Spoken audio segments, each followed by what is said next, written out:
like it like that.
You like it like that.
Good morning, everyone. Just want to brief you about the do's and don'ts in case of emergency in this premises. On hearing any fire alarm, please do not panic. Do not use lift or escalators while evacuating. In case of emergency or hearing any announcement, follow the green exit signboard which is on your left hand, which lead to the nearest emergency staircases. We have deployed fire marshals over here to assist you in case of emergency. While evacuating, please give first priority to children and women in case of any panic situation or evacuating. Thank you so much. Have a safe day.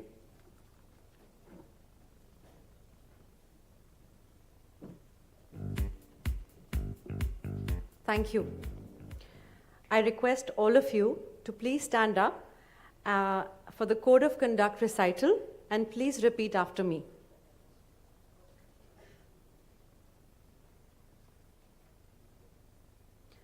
I will always strive to meet the highest evolving standards of competence. In the profession and add value to organizational success.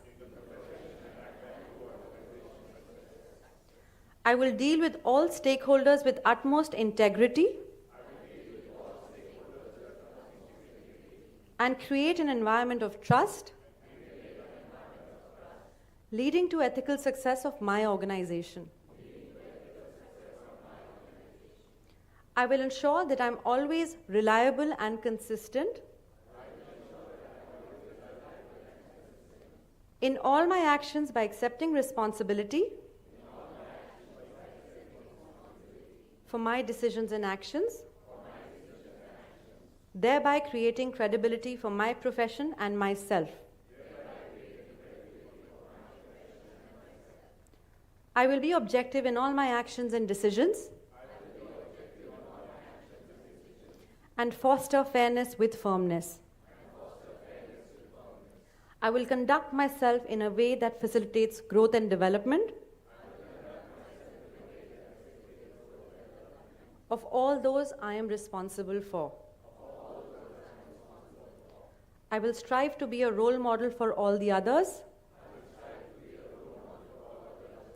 and champion exemplary practice of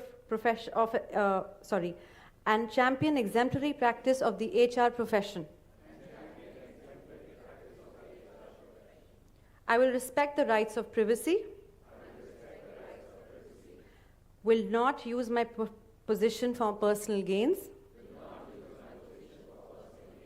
and ensure that there is no conflict of interest in what I do with any of my stakeholders.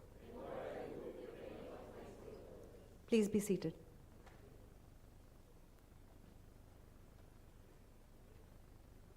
Good morning, ladies and gentlemen. A warm welcome to all of you present here today and our audience who've also joined us virtually through YouTube stream. My name is Aditi Chaturvedi. It is my privilege and honor to welcome you all to the ESG conference hosted by National Human Resource Development Network, also known as the NHRDN. With fast-changing outlook of stakeholders, including employees, investors, consumers, suppliers, and communities in which the businesses operate towards growth, enterprises of today are putting their forces together to chart operating ecosystems that are sustainably centric. Coupled with growing regulations around it, the focus on ESG has become the need of the hour.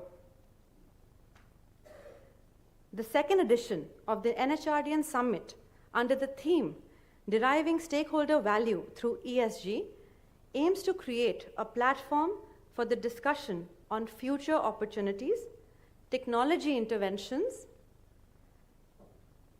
organizational culture, and governance standards that would help shape sustainable growth for organizations. To kickstart the second edition of National ESG Summit, I would like to invite Mr. T.K. Srirang, Summit Chair of the National ESG Summit 2.0. He is the Chief Human Resource Officer at ICICI Bank, and he'll be delivering the welcome address. He is a member. Thank you. He is a member of the Governing Council of ICICI Foundation. He is also a member of the governing body of International Institute of Information Technology, Bangalore. He has 26 years of work experience at organizations like ICI India Limited, Coca-Cola India Limited, and ICICI Bank. We request you to please join us on stage, sir.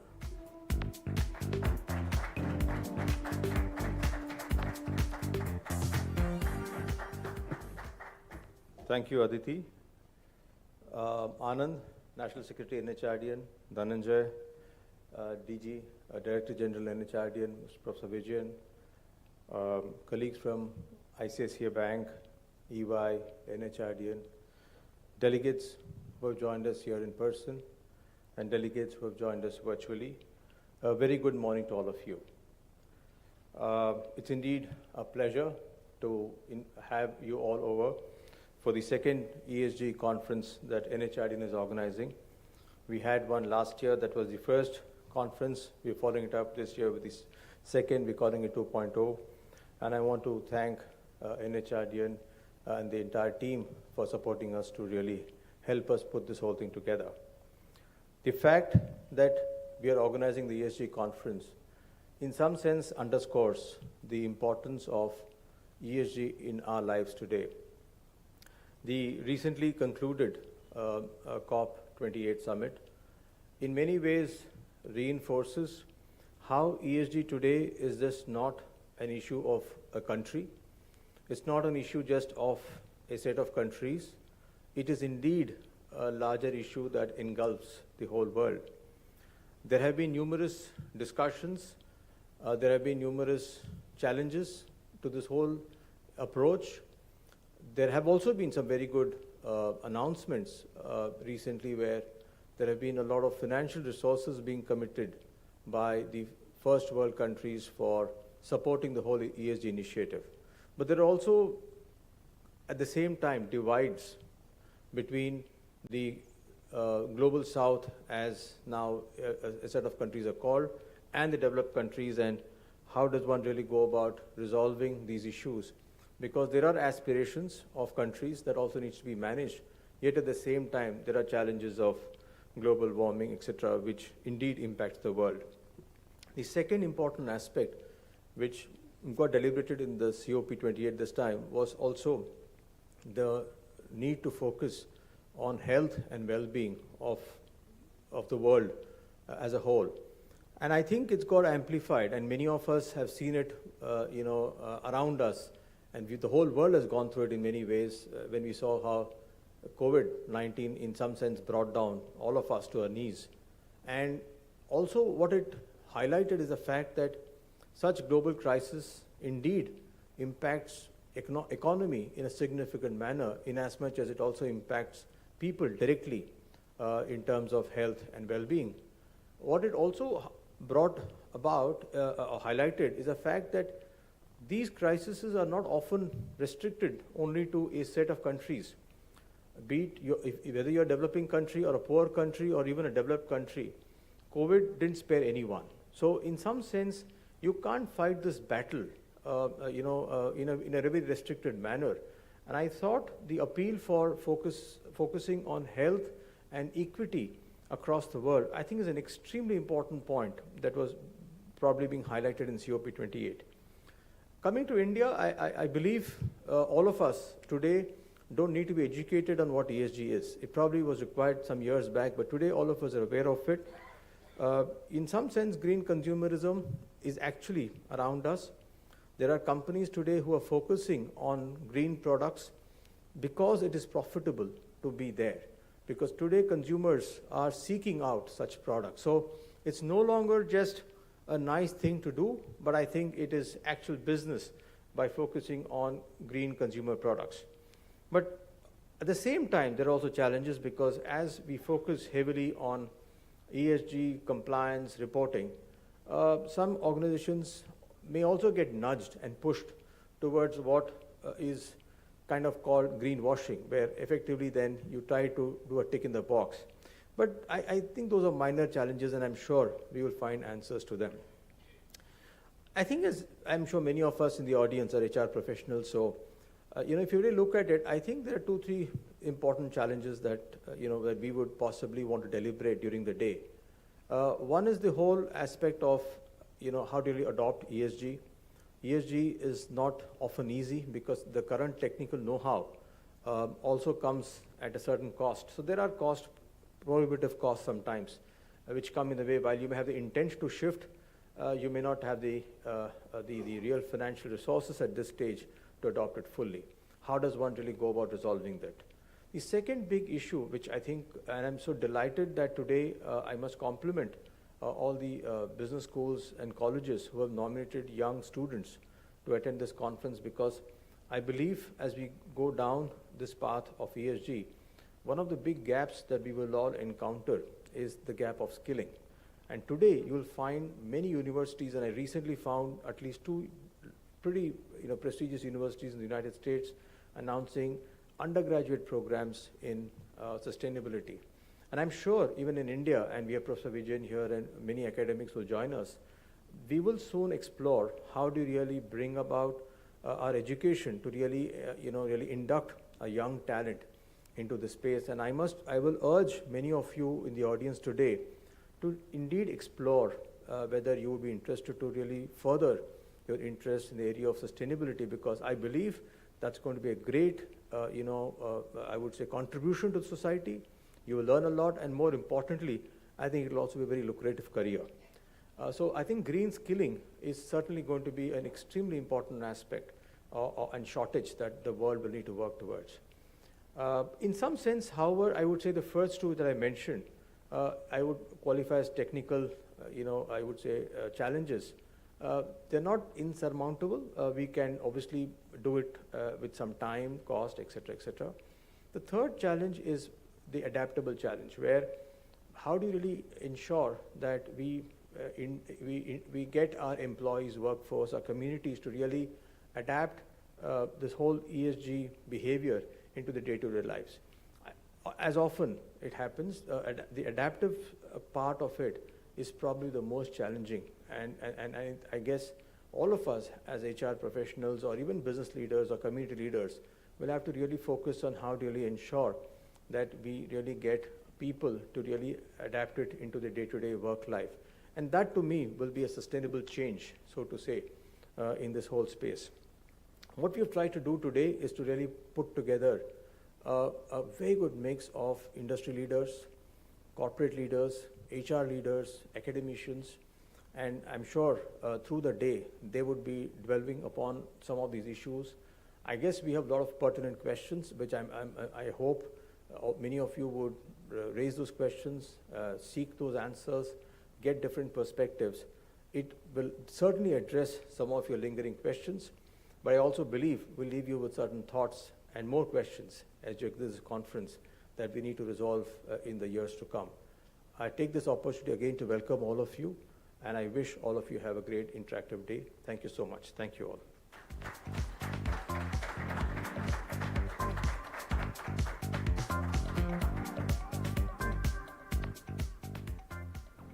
Thank you, Mr. Shang, for setting the context and laying the foundation for the second edition of the NHRDN ESG conference.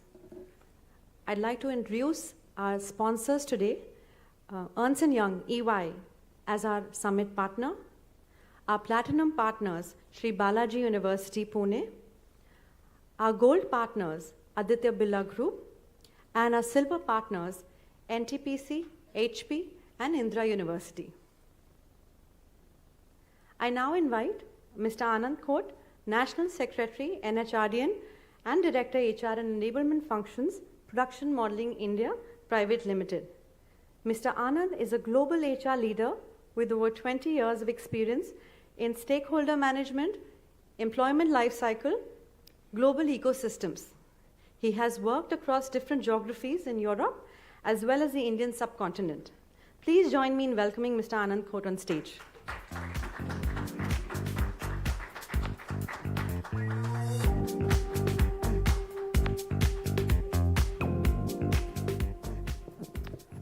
Good morning, folks. My speech is not going to be a speech, but it's more like a reel. So I'm going to keep it absolutely quick. First of all, honored and humbled to be here amongst all of you. Thank you, Shang, for taking the lead about ESG Summit. Amitabh Bhai, Dhananjay Bhai, Vijayan sir, and our team from Balaji, thank you for supporting this initiative. What I wanted to call out is that Mumbai chapter is almost becoming a center of excellence when it comes to creating awareness as well as practices around ESG and beyond. I want to talk about the S part of the ESG, which is social, though that itself is fairly extensive.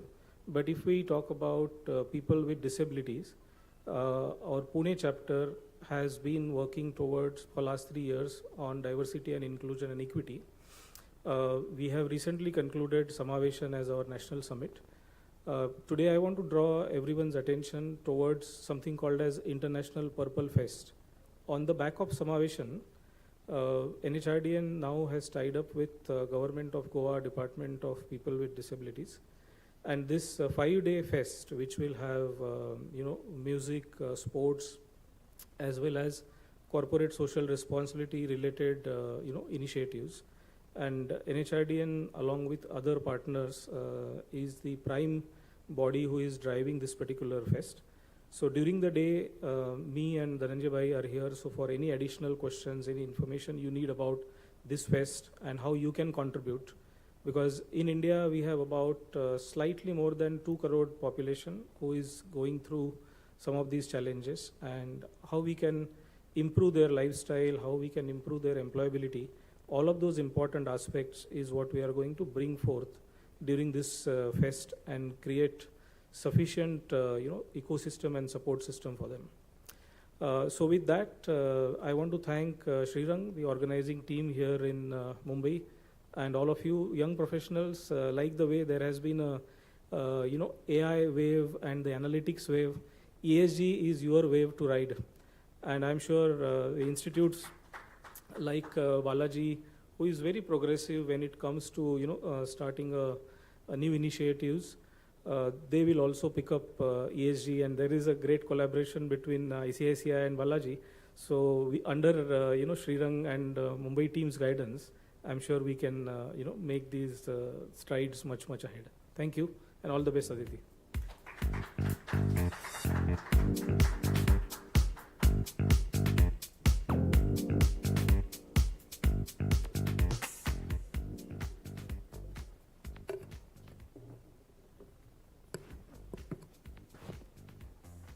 Thank you, sir. I'd like to introduce our sponsors for the day again.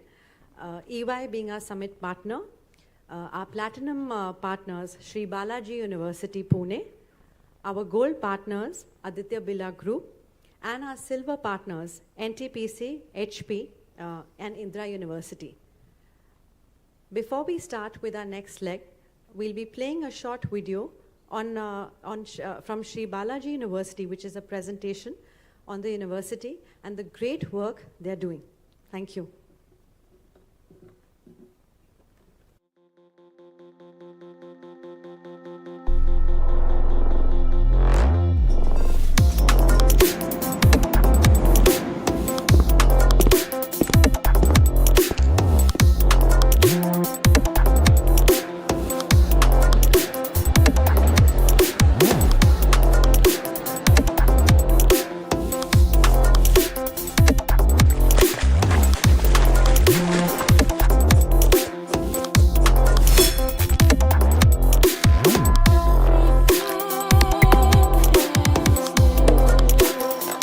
Problems are opportunities. You are going to become problem solver for this country. Friends,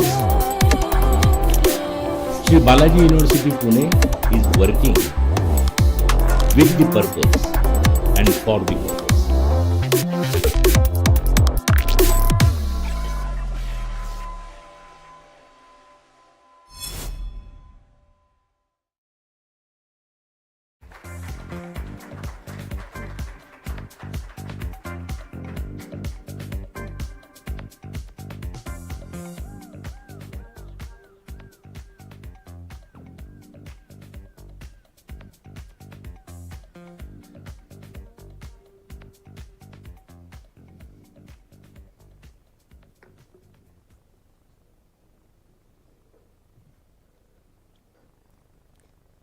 It gives me immense pleasure to introduce our chief guest for the summit, Padma Bhushan, Mr. K.V. Kamath, Chairman, Geo Financial Services Limited and NABFID.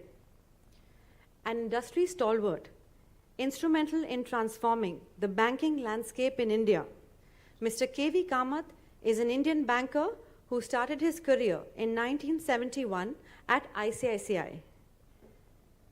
In 1988, he moved to the Asian Development Bank and spent several years in Southeast Asia before returning to ICICI as its managing director and CEO in 1996. And post its merger into ICICI Bank, was managing director and CEO of ICICI Bank. Under his leadership, the ICICI transformed itself into a diversified, technology-driven financial service group across banking, insurance, and asset management in India, and a global presence. He retired as managing director and CEO in 2009 and continued as the chairman of ICICI Bank till 2015. Mr. Kamath was awarded the Padma Bhushan, one of India's highest civilian honors, in 2008. He is currently the chairman of National Bank for Financing Infrastructure and Development and chairman of Geo Financial Services Limited. Please join me in welcoming Mr. K.V. Kamath.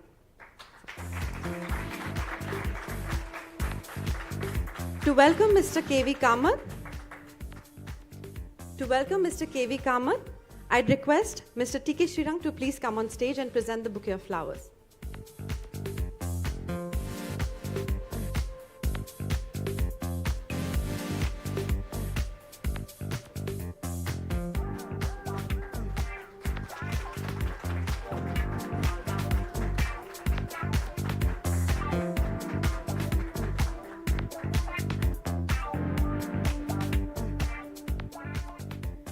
This session will be moderated by Ms. Lata Venkatesh, Executive Editor, CNBC Network 18 News.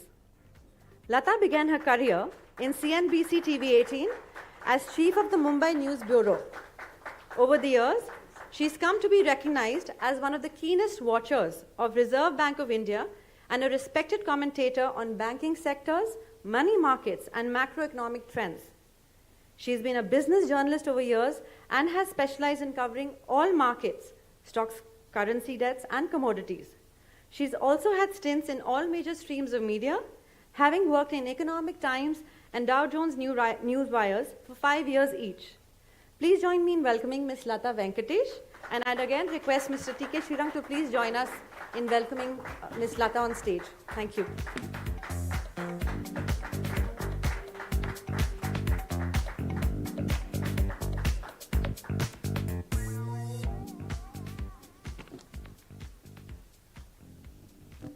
Over to you, Ms. Lata. Thank you very much, Aditi, and many thanks to the NHRDN, the HRD network guys. And I'll tell you why I'm thanking you. Because there's an anecdote that I want to start with. We all know that up until 1991, we didn't have much of a market. The exchange rate was set by the Reserve Bank on a daily basis. So I'm reporting to you an anecdote without taking permission from the source in Reserve Bank. One of the ladies who was at that time Chief General Manager was narrating this story to me, that after 91, the rupee had begun to float. We had that liberalized exchange rate management. I don't know how many of you remember that. LERMS, we used to call it, LERMS. And 60% of the export proceeds will have to be handed over to the government, to the RBI at the fixed administered rate. 40% would be market determined. And in course of time, by 94, the entire export proceeds had be market determined. So we had a rupee convertible on the current account. We had a market determined rupee. And Reserve Bank was extremely scared how the banking system will manage it. Because the banking system for the past 30 years had not seen a market. They had no idea how an exchange rate would be set, and more importantly, how will a forward market evolve? Because interest rates also, both deposit and lending rates, were set by the Reserve Bank. It was only then that, starting from 91, gradually the PLR, the prime lending rate, was set by the banks, the deposit rate was liberalized, and eventually the government, which was borrowing at a set 3.5%, ad hocs they were called, were also brought into what they call bank rate, and that took up until 95, 96. So the big fear was, how will we create a treasury team in every bank which understands markets? She was saying how petrified Dr. Rangarajan and the team were. And then she told me this: like an angel from somewhere, one KV Kamath appeared on the scene. And in a matter of 2 years, he had arranged for an army of young bankers who actually created a treasury market for us. So I think, if you want to know one man who can change the DNA of a company, in fact, one man who can change the DNA of an industry, NHRDN, you have the right guest. Thank you, Ratha. You're too kind. Okay, so let me start by saying, we have now to change our DNA to understanding ESG into the DNA of the economy, of the business of India Inc., and of course BFSI and every company. Do you think we can still duck? Do you think we can still manage as if, make profits? Okay. Let me work use for stakeholders. A wonderful question to start with. It's like you are coming Giving down it the to pitch. you on a platter. You are coming down the pitch bowling. You said duck, so I said you're bowling bouncer, the first ball, which I think is an excellent way to start, because you can do two things with the bouncer. You can either duck or you can hit it for a six. I think this is something that we have to hit for a six. We have to gauge it very properly, because you can't duck every ball, you can't hit every ball for a six. But I'll put it into context. Why do I say this? So let's look at green power, which has got, I would say, implications down the line on the E part of it. Now, if you look at green power, if you are looking at the same subject 10 years back, and India would have generated power at 12 rupees a unit, there is no way we could have done it. That would have been a bouncer, which had to be ducked, because we could look here, there, but then you will duck, because you cannot attempt to play that ball at 12 rupees a unit.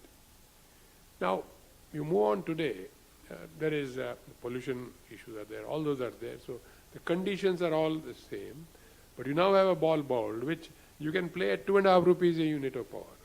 Shouldn't you be hitting every ball, all the balls of that over, and maybe if that particular bowler has 10 overs, all of his balls were a six at that cost, and completely eschew putting in fossil.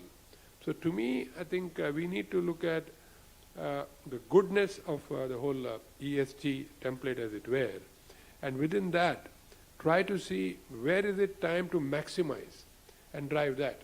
I took one example, and somebody then could do analysis down the line. I'll pick one more example, and that is on the issue of neutrality, gender neutrality. There, again, I go back 20, 25 years. If you look at the number of women coming out of, say, the STEM, was what? Less than 10%. So even if you wanted to, you would end up in what I would call a tick box approach. But today, where that number is probably mid-30s or tending towards 40%, you have all the reason in the world to play these opportunities. These are opportunity shots, because there is a field force out there. When it's all proven that adds to the whole momentum in a much better way than a single gender type of situation. So it's today in your interest to make sure that neutrality is maintained, so that the organization of the country is entering. So we can choose, various areas that encompass E, S, and G, and then make sure that we have played it appropriately to the interest of all stakeholders, and in the interest of it not being a burden that you cannot carry. That we cannot afford. Well, I don't know if I leaked the question paper, but you have got my next question. We now speak of gender neutrality. You're very right about the non-availability of enough lady candidates, women candidates years ago. My husband is a mechanical engineer from Anand REC, and there was one girl in his class, mechanical engineering class. So that's the batch which was looking for jobs, in the 90s when you were there. How did you still manage to have, you know, as many women leaders, in fact, I think more than there were male leaders? Was it conscious, or is it that you just you changed the rules in some way? No, it's a very interesting question. I think a lot of credit for this goes to Mr. Wagul and the recruitment policies he had in the 80s when he was chairman and CEO. The key that I see is that at that point in time, I was out of the country. So the initial, I would say, staffing in terms of getting that balance right happened during his time. And there when I see the slate, it was leaders who came in through, let us say, qualifying as chartered accountants. So there it had started. There were more women, or a good number of women compared to men coming out. And they were at the top of the class. So I believe ICAI had a policy of making suo motu offers to the top 10 or 15 or so. And so you got a good number, a small number to start with, and that became the core. And thereafter, I think, even in the business schools, you started getting a set of women that you wanted. So life became a little easier. So that started. But that is only part of the solution. That is getting the right intake. And I always have maintained with my colleagues that you get the intake right, that's the first problem. But then immediately there's a second problem. That is, you get the neutrality right. Neutrality in make sure of opportunities. And there, it is easy to say, but it is extremely tough to change mindsets there. Yes. Because there are mindsets at recruitment where say, a lady can't do this job. Then at evaluation, annual evaluation, no, but if we promote, she can't do this job. We have only this opening. All sorts of excuses are made. So you have to, and I remember one case, I was just sharing with the colleagues as we were outside, where we wanted to open an all-women branch. This must have been 99, 2000. And the idea, and the pushback was that impossible. There are so many constraints, 1, 2, 3. I said, no, all those constraints can be resolved. You resolve and come, don't show me constraints. And of course, we did open those branches. And Shang mentioned that we now have branches where there are 80% women. So I think it needs dedicated application of mind, and sometimes a fiat that this has to be done. Yeah. Then it gets done. Yeah. I will come to fiat as well on just to narrate an event. One of my batchmates, actually a junior batchmate, she wanted to do sales and marketing, but she wasn't getting in FMCG companies because you had to start in the field. And it was Asian Paints, actually, to be fair to that company. They said, no, we will, since you're so keen. And every place she went to, Rajkot, she was sent to smaller towns. Everywhere she had to first stand and get a ladies' toilet constructed. Because there was only one toilet, she was the first one. It was a big joke within Asian Paint circles itself that, wherever she goes, you advance the market, but you first advance ladies' washrooms. But, it was clearly early times, and you had to get that mindset right. Obviously, the organization stood behind her and allowed that construction expense so that it is an investment for future generations. But, that's what brings me to the next question. I narrated this with a reason.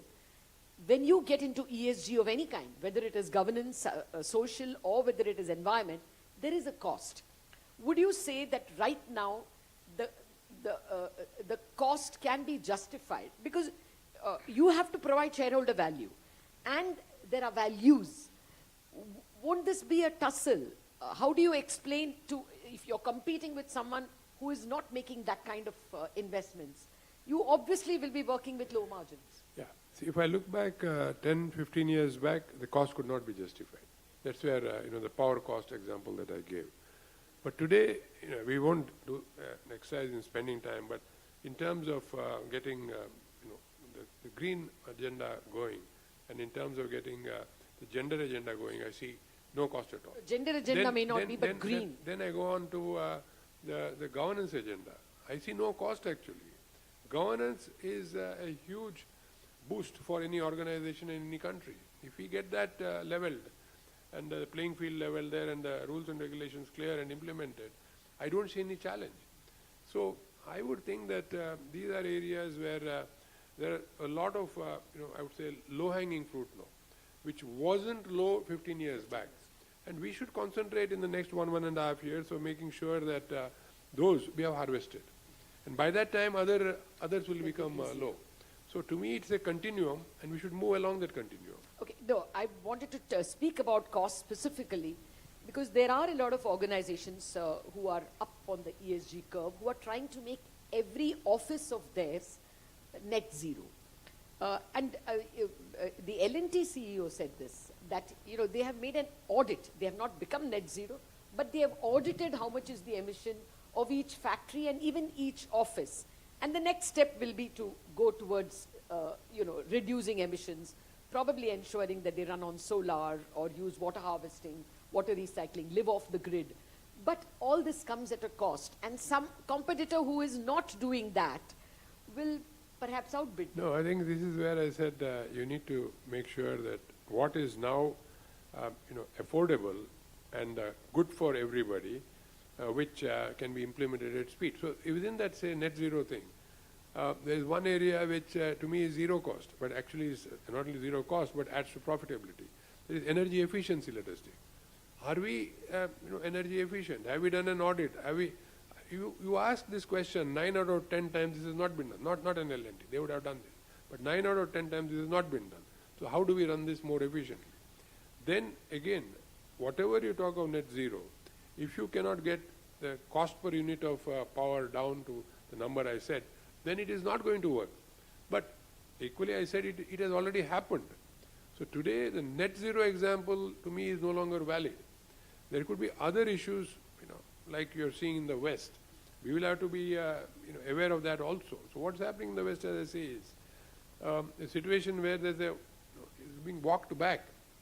The stand that is taken because is being Ukraine walked war. back. And you had, I would say, political leaders saying that if we are in power, this is what is going to happen. This is in the West. So there is, I think, there are various things at play here. Wheels within wheels, as it were. Now, what then should we do? My humble, as a layperson, interpretation is very simple. We should do what is in our interest. It is in our interest to be green. It is in our interest to be green in a way that we can afford it. And we are heading towards that, so we should try to maximize it. So would you say that every office, every factory should start by keeping a goal of first auditing the emission exactly. and then achieving a goal of reducing emissions, or should this come by fiat? No, it's not by fiat, because fiat is not required in this case. There may be other reasons. See, with the gender issue, there could be fiat required, not in terms of you force people, but to keep your mind open. But here, fiat is not required because it is good for you. And this, I will reach net zero by 2030 or whatever number, to me, is going to happen in any way. If, let us say, 60% of your power generation is going to be clean and at 2.5 rupees per unit, and the other 40% is going to be at 7 or 8 rupees a unit, which would you opt for? So you are going to be clean and virtually tending towards net zero in the next 7 years, whether you want to or not. To me, the other areas are the harder areas. Okay, it's the ones who do not do their energy audit and who do not Correct. use, green power would be the ones who would Yeah, perhaps be but they have struggling no, but they have no choice.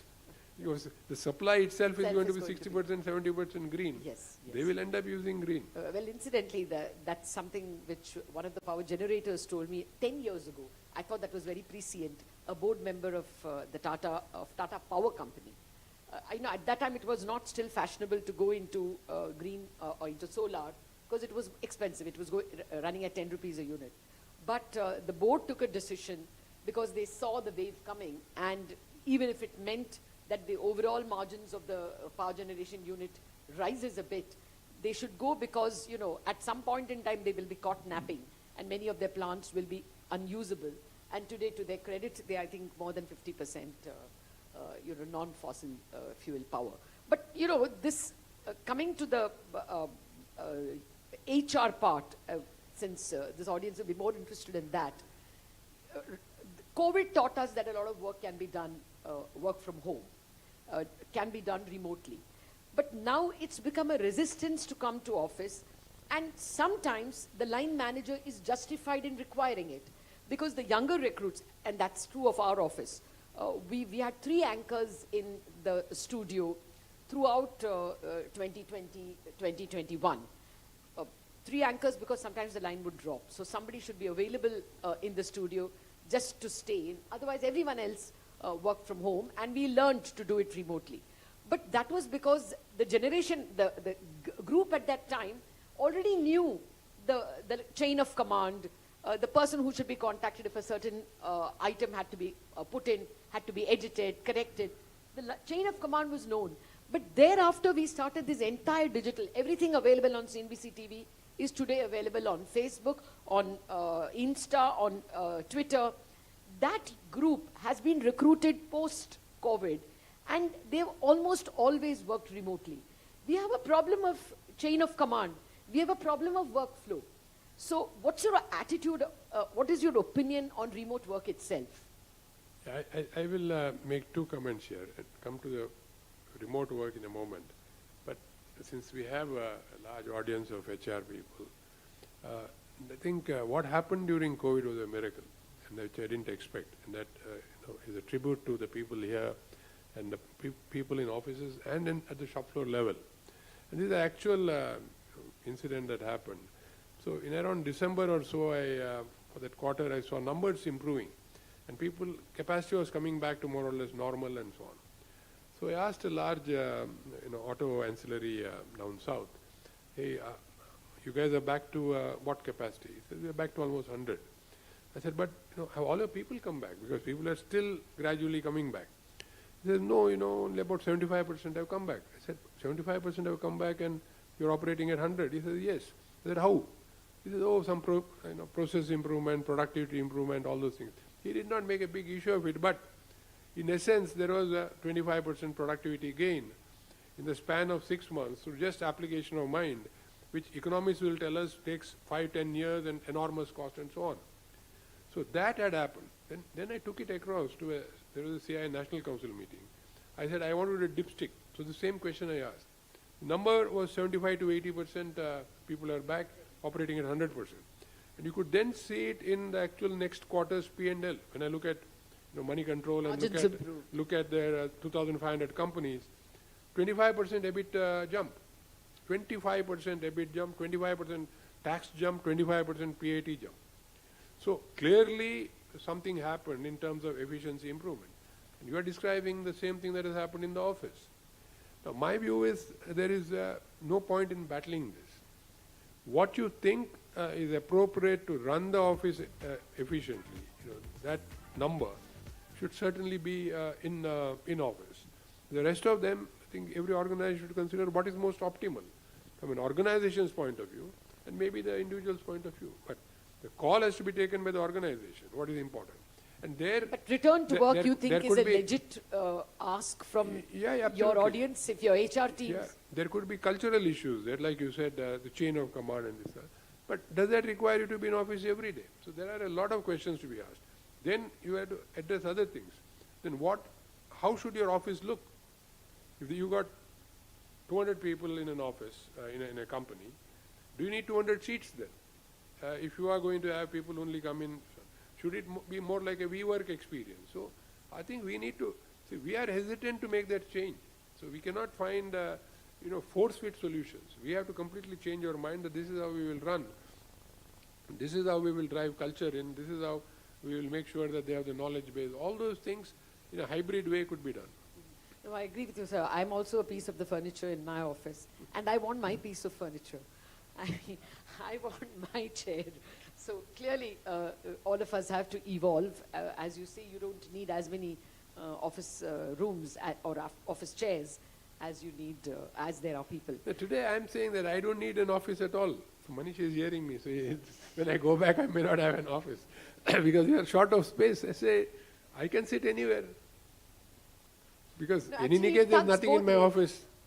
The anecdotal news we get is that it tugs both ways. There are managers who want because certain processes are not in place, and there are employees, one set, who are definitely not schooled into coming every day, who deeply resent coming.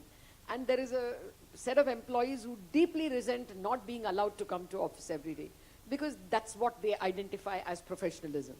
the mind doesn't work if you don't have that ambience. So that's why I thought I'll ask you this question. What should be the rule? Is there a rule, or is it just learn as you go? No, I think it's learn as you go. The rule, I think the organization should have clear rules and it should have laid down things. But first it has to be what is good for the organization, and then how does it, how is it good for the employee and the whole system. Okay, let me hop back to environment. We spoke about how other organizations have to go towards energy audit and move towards zero emissions. Now, what is it about the BFSI sector? When you lend, it's not just about your offices being, carbon audited or emission audited, but how will they manage lending? Do you have to map the whole country and all industries in terms of their emission before you lend? What's the game plan? So let's start with the whole efficiency improvement possible in the BFSI sector. I think a good example is the UPI. So that has taken transaction banking and all the paraphernalia. But you don't have to go that far. If I look at our own journey, so from 98 to today, 98, everything was done in a branch. Then in our journey, we said that we'll have back offices. People laughed at us. But we went ahead with the back offices. There were large back offices. But the rush of technology meant that within 3-4 years, straight through came in. The back offices did not take off at all. We had thought of having a large back office center in each region. Ultimately, we ended up having only one. And that, even to date, I think is only occupied, I don't know, maybe 25%. They were our neighbors. They were your neighbors? Okay. So I won't go on and on. So that change has happened continuously over the last few years. And that change we will continue to see happening in every area of operation.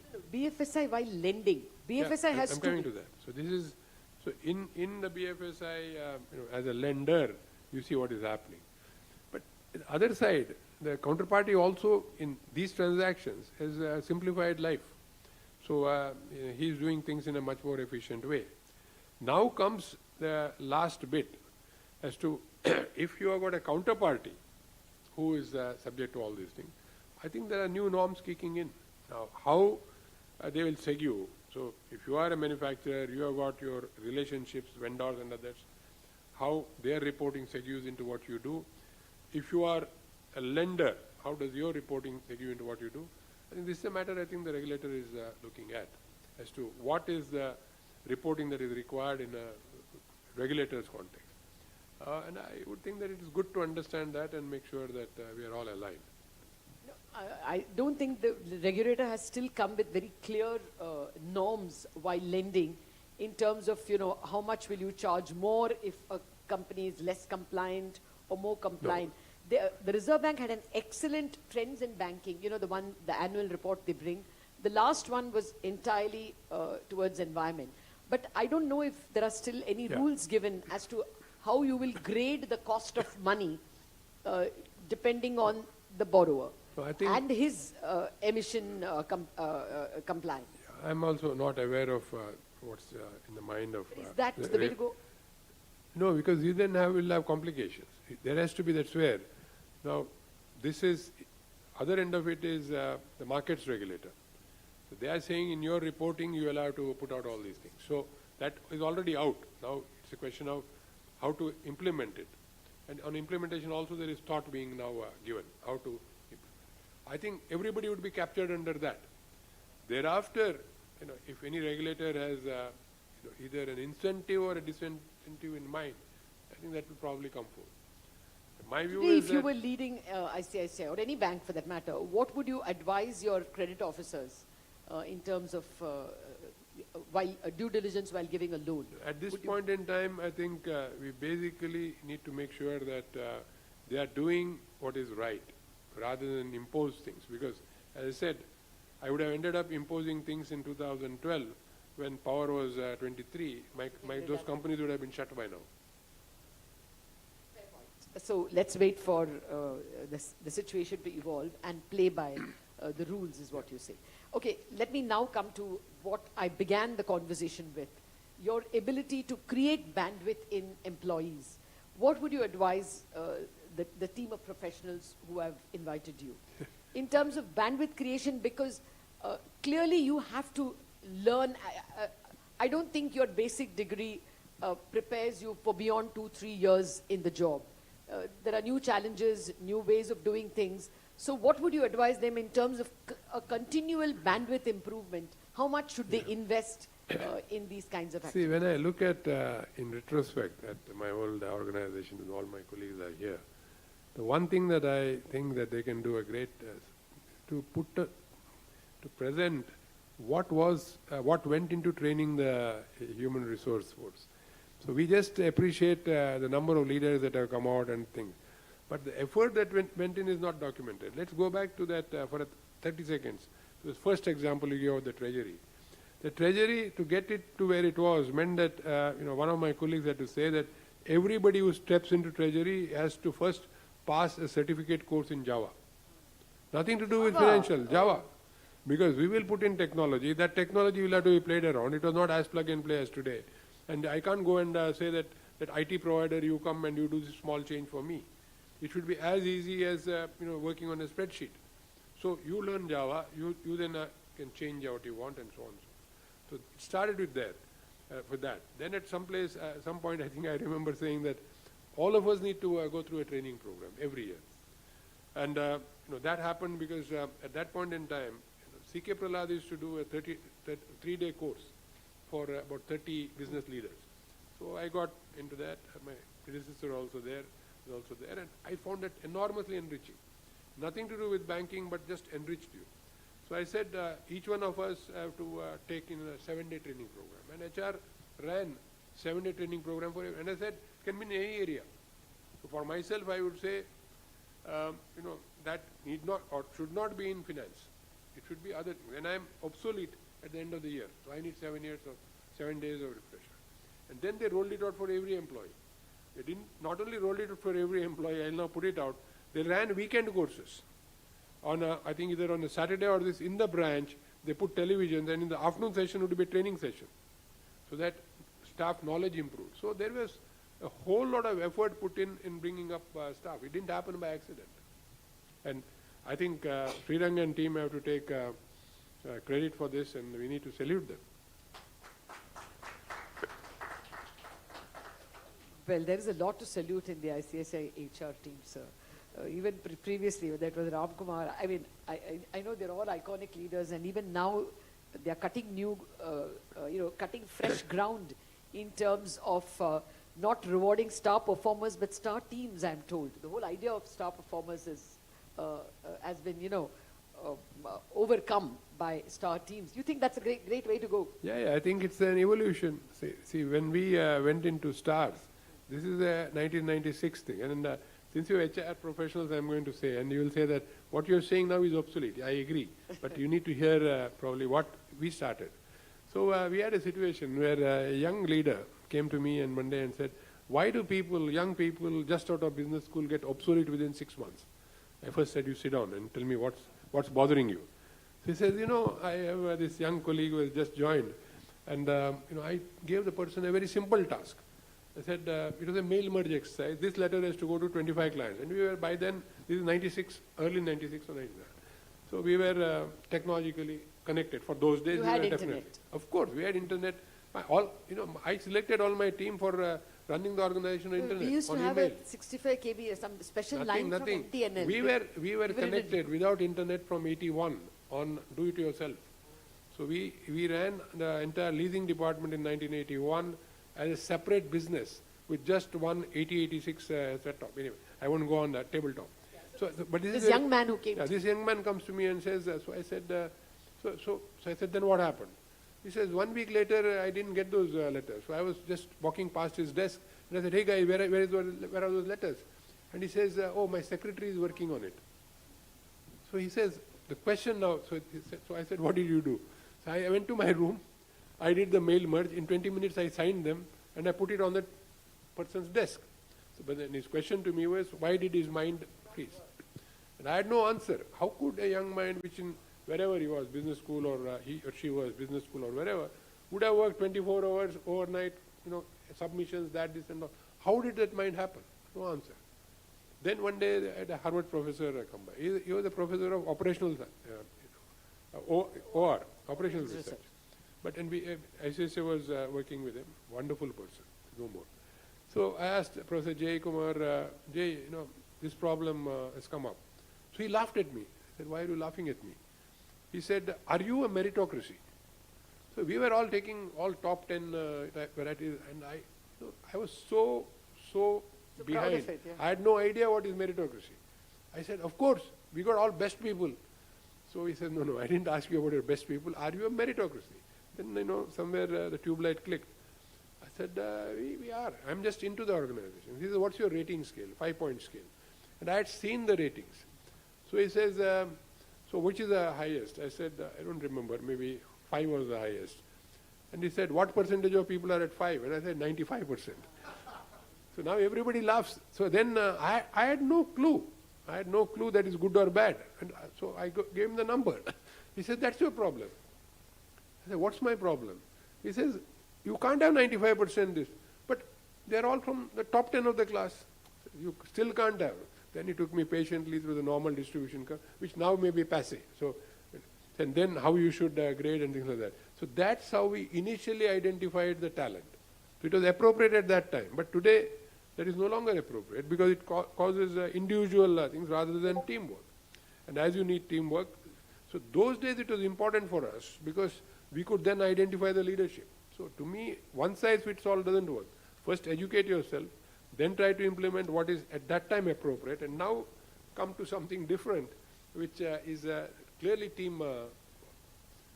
I think now I'll have to get off from HR and get into E a little more. Green finance. It's taken leaps and bounds abroad, and we have the data from McKinsey shows that it is tripling in a year, the amount of green finance. I think something like 90 billion to some 270 billion from 2020 to 2023. But India has not cut much ground in terms of green finance. What would your advice be? You're heading NAPFID, IIFCL. Should it be in the form of some, credit enhancement? See, how should we go about green finance? The way I look at it is if you're going to generate power at 2.5 rupees and sell power at 2.5 rupees, you don't need to then create a window for green finance. It is optimal generation, and you should lend at the most attractive rate. However, I think if there is retribution from the West for all the pollution that they've done in the historical past, we should welcome that. To me, that is green finance. You say that I will rebate 0.5% or 1% on dollar borrowing cost, which then is significant. If the borrowing cost is 3% or, well, not today 3%, today maybe 5% or 6%. You rebate 0.5%, that's 10% of the borrowing cost. Then I'm happy to take the money in and then on-lend it. But within our ecosystem, I think the margins available are going to be limited. But there is definitely interest from Western to do this, and we should optimize it. To me, the key is do something worthwhile which you can afford. Green finance probably will be the best fit where something needs a subsidy. So then you put in this to take care of that subsidy bit. We do have a large number of fertilizer plants, for instance. We have still coal-based power generation and coal plants itself. So there is a lot of transition that needs to be, and fertilizer especially is an industry which generates and consumes a lot of, what would now fossil fuels. How do you go about this? How do you do this transition? They will need green finance, won't they? Yeah, you see, again, I go back to the basic thing. If in the next 5 years, 60% of all your power is going to be green, so that starts correcting itself very quickly. If so it's green not hydrogen only, and the it's not battery only, grid is the way to it's go. not only fertilizer. It will be cement, steel, et al. So all the basic foundational blocks will need all fossil fuel massive things. And for them to replace the plant that they have with the newer plants may not be feasible. Probably the grid probably is the best option. So the solution is not really finance, but the solution is technological. Yeah, correct. Is your point. Okay, so I think we have to wind up this conversation. My final question to you is, what would your advice be to both HR managers, all the CXOs, CEOs and the CHROs, in terms of how they should inculcate into the DNA of their organization a love for ESG? Yeah, I think, since you have done it, been there, done that. See, I would put it very simply. We go to Delhi, and does anybody really need to understand that the E part of it is important? See, so it's a given. So it's an easy sell. But you go to a hill station and try to sell E, may not be. So each one has to tailor it to their own needs. But definitely yes. But not as a prescription. I am clear that it is not as a prescription. Should not be a fiat. It is, for example, if you are doing a serious look at your own energy efficiency, share with your colleagues what is being done and how it is going to help them. And then also share what are you going to do next and how are we going to do this. I think we need to have a buy-in rather than something pushed through by a hard sell. So it's not a set of rules that you want to give the government or RBI it is or education. SEBI. You educate yourself and your people for the common good, and I'm sure people will pick it up. And my experience from 96, 97 is people certainly pick up when you put out something that is educative. Well, a conversation with Mr. Kamath always results in you feeling way more optimistic about life and the world in general. So this, I think, is a very big takeaway, that instead of us trying to write minute rules, I mean, I thought I would get some takeaway from you in terms of how should line managers behave, what should we do in terms of work from home or remote, or in terms of zero emissions, the various parameters of ESG. But the answer is really technology. The answer is really just getting everything more efficient. That's a great message from Mr. Kamath.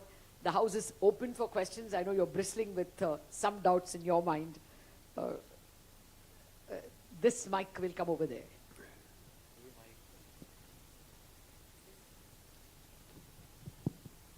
So, good morning, everyone. I'm Dr. Archana Srivastava from Sri Balaji University, Pune. So, Kamath sir, you have spent so much time building institutions and touching lives so very positively. So, what will be your advice to the students and young professionals? What are the 3 things they should focus on when building their careers? Yeah, I think as of today, there is only one thing that they should focus on. The fact that the day that they have graduated, they are obsolete. And every month thereafter, I don't want to say more frequently, they are obsolete. Every quarter for sure. Now, how do I say this? And I'm not saying it in a chartish way. I think I'm obsolete every month. So for example, today if I have not flown for last 1 year, I have not taken a flight. I think tomorrow I have to take a flight. I don't know how to navigate myself through the airport. I'm honestly saying I'm obsolete in 1 year. What change has happened there? When I have not taken an international flight for 4 years, I'm told that there are countries now where you don't need to show your passport, you walk through and so on. Because I will learn, but I'm obsolete.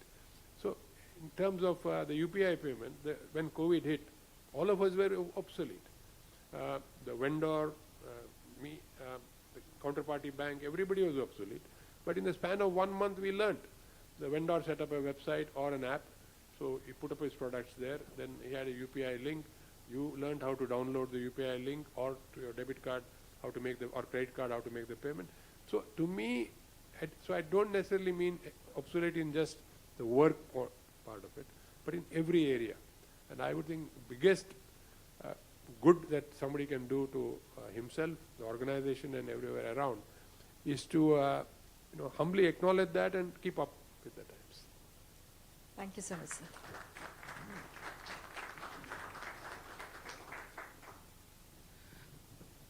Sir, I'm Dr. Chandrodhan from Wellington Institute of Management. Just one question, sir, regarding green financing. So as far as governments are giving subsidies to the organization or the sector is booming like anything. I just wanted how, without giving subsidy, the sector can be grown.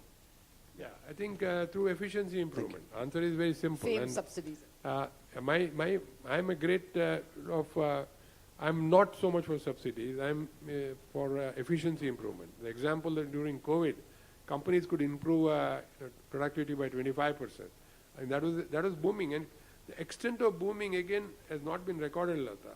That is what helped companies clean up their balance sheets, repay debt, and suddenly you said, What we had a twin balance sheet problem has now become a twin strength. The bank balance sheet got cleaned up because they paid, and your own balance sheet got cleaned up as a corporate because you deleveraged yourself.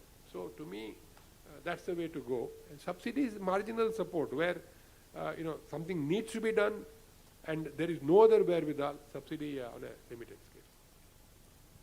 Yes. Can we take some more? Do we have a time limit? Yeah. Okay. I was given time till about 10, is it? So we have a few more. Good morning, sir. This is Dr. Ritika Singh from Shri Balaji University. So my question is, how does the organization identify and manage the potential risk associated with ESG factors in its operations and human capital management? That's a very interesting question because it spans two things. The human part is, as I said, probably a simpler, please sit down, it is a simpler thing because you basically are, as the HR department, I think the basic responsibility is to make sure that people understand the whole dimension of what we are talking of under ESG. The whole ESG, I don't want to only talk of environment, and how critical it is for the good of the organization, good of the person, and the good of the larger society out there. So that is simpler. The second part in terms of ESG finance is, again, trying to look at what is available, how do you go about marshalling that into your organization, and where does it fit in? And we discussed earlier this question of somebody wants to be net zero. The situation may be such that it's going to be net zero in any case, because or tending towards net zero. I don't think will ever happen as net zero, because of the vast increases in all the green areas. So we'll leave it at that. Thank you. Thank you very much, sir. I think the big takeaway is that we all get redundant every day, and therefore the need to renew ourselves, very reminiscent of what Charlie Munger, we just got to hear a lot of his quotes. Every night he advises that we ask ourselves, what did I learn today? And if you have not got that additional answer for yourself, you better make up for it the day after. Actually, I think, on the daily thing, the best time to educate yourself is 30 minutes before going to bed. So you figure out what is it that you want to look up. And I'll give you a hint today. Probably the best education platform to me, I find, is YouTube. Because once you have an interest in certain things, then they make sure that they push tomorrow something that pushes that boundary further. And you can keep on. And then one day you decide that I want to break and go to something else that I heard, read, and then it pushes that. So it happens in a subtle manner. You don't have to go to a library, don't have to look up reference books, don't have to ask for suggestions and references. So all good wishes. That's very helpful. Thank you very much, Mr. Kamath. Pleasure as always.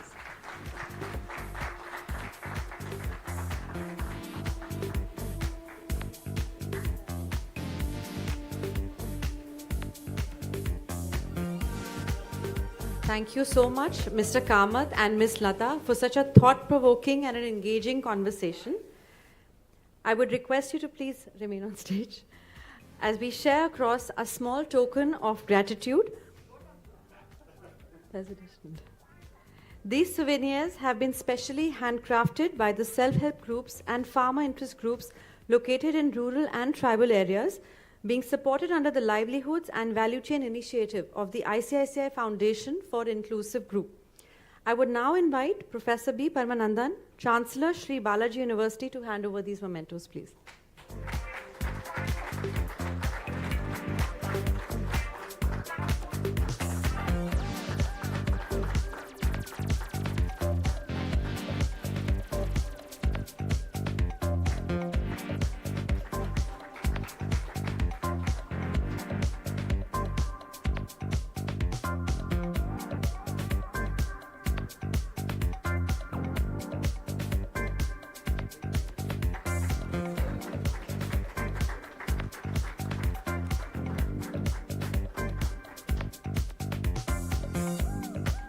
Thank you very much, sir. Request you all to please be seated.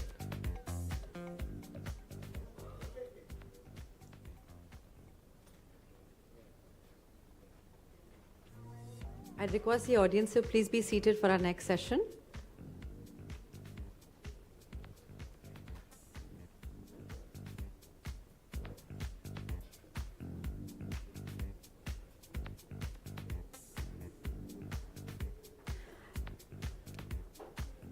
I would now like to invite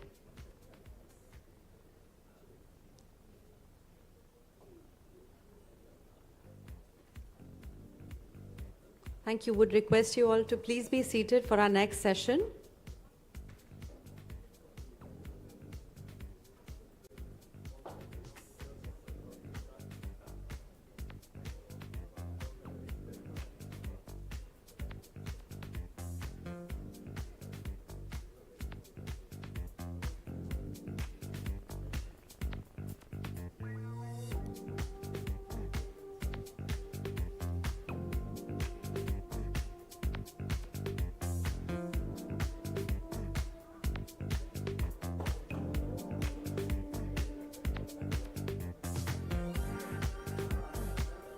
Thank you, everyone. We'll start with our next session. I would now like to invite Mr. Nitesh Mehrotra, Sustainability and ESG EY Partner, to share the Leadership Report presentation. Nitesh is the EY India Partner Sustainability and ESG, specializing in ESG governance framework, ESG maturity, and benchmarking across business models and value chains. With over 20 years of professional experience, he's been influential in end-to-end project management, driving profitable growth and opportunities focused on ESG. Nitesh believes that sustainability transformation needs to have the scale of industrial revolution with speed of digital revolution to create value for all stakeholders. Please welcome Mr. Nitesh Mehrotra on stage.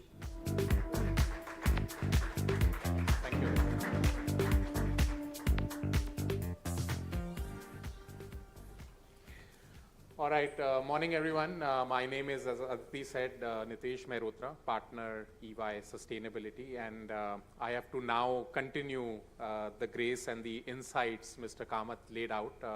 And what I'm going to do in the next 10-15 minutes, if I can have your attention, which is the most sought after commodity or time, I would say, is talk a little bit about bringing this to life in terms of what is the real issue about. We will talk a little bit about the data, what is the data showing, because a lot of companies that you're representing in India Inc. is disclosing and reporting ESG performance. What are the insights? And more importantly, as all of us as professionals, how do we understand that how the trajectory is? As Mr. Kamath said, we need to learn and unlearn a lot of things, and sustainability and climate change and social inequity as the biggest challenge humanity is facing, I think certainly one of the most important to be able to differentiate in our professional career. So that's the conversation. So if we can have the slide presentation, please. So what we have done, as some of you may have seen for the last few weeks working with NHRDN community, and a lot of you in the room and the speakers that you will see, worked on a thought leadership report in terms of what are some of the insights coming. There is a barcode placed, so you can scan the report at a little bit later time, which will give you a quick digital summary of the presentation that we have done. But what I'll do is present a quick snapshot, about 10 minutes, in terms of what the discussion and the report talks about. So what I will focus today is, I think, as I always say, sustainability is everybody's business. It's not only EHS, CSR, Chief Sustainability Officer, but every function that you represent, whether you're starting a job, whether you're at the middle path of your job, I think you have to understand what the climate change and sustainability is all about. And I think as human capital stakeholders, as a lot of you senior stakeholders sitting here, I think it's one of the most important. Talk a little bit about what the data is showing, and what we have done for this summary is crunch data from top 1,000 companies which have been publishing ESG performance, and what is the data telling us. So I will, for the first time, unveil in terms of what is the data model talking about from an India Inc. standpoint. So before I start, what I want to do is play a video by Sir David Attenborough. If you have not seen this guy, you will certainly remember who this guy is. We have all grown up listening to his nature stories, his stories about the world, and the climate, and I think is a great advocate in terms of what is at stake, and more importantly, why all of us are sitting here in this room and what is the urgency. This was a speech given in COP. As you know, Conference of Parties is going on, COP28 in Dubai as we speak. This is 2 years back when he talked about in Glasgow. And certainly I have seen this small video, you may have seen this as well, but brings home the point in terms of what is at stake for us and our future generation. So I just want to play that so that it brings that to life, please. It's easy to forget that ultimately the emergency climate comes down to a single number: the concentration of carbon in our atmosphere. The measure that greatly determines global temperature. And the changes in that one number is the clearest way to chart our own story, for it defines our relationship with our world. For much of humanity's ancient history, that number bounced wildly between 180 and 300. And so too did global temperatures. It was a brutal and unpredictable world. At times, our ancestors existed only in tiny numbers. But just over 10,000 years ago, that number suddenly stabilized, and with it, Earth's climate. We found ourselves in an unusually benign period, with predictable seasons and reliable weather. For the first time, civilization was possible, and we wasted no time in taking advantage of that. Everything we've achieved in the last 10,000 years was enabled by the stability during this time. The global temperature has not wavered over this period by more than plus or minus 1 degree Celsius. Until now. Our burning of fossil fuels, our destruction of nature, our approach to industry, construction and learning are releasing carbon into the atmosphere at an unprecedented pace and scale. We are already in trouble. The stability we all depend on is breaking. This story is one of inequality as well as instability. Today, those who've done the least to cause this problem are being the hardest hit. Ultimately, all of us will feel the impact, some of which are now unavoidable.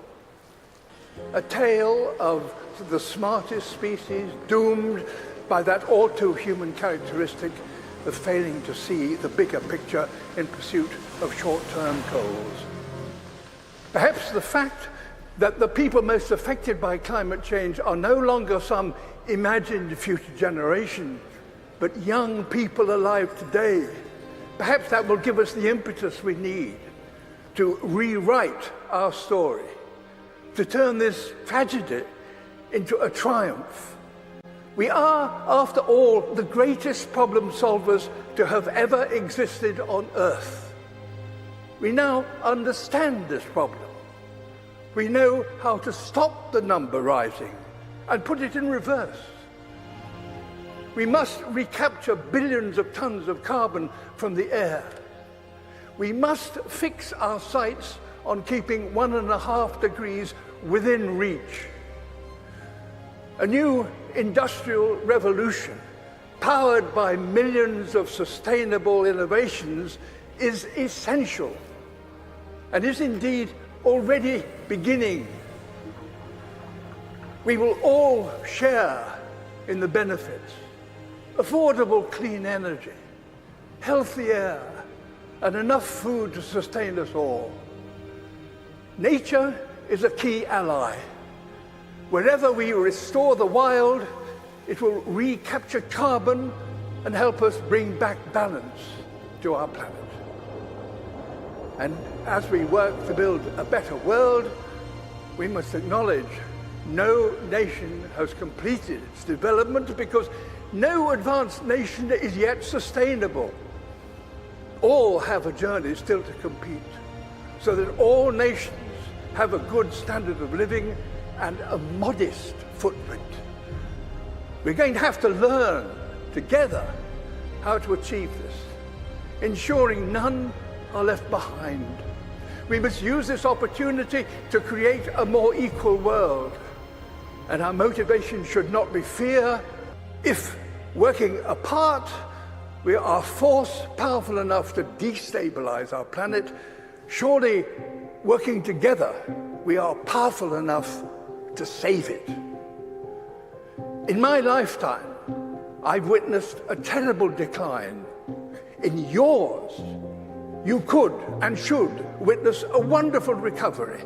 That desperate hope, ladies and gentlemen, delegates, excellency, is why the world is looking to you and why you are here. So great reminder why we are here. And I think just to put in perspective, our planet is 5 billion years old. As it was told 10,000 years ago, the climate stabilized, right? Earlier it was too hot, too cold, we couldn't survive. There were a lot of ice ages. And the damage that we as humans have done in the last 100 odd years is unprecedented.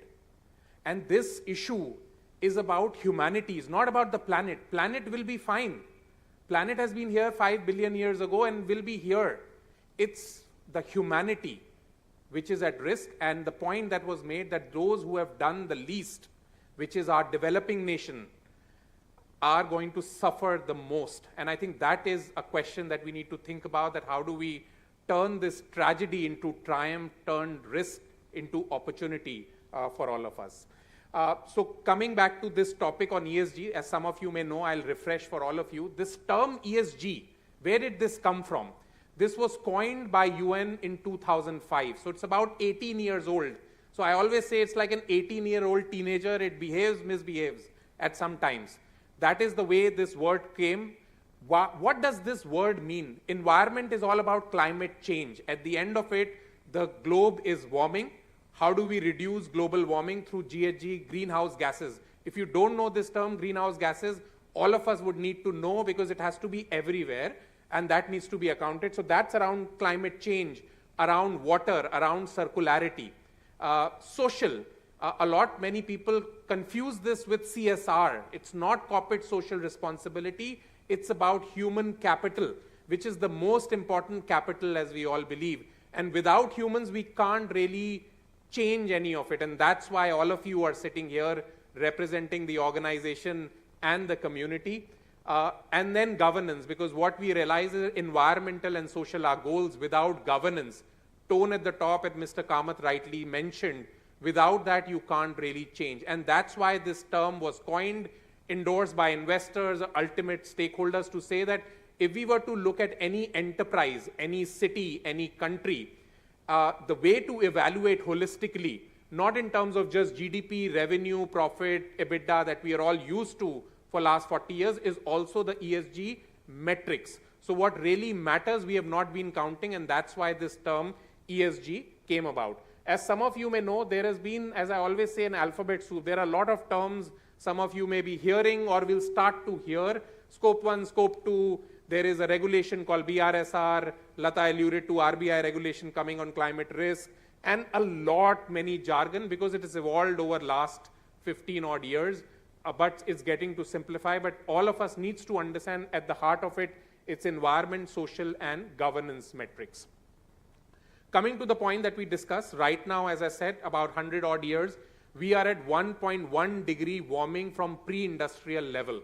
What Paris Agreement, which was unprecedented, where 200 countries come together every year, and some of you may have been following, COP is going on in UAE in a petro state this year. A lot of discussion. If you're not following, please do follow because that's at stake for us. We are at about 1.1, 1.2 degrees Celsius of global warming. 20,000 scientists who have been researching this for last 30 odd years have put us on code red, code red, code red, saying if we were to cross 1.5 degree or 2 degrees Celsius, we will be in uncharted territory, and a lot of that loss will be irreversible. And I think that's at stake, and more importantly, and that's why there is a huge debate going on in COP every year where 200 countries meet to say that are we on the target or not.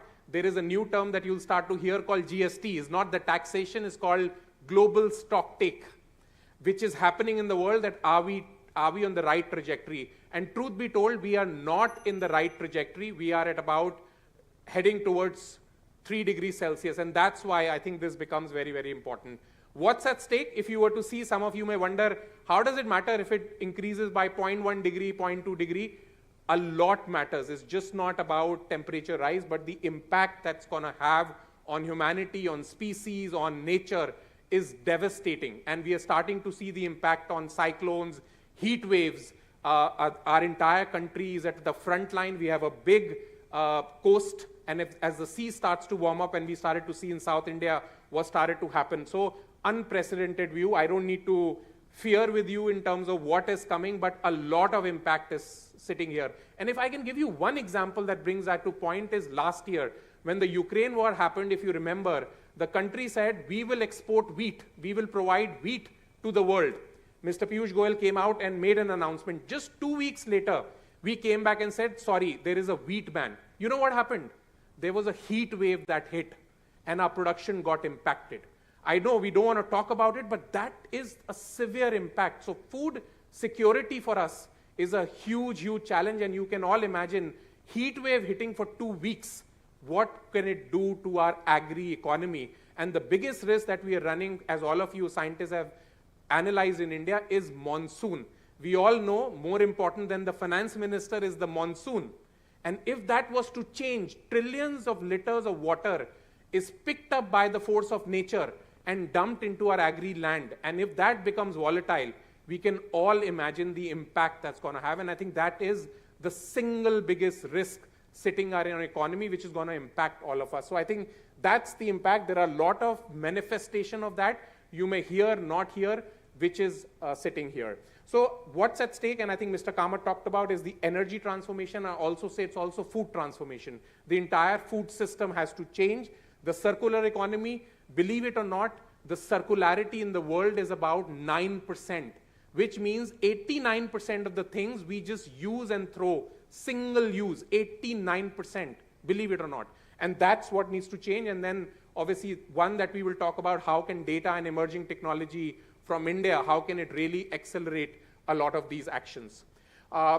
These are some of you are wondering, what are these ESG KPIs, metrics that we talked about? So what we did, we've analyzed all the global companies in terms of what are the leading indicators that they're reporting on ESG are these.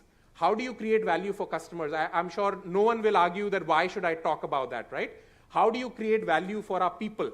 And we all track these metrics.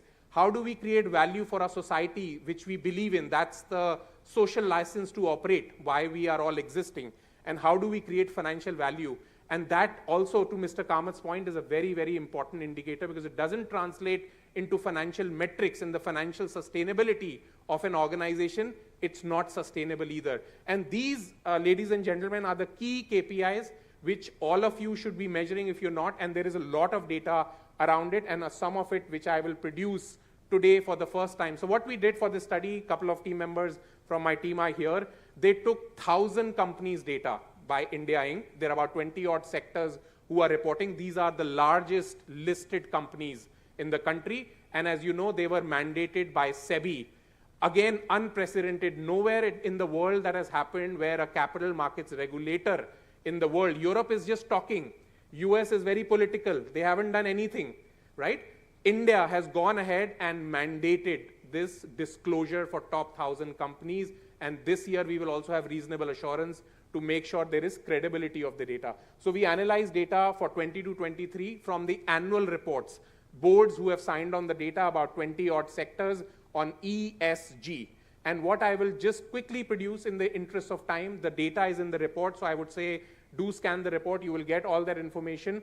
Energy consumption from renewable sources at about 11% at the moment, right? That's the average that India Inc. is reporting for top 1,000 companies. As we all know, we need to hit 40% target to meet our NDCs as well as the requirements. So that's a quick number. And I'm not going to interpret this number, make what you may of these numbers, and you can reflect in terms of what your organization are. 56% companies are saying their inputs are sustainably sourced. What is sustainable, how they're sourcing is another discussion, but 56%, that's a good indicator that they're sustainable sourcing. Water, liquid discharge is a huge issue. 60% are saying there are zero liquid discharge. Not easy to do, but that's what the companies are claiming, that they are not discharging any polluted water, which in my view is a great perspective. Yes, I'll just take 2 minutes and then I will finalize. Sustainable sourcing, scope 1 and scope 2, for the first time, we have analyzed top 1,000 companies, how they're producing data. 1.4 gigaton of carbon on scope 1 and 2 is emitted. And if we were to take a $50 of carbon pollution, which is what global is aiming, or $100, the exposure sitting in our balance sheet, which is unaccounted, is $70 billion. And I think that's the way to measure that there is a cost of pollution that we are not measuring. If this was to come in pollution tax, carbon tax, which is what Europe is saying, that's the liability sitting in India Inc., unaccounted. It's not there in the balance sheet at all. And I think that's for the first time that you're able to see. Social, very close to your heart.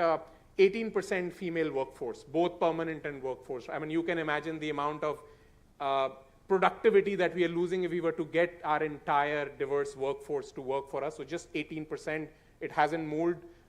Board, we all know, I will not talk about, there is a lot of emphasis on differently abled, only 0.5%.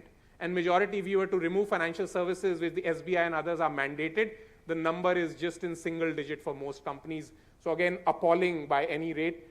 Turnover attrition, huge area, so you're able to see about 21%. This has come down, obviously last year, as we all know, was much higher. Last, governance, most important, companies are reporting data only on standalone basis, not console. And some of you who know financial reporting, you can figure out what that means. 84% of the companies, I was alarmed to have a board committee of ESG at the board level, which I think is great. Now, how the committee is functioning, what's the charter is another discussion. These two, ladies and gentlemen, are two very, very important indicators that investors and Globe is looking. How much are we spending on R&D? We all know as a country we don't spend much. But what percentage of R&D and CapEx is on ESG, right? And if you see that number, interpret as you may, 16% and 14%. And I think these are two leading indicators to say, are we investing enough for the future? One is the pie, which itself is small as compared to other countries. Are we investing enough in R&D and innovation, and what is the ESG percentage? So that's the quick one. The other one discussion, and I think Mr. Kamath talked about, is technology. I think with our prowess and digital stack, how could we really accelerate with a lot of these AI and emerging tech is another issue, because to do this manually, if some of you have been doing this sustainability reporting, in my view, it's a distraction.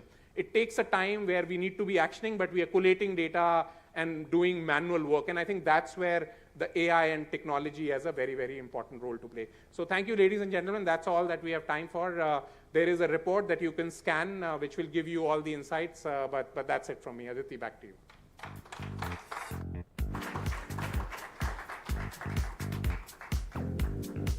Thank you so much, Nitesh, for sharing this extremely meaningful and insightful presentation. We will be launching the EY report in the next session. But yeah, the reports are accessible on outside and across. We'll be showing the QR code. We will now take a tea break, a networking break for about 30 minutes. Request you all to please be back by 11 a.m. You may request, you can join us for refreshments outside. Yeah, but we'll start the session again by 11 a.m. Thank you very much.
Problems are opportunities. You are going to become problem solver for this country. Friends, Sri Balaji University Pune is working with the purpose and for the purpose.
it like that.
You like it like that.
it like that?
I request everyone to please settle down as we will be beginning.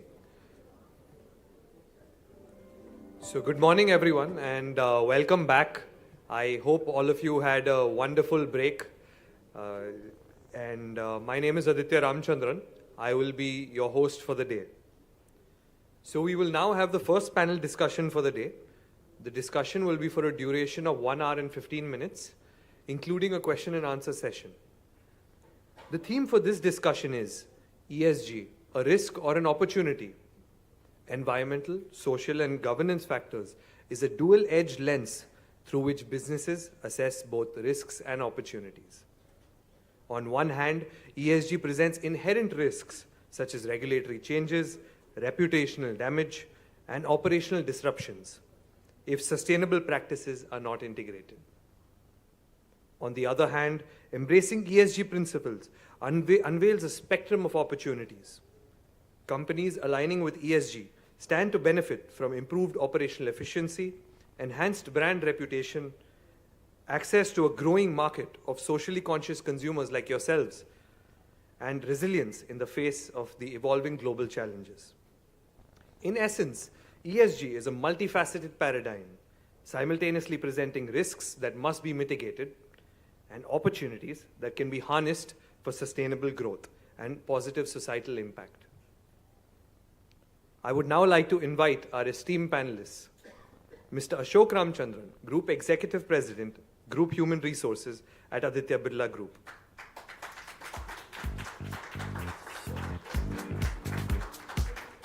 In this role, he oversees HR for a portfolio consisting of a set of businesses across the conglomerate, as well as the group centers of expertise of learning and talent development, talent staffing, organizational effectiveness, HR strategy, and employee relations. Across his career, Mr. Ramchandran has led HR teams to deliver strategic impact, as well as building depth of HR processes. He is a strong believer in talent and potential, and building of strong opportunities and careers for people. Once again, please join me in welcoming Mr. Ramchandran.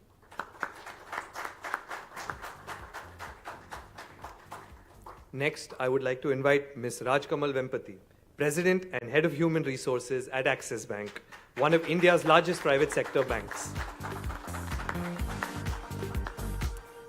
Ms. Vempati is a member of the Management Committee and a passionate advocate of sustaining a human workplace and creating an inclusive culture geared for the future.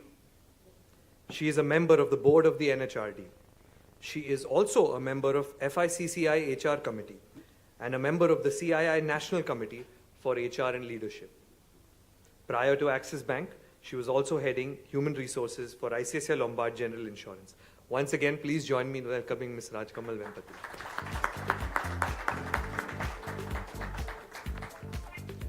Next, I would like to invite Mr. Vikram Tandon, Group Chief Human Resources Officer at Adani Group.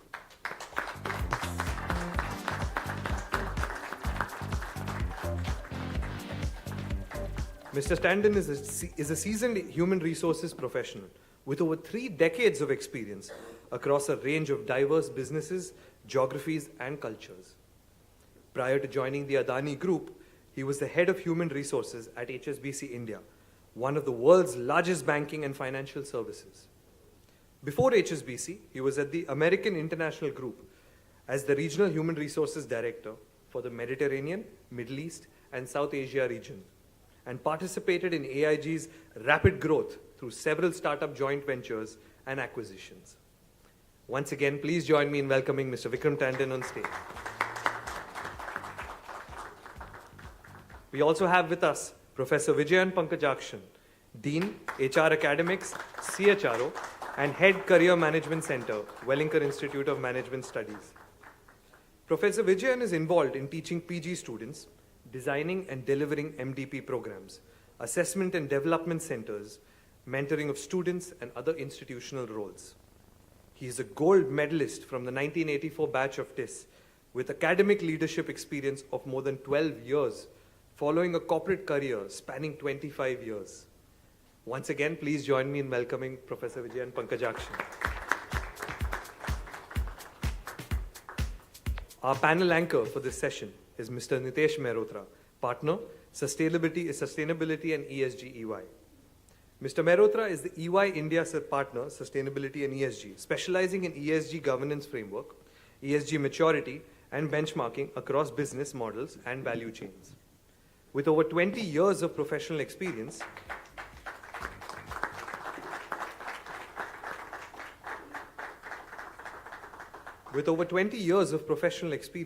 he has been influential in end-to-end project management, driving profitable growth and opportunities focused on ESG.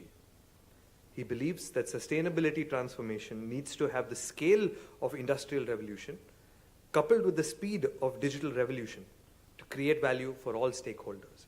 Once again, please join me in welcoming Mr. Nitesh Mehrotra. I now request Mr. Mehrotra to anchor the discussion. Over to you, sir. So what a great panel. I think very diverse in all sense. I was just trying to see, is there any sector which is not represented? But I think across all of you covered the breadth and all the sector. And the other thing which is very interesting is, typically you see pictures a little bit better than the real people, but for the first time I'm seeing all of you look far better than your pictures. So maybe it's time to upgrade your pictures, I must say. Which is phenomenal, right? Because otherwise it's difficult to place people from pictures to reality. And you say, the pictures are not really doing justice. But anyway, so thank you again. Great panel, I would say. So what we're going to do, I think after Mr. Kamath's overall views and also a little bit of data that we saw, I think bring this to life, with amazing experience and diverse skill set and the cross-sectoral experiences my esteemed panelists have. And I think we'll start with Ashok, maybe with you, to say that as we look at this topic, sustainability, climate change, social inequity, I know it's kind of woven into multiple frameworks, multiple fabrics, and especially for India, right? Is this a risk or an opportunity? How do you see this? And also weighing a little bit geopolitically in terms of where the place of our country is. How should we look at this entire sustainability space? Thanks, Nitesh. Thanks, Amitabh, Shang, and NHRDN team for inviting us on the panel. And I think as we were reflecting on the topic and doing a little bit of prep to say how does this bring relevance, there are two aspects which come into our mind. So Nitesh, in my mind, clearly, what is a risk today could be an opportunity tomorrow. Clearly, if not attended to, it's a significant risk which will come alive very soon. And that not doing enough about it, bringing the risk alive, I think is a journey many companies are swiftly moving towards. That's the reality of where industry sometimes is not translating words to actions, if I may call it. So there is one angle to the risk which is valid, and I think it should work on the companies rather strongly as may be needed. And yet it is a huge opportunity because the world is pivoting towards seeing ESG as not only a desirable thing but a must do.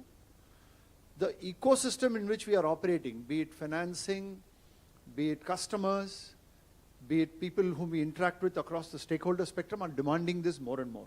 So awareness seems to have gone up, both on if I look at Aditya Birla Group, on the manufacturing side and on the services side, be it financial services, be it fashion retail business, our telecom business. There is huge pressure on delivering on the environmental, social, and governance aspects. And I think the journey of doing this is a big opportunity because your cost of financing is linked up.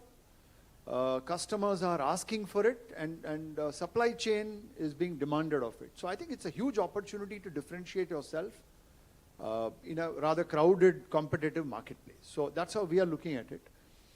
The imperative for us, one can say that we must adopt it wholeheartedly as a management team.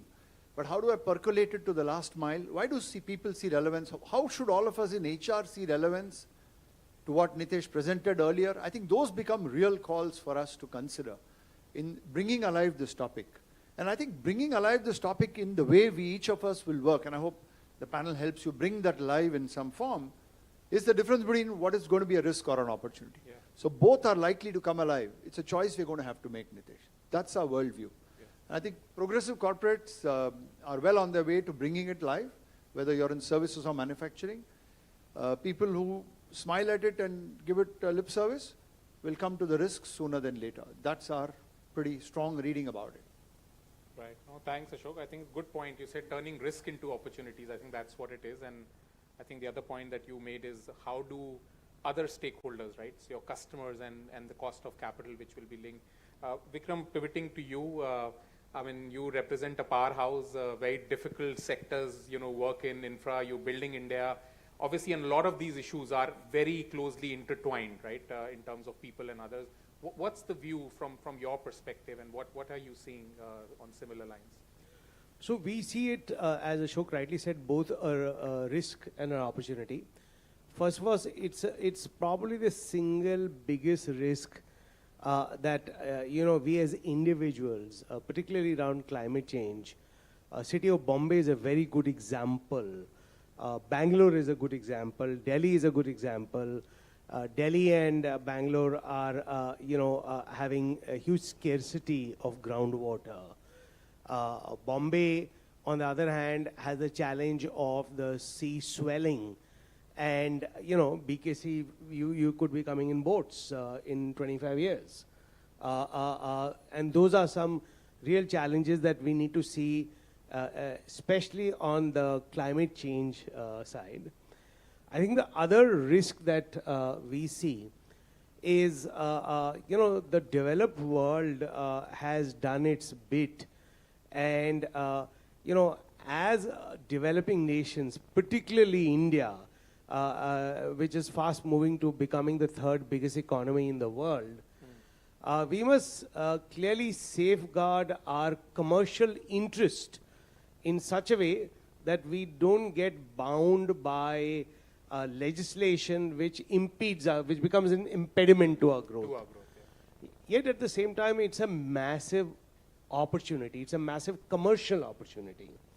I mean, the whole, it's a no-brainer, you know, just like AI today is a part of a lot of what all of you are doing or will do, the whole greening of energy, that whole energy transition that is taking place, where fossil fuels in the next 25 years will be largely dealt with, replaced. Yeah. Huge commercial opportunity, and I know published facts that Adani's are putting in about $75 billion between now and 2030. We have a massive business in producing solar panels. We are India's largest renewables company, so there's a commercial opportunity there.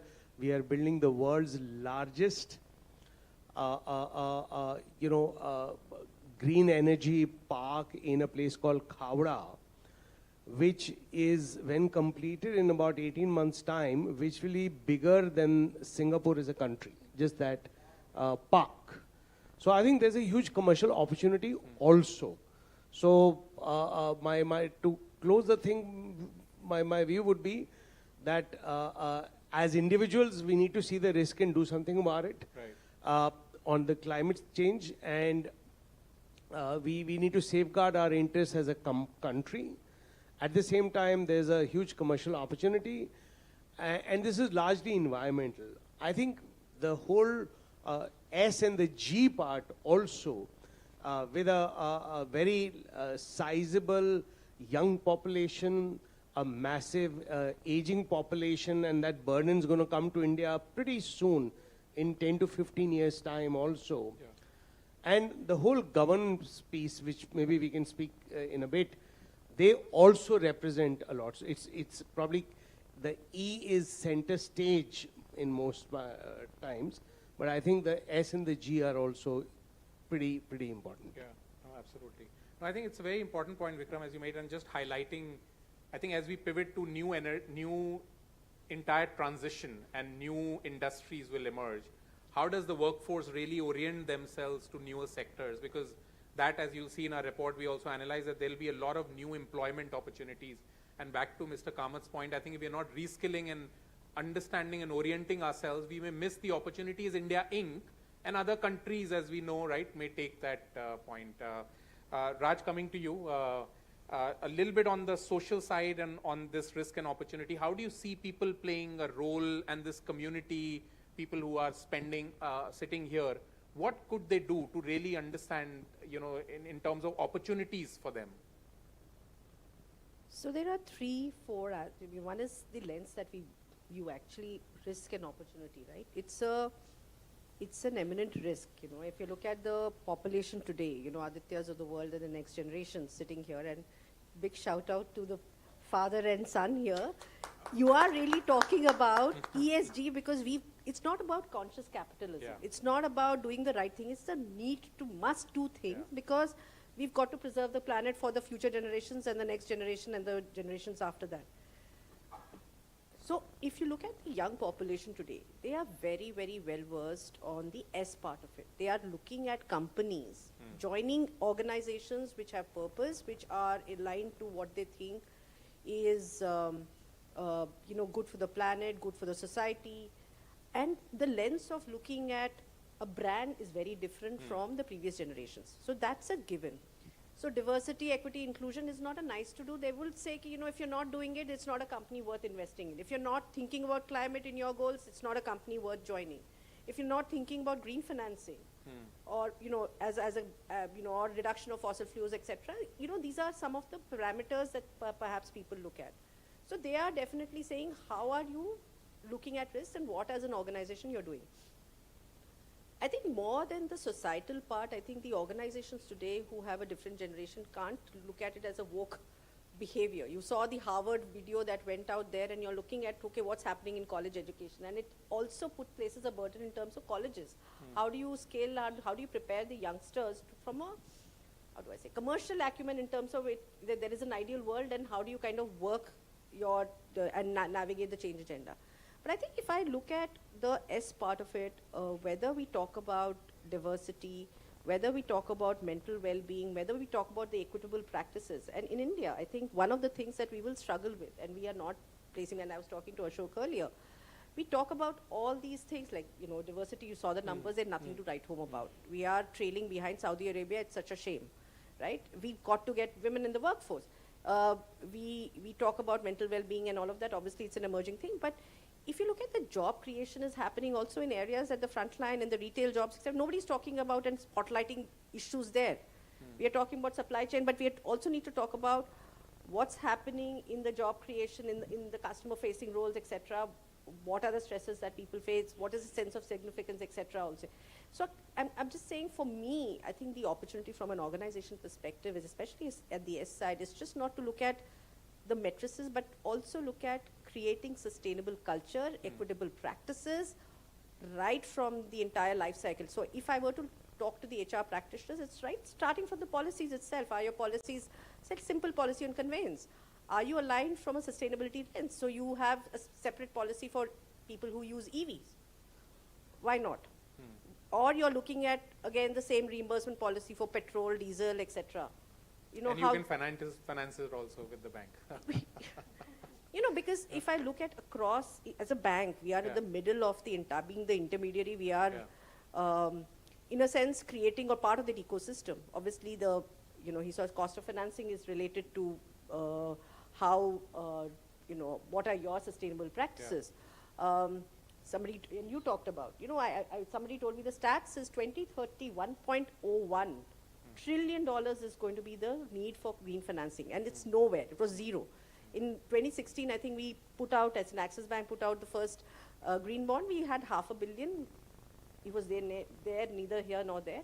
Now we are talking about green financing, but it's only restricted to 3 areas, right? It's agri-tech, I think EV and renewable. But we are talking about blue financing, the wastewater renewals, etc. in the circular economy that you're talking about. $1.01 trillion are going to come into this sector, and new companies, new kinds of business models are going to get created. But that's the E part of it. I think the S part needs greater attention as HR practitioners. We need to look at all of that from an opportunity to review our practices and prepare ourselves for the future generations to come, including the work, the way we work, this entire agenda of work from home, etc., etc. There are many, many models, I think, of contract also that will emerge. So I would say it's an opportunity for us to review, refresh, and prepare a culture which is more sustainability-led rather than preserving things of the past. Yeah, no, absolutely well said, Raj. I would say, and if our human capital is not sustainable, I think we can't make anything else sustainable. And I think the other point that you said is that diversity, and I think such a large economic opportunity that we are leaving on the table. And stats is just a symptom. I think the problems are the policies and the ways of working, which obviously we need to be addressing. And I know we have a detailed panel that we'll be diving on later in the day. Coming to you, Professor Vijayan, your perspective from a different vantage point, how do you see, what research are you looking at, and what's your data telling you? Yeah, I think it's on. Yeah. Yeah, sorry. Thank you for the opportunity, Amitabh, Shang, and my fellow panel members. I am going for saying that ESG is an opportunity. Not to say unmindful of risks, but the opportunities are more than the risks. And why I'm saying that is, if you look across the world, whether it was the war in Ukraine or even things before that, organizations are always facing a relevancy and competitive question mark. I think the urgency and the opportunity is lying in making organizations more relevant and competitive. Now, whether you're looking at cost of power being reduced, what is the end result? You are becoming more relevant. And I think relevance is a big asset for companies to have, particularly in schools and colleges, whether it's B school or engineering colleges, as Raj rightly said, because they use this filter of should I join this company or that company. Maybe a situation where even people may join for a slightly lower salary, then those things can also happen. Also, I am quite aware that the supply of sustainability and qualified people, I think in India we hardly have any courses.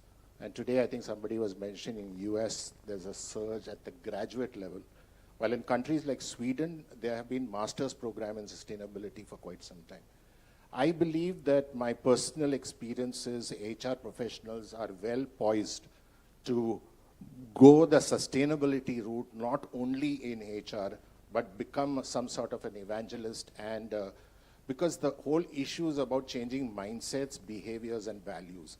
And as institutions of learning, what we have tried to do is bring in sustainability as a factor during the selection process, the choice of case studies, and also bringing in governance for all our programs where we have advisory boards who are consisting mostly of industrial, from company executives and professors from above. For example, our innovation board is led by Professor Dr. Mashelkar. So what I'm trying to say is governance is also important for institutions of learning because everybody is doing everything. There's very little differentiation. I think here is an opportunity for us to look at the way the programs are governed. And we have had some good experience. I've sat in some of those sessions, and it puts the academics, in some sort of watchful. Otherwise, they tend to probably remain in the past. The last statement I would say is, I think doing the right things is gaining ground. Now, whether it is through the sustainability route, philanthropy mode, I don't think there is much of a market for doing, things right and claiming it's a formula that possibly has run its own. But doing things right is a very open-ended question because there is no definition of what is. I think ESG is one lens through which organizations, including colleges and schools and others, can look at the way they function. So it's like a prism I see where ESG is splitting the light in all sort of things, looking at faculty, looking at student commitment. The only good things that is going is students are very concerned about, they are more sensitive, that there's no doubt about it. I think it's the faculty's responsibility to leverage that. So I would say that I see it more as an opportunity. Thanks. Thank you, thank you. No, well said, and I think this aspect on reskilling and I think orienting people on sustainability, not as a special course, but in everything, right? Because a person who's trained in finance needs to understand the sustainable finance part or green finance, as Raj talked about. Similarly, in supply chain, digital, and everywhere, I think it's very critical. And I must, one point that I always forget, and I think it's something that that we do at EVA as an example, for all our 400,000, 4 lakh people globally, we offer MBA in sustainability free of cost to our people from a very accredited US university, in terms of creating that if we have to audit, if we have to do a transaction, if we have to do tax in the future, if I have to work on a supply chain and digital strategy, if I don't understand sustainability as a variable, I don't think we'll be fit for purpose. So I'm not saying it's something that we're doing, but absolutely to the point that I think it's everywhere is the next digital, I think Vikram kind of alluded to, or AI, because otherwise you will not be fit for purpose. I think that's absolutely well said, and I think lots to be done. Yes, Ashok. If I can take the liberty to add on yes, to please. what Professor said, I think what is emerging, and I think relevance to all of us in HR in some form, is I think the differentiation between what is good and what is not is the element of practice of authenticity of a corporate. So be it corporate governance, the good practices, the S part that Vikram and Raj spoke about. I think the differentiator is authentic leadership. And I think our ability to identify leaders, identify corporates, identify teams, be ourselves authentic even when the call is to compromise, will determine your spine and determine how far you go on this journey.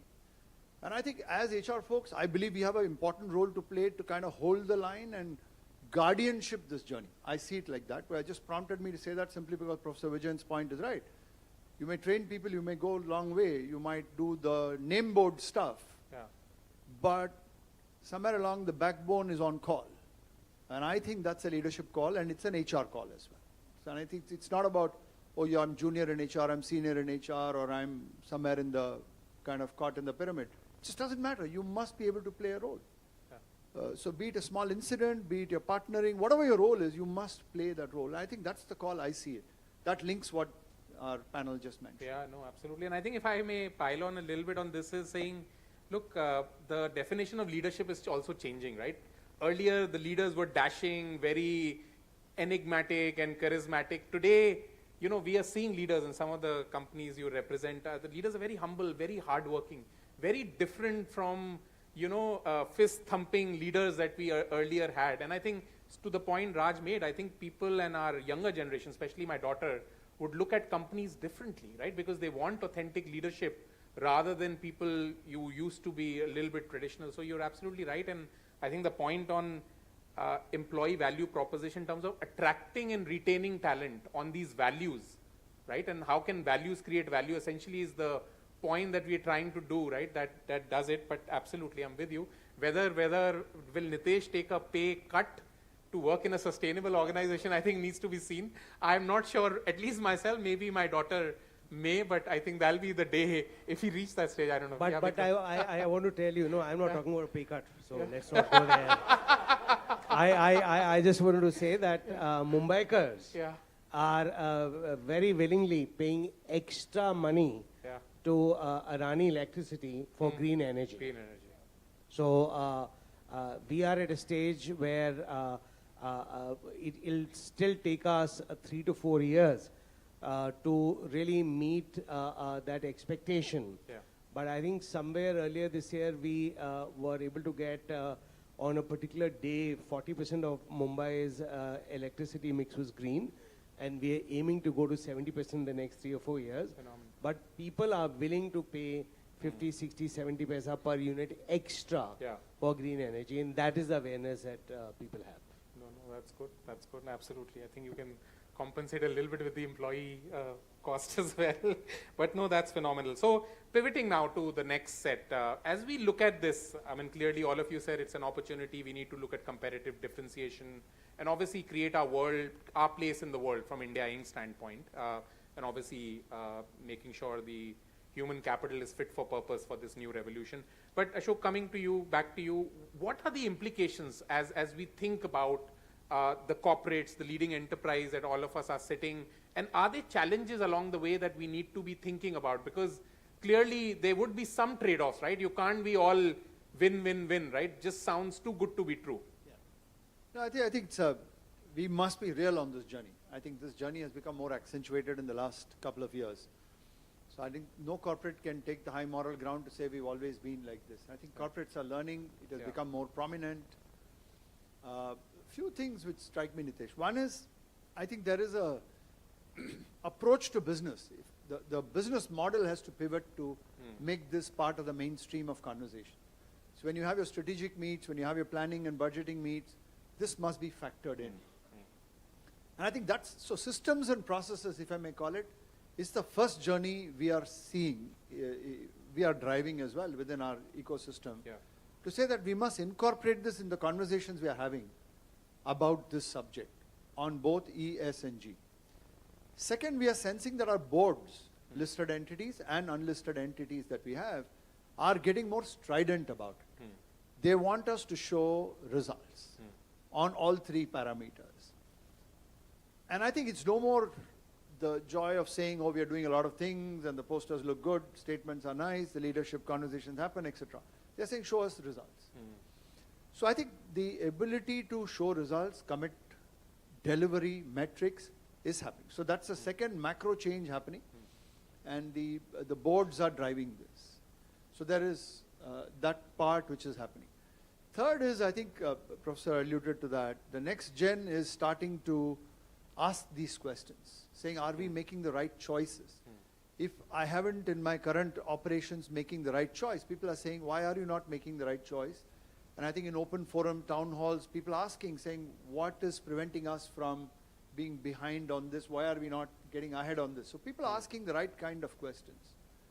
The fourth and the last ingredient goes back to what I said earlier, which is, do my leaders make the right choices? And I think leadership is a choice you have to make. And I say that very consciously because you could wink and blink and move through the year. You could also say that in my time, in my career, I'll do this. You know, I need to show results today and shine. Let the next guy coming after me figure it out. This could be a point of view. And hey, listen, in a mix of 100 leaders, likely you will find standard bell curve happening on every subject. How do I make sure my leaders are foresight enough that they carry the vision to make a difference? And can I cultivate such leaders as HR fraternity? Do I know them? Do I cultivate them? Do I have the spine to differentiate them who make the right choice? That of course results this quarter, this year is important, but there's a way to do it. And can I therefore invest in the right choices? Be it services industry or manufacturing. Both have a call on this. So I think these are the four ingredients I see corporates pivoting to. And I think it's a journey, to be fair. I don't think it is, we have cracked it. So when I say it, it sounds like it's a formula to crack it. Aisa nahi hota hai. There is a journey, you struggle, you come back. Leaders throw up real challenges to you. You're telling me to do this, but this is the choice I have. What do you want me to do? Cost of operations. So I think it takes that spine to hold it and say we need to do this. So I think these are the four ingredients as I see it. No, Ashok, well said. And I think the point that you said that we also need to look at the trade-offs and saying what are the other interdependencies that we need to be thinking about, because not everything is as linear, right? And you do one, the other falls off. I'll be honest, like for us, when we've taken a net zero target, our entire carbon footprint is in me traveling, taking a flight to New York, right? Tomorrow, if I tell my, younger folks and saying, look, when you are promoted, we will no longer send it to a milestone program in US because that's where your carbon footprint is. So it's carbon versus culture, right? And I think it's an important debate that we need to also think about. It's a very realistic journey. You can't take a high moral ground on this. You've got to take a realistic journey. I think you've got to know that you'll take 2 steps and half step back and then you still got to learn. Each of us have a role to play. How do we approach safety, to Raj's point on how do you approach D&I? What is your philosophy behind? It's not numbers alone. How do you approach? That's the thing. So let me just add to it. We talk about VUCA world. There are various other terms for, complexity. Variables have become multiple for leaders to put out strategy. If I were to look at also stakeholders, I can talk about, just to add to the point that he was making, not only boards, regulators also become strident. If you look at RBI. Whether we like it or not. You like it or not, because they're talking about, if you look at we are in the business of risk. For us, every risk is an opportunity, right? In the business of risk, when they're saying climate risk is real, what are you doing about it? In the business of governance, what are you doing about it? So regulators have become strident, boards have become strident, employees, and the entire labor pool is also in that sense strident. There is the entire rise of activism, if you will. So I sometimes feel, talk about leaders, the leaders have hard choices to make and they've got to navigate between these constraints, and that's a reality. The other thing, in addition to the choice and the authenticity that we need to also think about it's unlike a digital skill. So digital, many of us worked on the journey saying that get a digital person, that person will solve world hunger, right? So we thought. So we thought. It didn't happen. When e-commerce came in, and I'm talking about early 2000s, the dot-com era, even then we tried to solve it by putting capacity in a vertical and say they will infuse it, and like amoeba-like, they will integrate everything. Sustainability, unfortunately, the journey started, at least in most of the corporates I know, by a reporting engine, a reporting entity, right? And then we are saying, oh, but now if you have to report at this granular level, just 1, 2, 3, 5-member team is not going to do it. It has to be tone has to be set by the leaders and figure out the philosophy and the choices. And if you look at it, even within the bank, we looked at an ESG expert, green finance expert, etc. And then we sat down and said, what are we really looking at? We had to get people to become ambidextrous, and it has to be a cross-functional entity. And what Ashok said is right. It can't be driven by one team. Yeah. It can't be driven by HR. It can't be driven by, let's say, supply chain. It can't be driven by finance.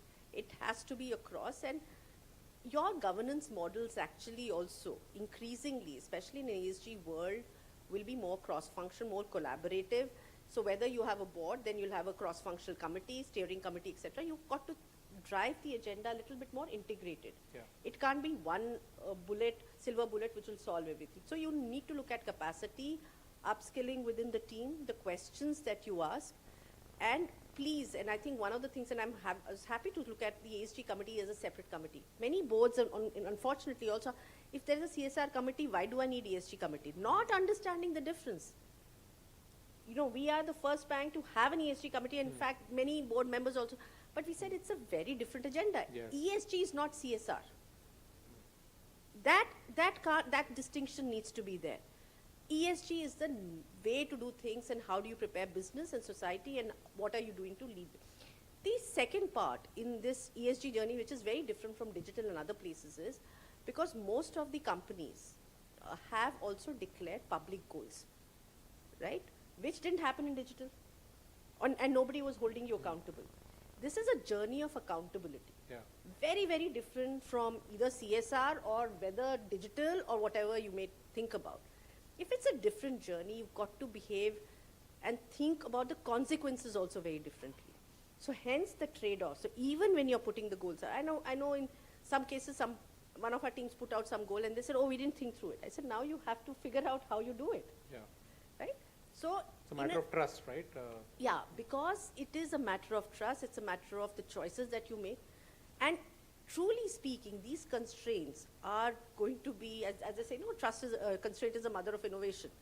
This is really going to help people pivot their business models, look at things differently, whether you're in HR or business or financing, and how you look at creating the ecosystem. But I think these are the three fundamental differences I see. The stridency will only increase. We've got to become much more ambidextrous, so we've got to be learning all the while, consciously, with long-term in mind, not taking the shortcut. And how do we hold ourselves accountable each and every day to the goals that we've set out? No, absolutely, Raj, well said.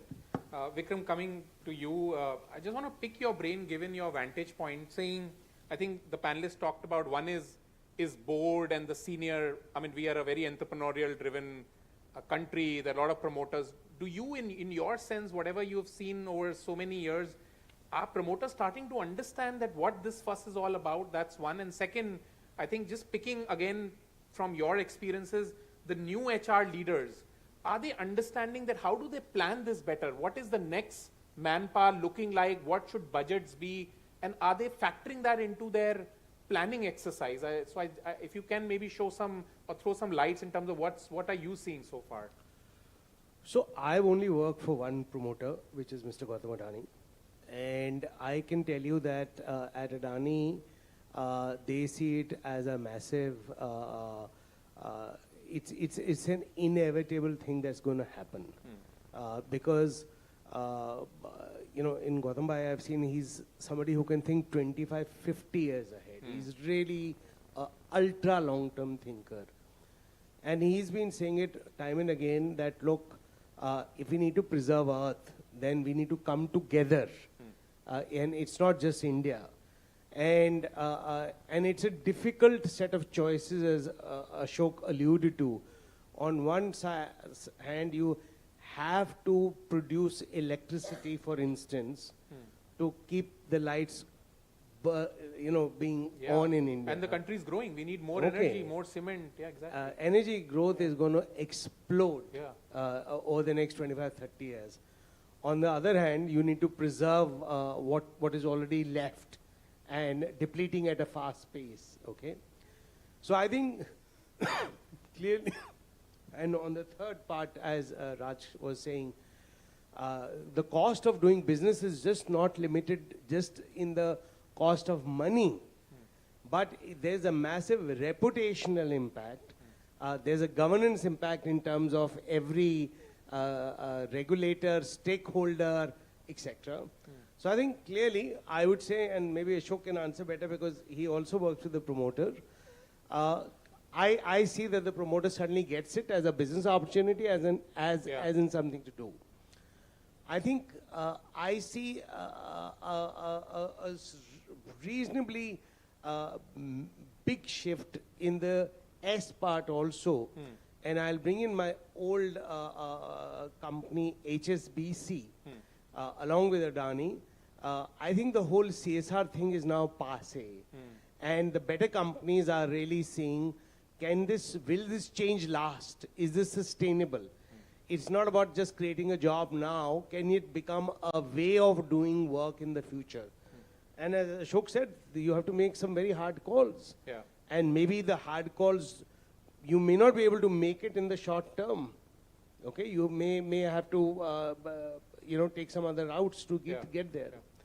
I think for the HR community, I still feel it's a huge journey of evolution.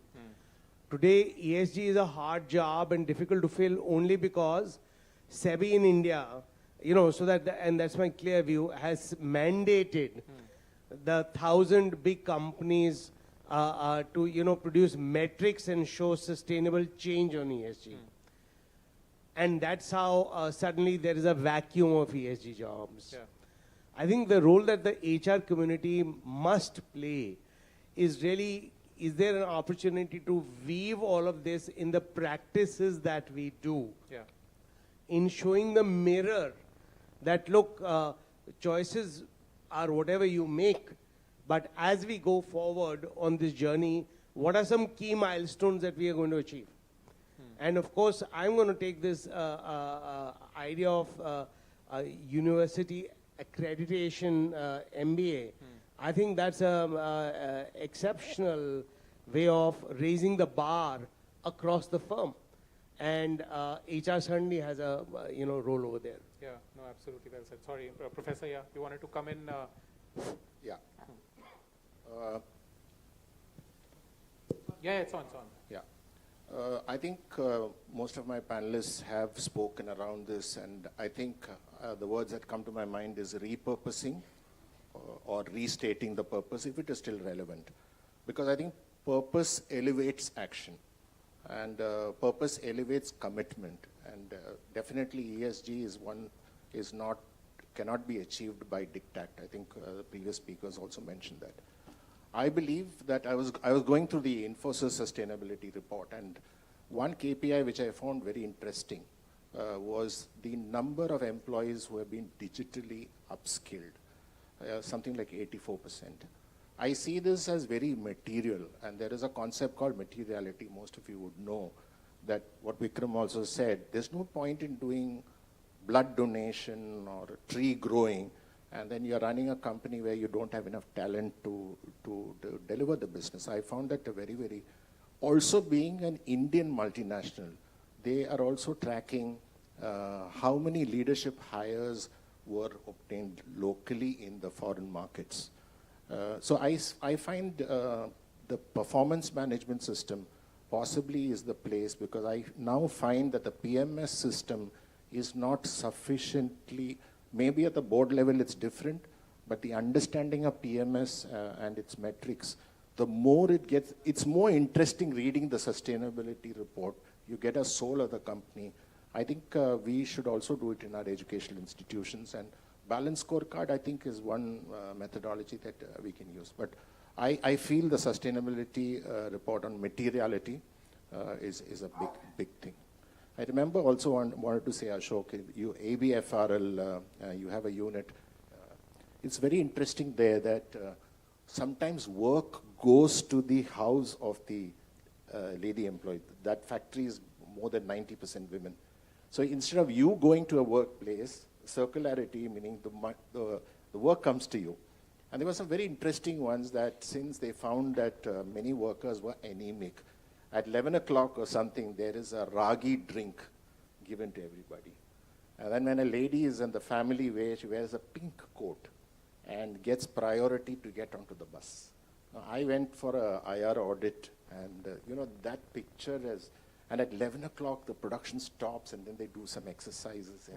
Amazing bit of it. So I'm just saying, if you bring it more and more closer, maybe Ashok, you may be in demand for that. Ashok may demonstrate quickly.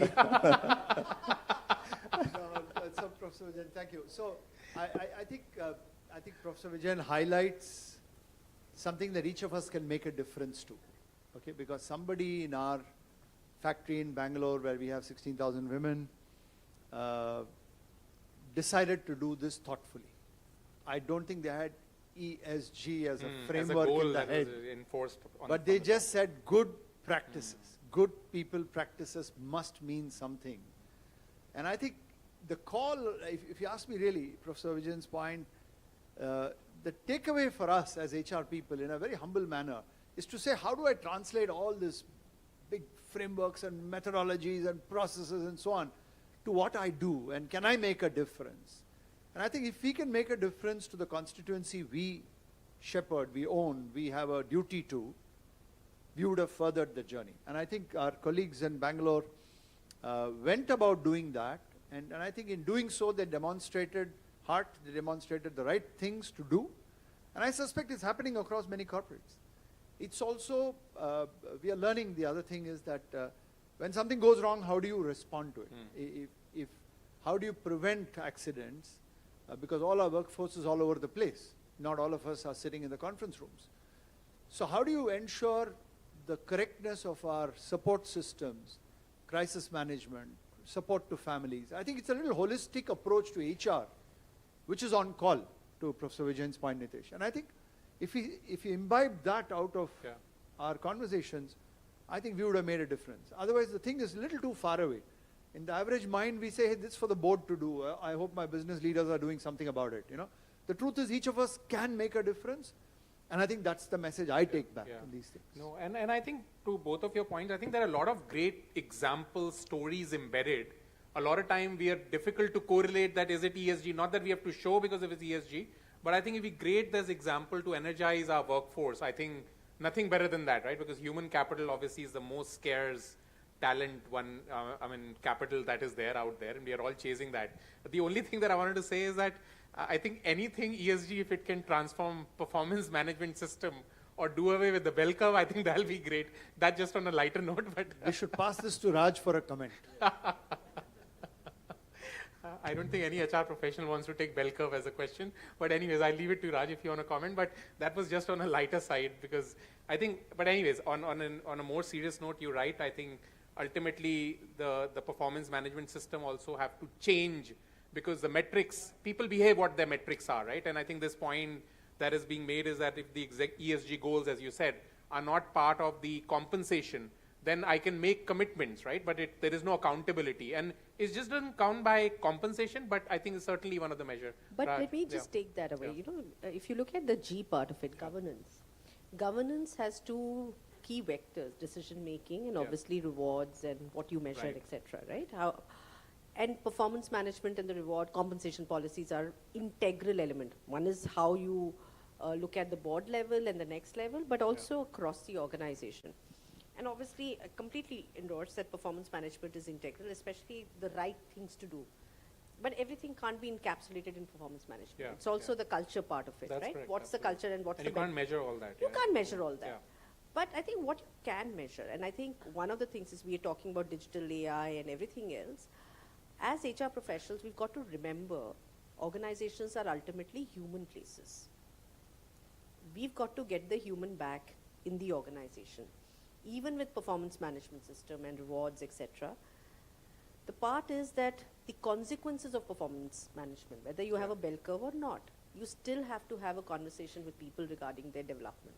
You still, when you give the reward, it needs to seem fair. When people operate in your organization, they need to feel capable every day, not completely be capable. Feel capable and have the agency that I can learn, upskill, and deal with the evolving world. And I think that's the fundamental role of HR that we can't take away, and I think it's gotten amplified even much more in this day and age when so many demands and challenges are being placed. So that I think in more than performance management, one is the performance management aspect. I will focus on the consequences, how do we give feedback, what is the developmental aspect, how much time are we spending, how are we improving the decision-making quality and making it more fair. That's where I think we also need to spend a little bit more time as HR professionals. Yeah, no, absolutely. And that's a transformation in itself, right? It's not going to happen overnight. So coming to now the last theme of the conversation, I think staying with social again, I want to say, I think one side there is that what you can't measure, you can't improve, right? But at the same time, when we talk measuring human capital, culture, diversity, skilling, how do we, so one point I wanted to weigh in with all of you is that can this be measured, right? Because there are a lot of people who say, look, it's very difficult to measure, right? Now the other side of it, if you can't measure, you can't really improve. How do you monitor? How do you communicate? How do you disclose? And there lies the point that I want to hone in is how can data really help create some traceability and accountability, right? Because otherwise anyone can say my culture is great. How do I measure that, right? My transparency is great. How do I measure that? And also this whole debate on diversity, right? Because not just in terms of gender, the point that you made, it's in age, skill set, a lot of other factors that needs to come in. So maybe Ashok, starting with you, how can data, can this be measured, number one, some of these things, and how can data really show us the path or help us decision making, which may help our leaders and our stakeholders see a little bit better? Actually, I was going to pass this question to Vikram with an additional question. Okay. Okay. Which is, how does he do it in such a diversified conglomerate where there are different businesses running their own life and each CEO runs their own big businesses? And how does he drive it to the last mile, if I may call it? And that last mile employee, does he really experience what is rolled out at the center? So that is something I was going to say. And add to your question on, I think metrics are important at every level. Metrics is not just numbers, it translates to performance, it translates the way you behave. It is what you do when a number succeeds or fails. So we track numbers, of course, on key parameters. We try and metricize critical incidents. Have you been able to take the right calls, right decisions? Compromises, if made, implications of that are discussed. At senior leadership level, if there is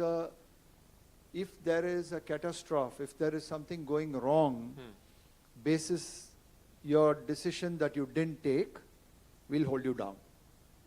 So, and we're happy to do that. It takes a bit of an effort to do that.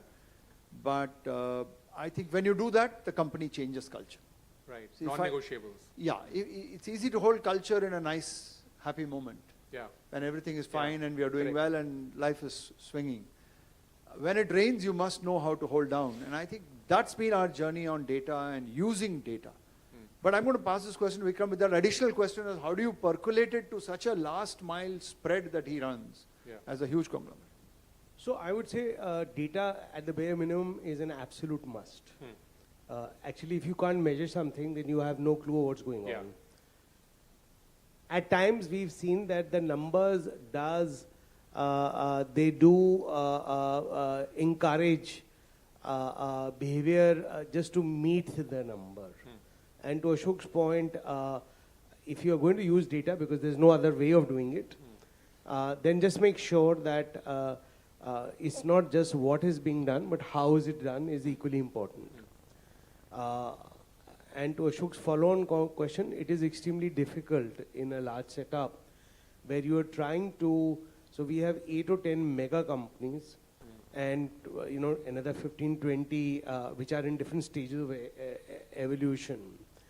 And organizationally, clearly our thought is that we want to evolve to a much more federated structure where there is reasonable assurance to the center that things are working well. But the responsibility and the accountability of delivering to the last mile is with that company CEO and their team.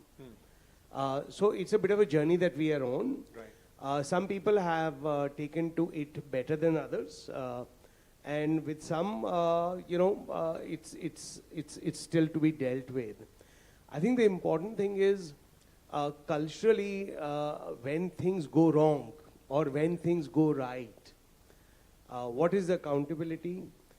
When things go wrong, right, is there enough celebration and transfer of best practice across 25, 30 other companies?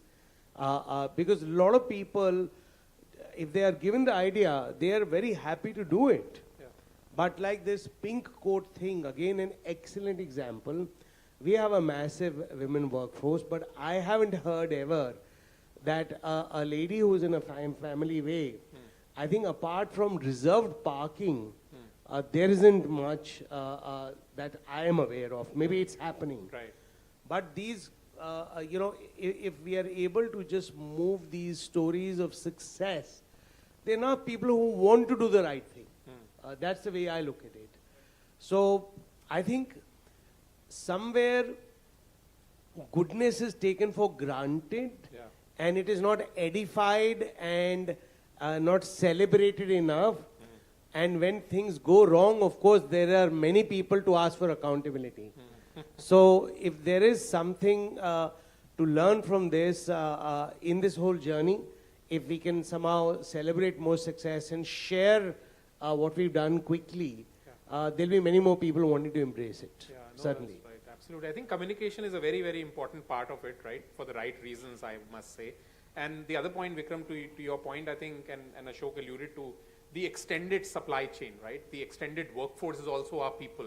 I think for India Inc. and everyone to realize that as a culture, that health and safety there is also an incident. Look, COVID was a very good example. If you did not manage your contractors and contractors, okay, your business will shut down. Yeah. And I suppose that's when everybody realized that you can't just give vaccine to your employees. Yeah.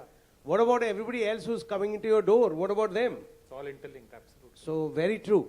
That's true, that's true. And Raj, if I may come to you, just honing on that point on digital, my question would be a little different. Is HRMS systems fit for purpose to measure all of this in social? Are they measuring learning? Are they measuring diversity? Because, back to the point, and you know that, right? A lot of data comes from HRMS system. And today, the other point is your extended supply chain, right? Your contractors, people who are working, are they fit for purpose? And if not, that's the way I would think. What else needs to be done so that socially these HRMS digital strategy, because all of you are spending a lot of money on human capital, HRMS systems and digitization. I don't know if there are any thoughts that you have or what needs to be done better. So I have two responses to it. One is the immediate, which we are facing with the SEBI regulations, where we're recognizing a lot of the data that's being asked for, we don't even maintain. Yeah. And honestly, we may call ourselves, and I would say HR functions have also done it to themselves. We are digital in our own way, but we are not leading the game, right? And our data architecture and structures are confined by what we want to see or what we see. But the pressure that is being put on the reporting, etc., especially with the extended ecosystem, some of the data we don't have. And I'm the first to admit it. And there is, we need to rethink how we are looking at that.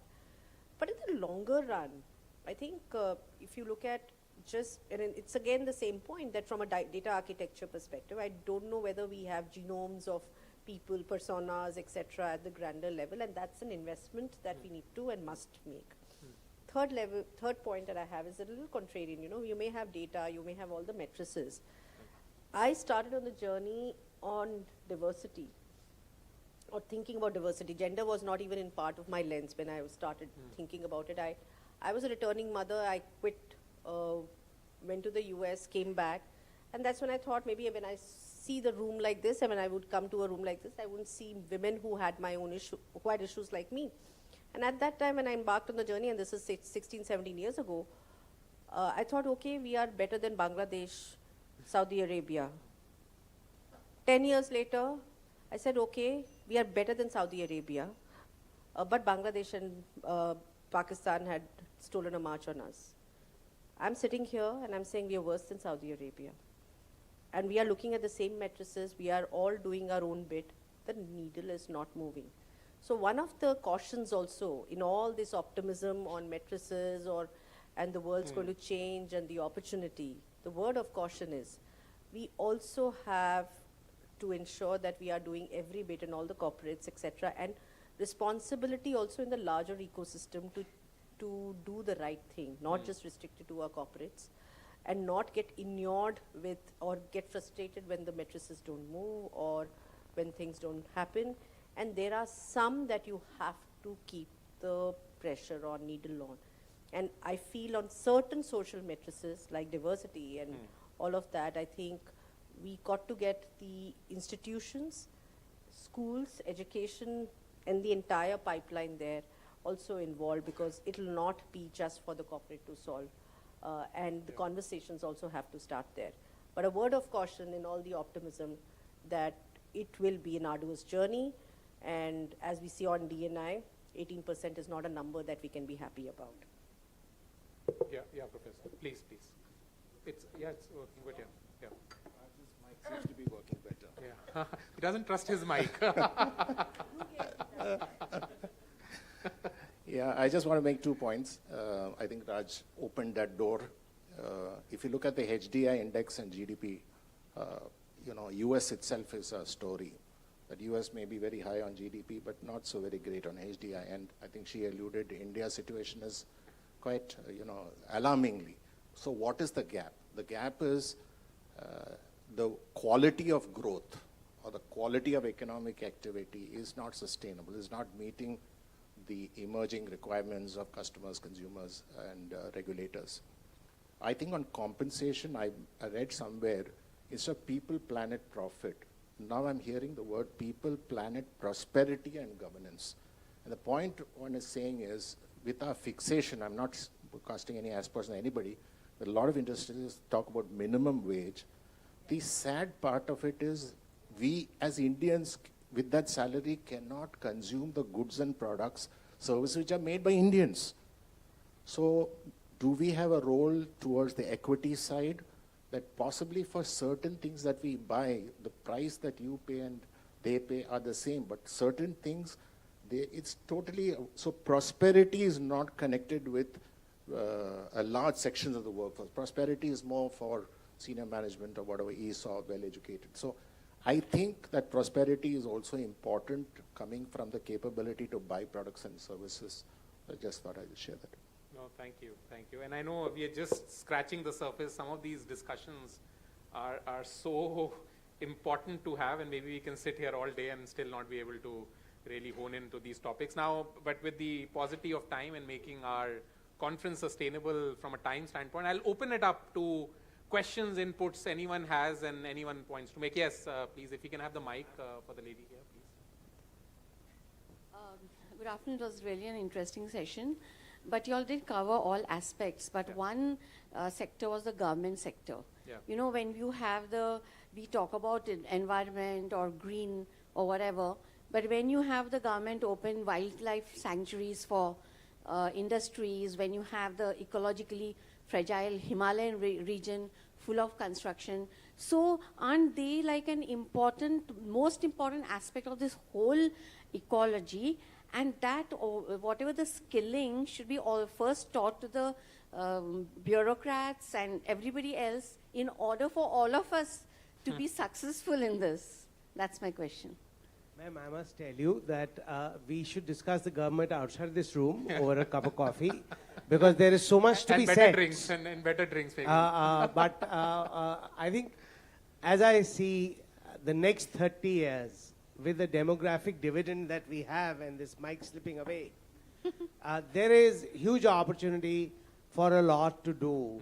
And I think the important point that Ashok was making just as we were preparing for this meeting was that people in this room, you know, us as individuals, as HR practitioners, what is in our gift? What can we influence? And what must be? Because compared to myself, for instance, a lot of you have many, many years, perhaps decades ahead of you. And maybe that's a point of an important reflection. What can you do over the next 30 years to accelerate this journey, to make it more authentic, and find a little bit space for yourself in it? There's a role that all of us can play. And create opportunities. Not to take away what the government should be doing. Okay. But your point is right, I think, and government as policy advocates, if they don't understand to the point that we were saying, then the policy may not be right, and I think there is a huge skilling. Yes, yes. Like if you look at SEBI or what the RBI is doing, they're far more progressive than any other country that we've talked about. Like who's asked, you know, no other countries had this kind of capital markets regulator talking about disclosure, right? So I think we need to also laud some of the initiatives that we are doing. That's correct. In this absolutely. I think you're right. I think, and I made that point in the morning, no other country, and that's absolutely true. Europe is talking.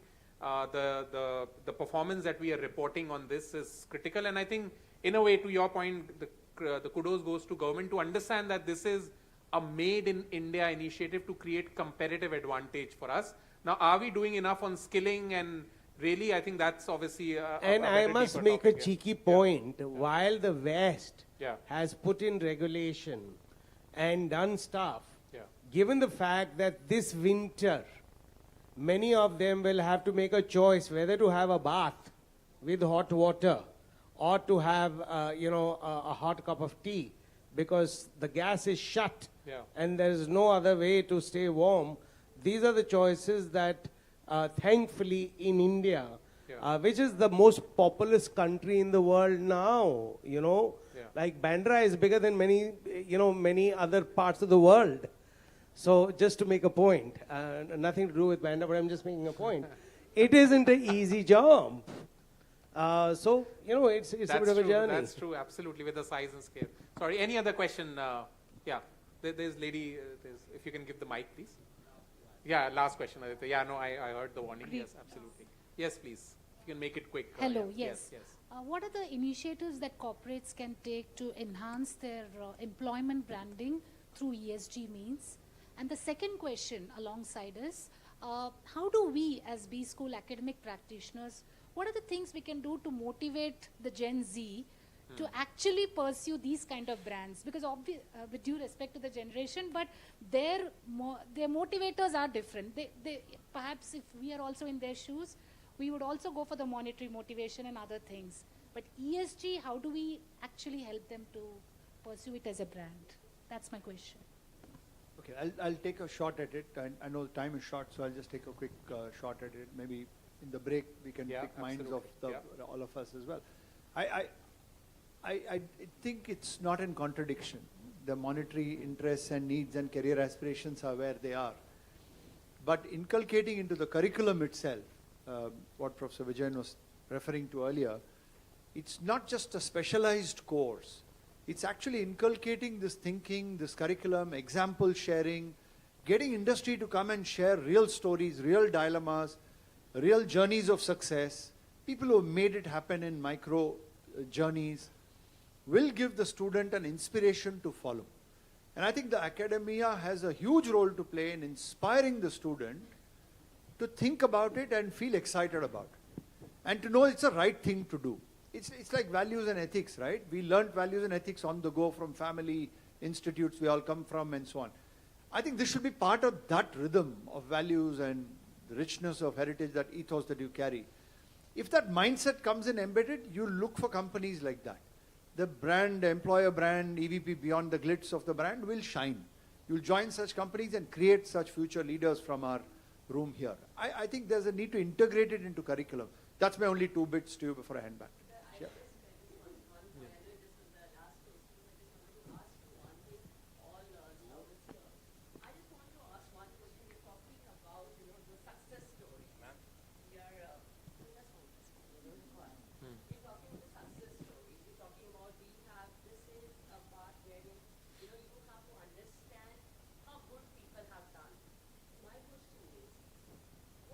happens if I can't? What happens if an employee cannot? So how to measure? When HR says that he has done good, okay, we do the performance management and then we grade him, we give him bonuses. What happens when the employee cannot perform? So the social aspect, how companies do that? How we can train them? What is being done? If you're not able to do a part. Ma'am catch him इस पे तो book लिखी जाती है PhD subject है ये ma'am आप चाय के बाद इसको पकड़ो नहीं तो ये वापस ऑफिस भाग जाएगा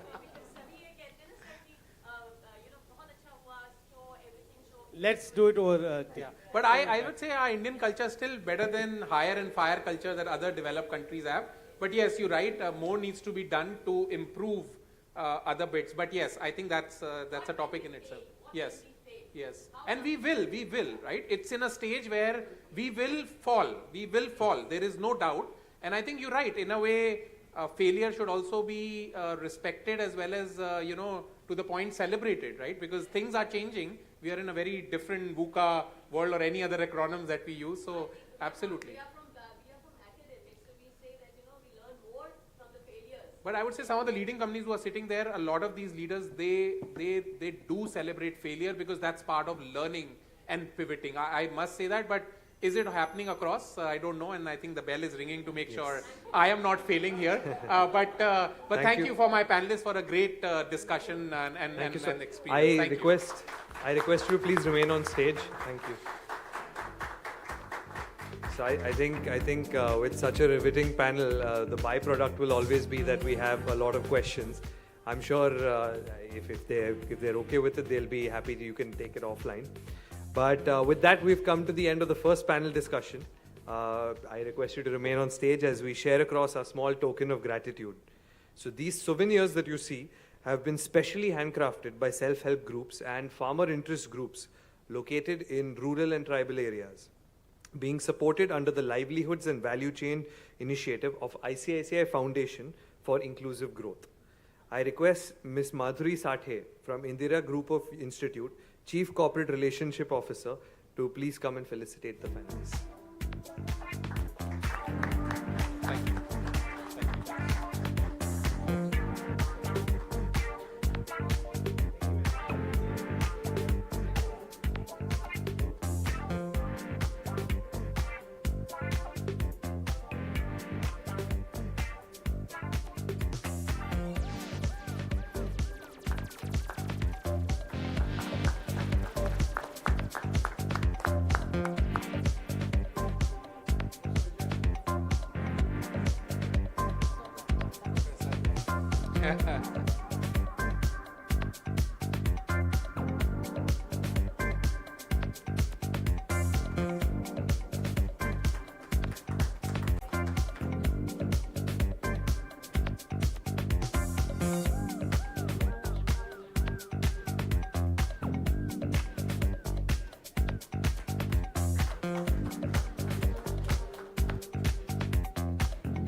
So once again, I would like to thank each of you for the thought-provoking session. Thank you.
So we will now have Dr. Mukesh Aghi President and CEO of USISPF, share a global perspective on ESG.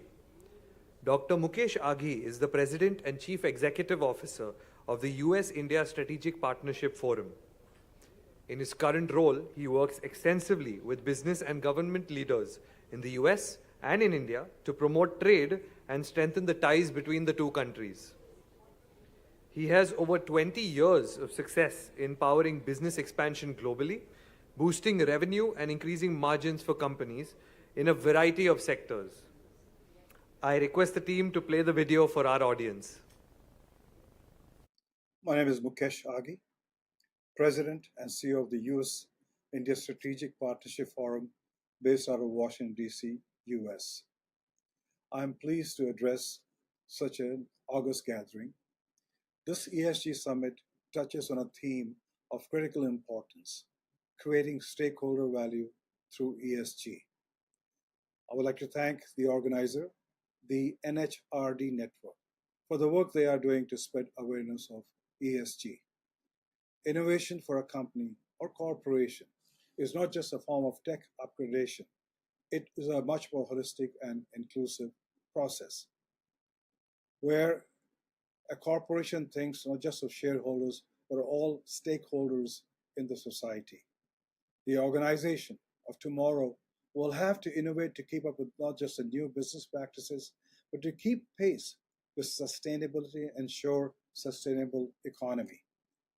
There is an urgent need for companies to embrace ESG principles, not just to survive, but thrive in a changing business ecosystem.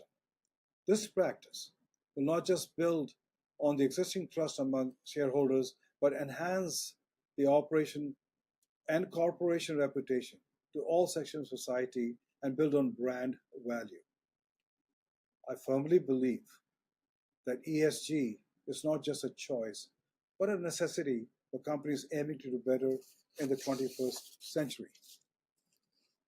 ESG is not a newly devised phenomenon, neither it is a catchphrase. ESG represents a systemic shift for businesses to reevaluate their goals and their processes. ESG sends CEOs of boardrooms back to the drawing board to reimagine priorities and organization responsibilities.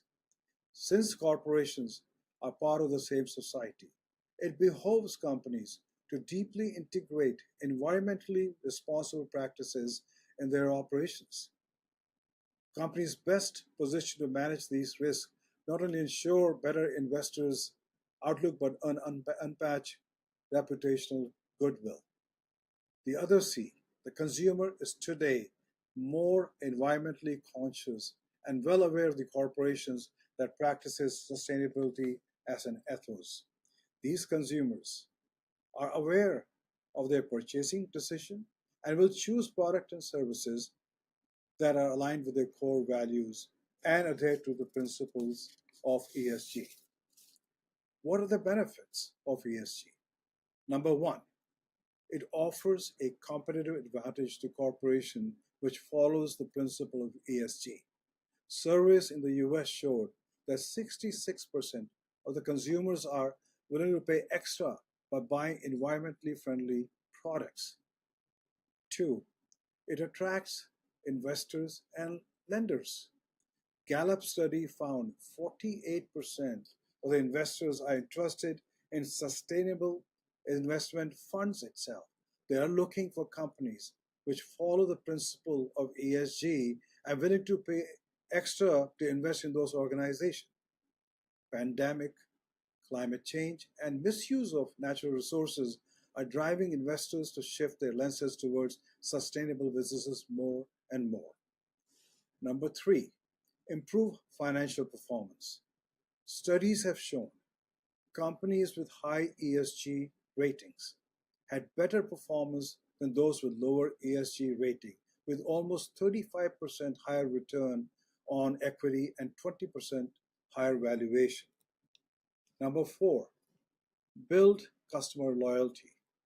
Accenture, in a survey of 25,000 consumers in 22 countries, found that 50% of the respondents said they would choose goods and services from companies that adhere to ESG principles.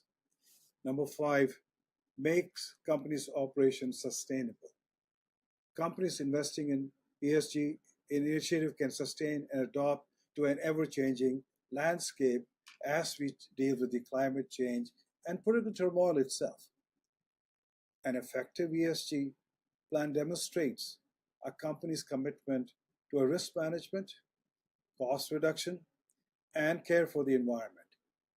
It also indicates that a business has a strong stance on socioeconomic issues, including customer satisfaction, labor standards, and social justice and sustainable investment. So ESG is critical and important in current environment and the future environment as we build the 21st century companies and societies. Thank you.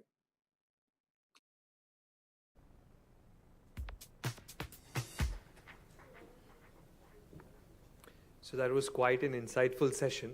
I think I would like to thank Dr. Mukesh Aghi once for taking out time to record a message for all of you. So a round of applause for him, please.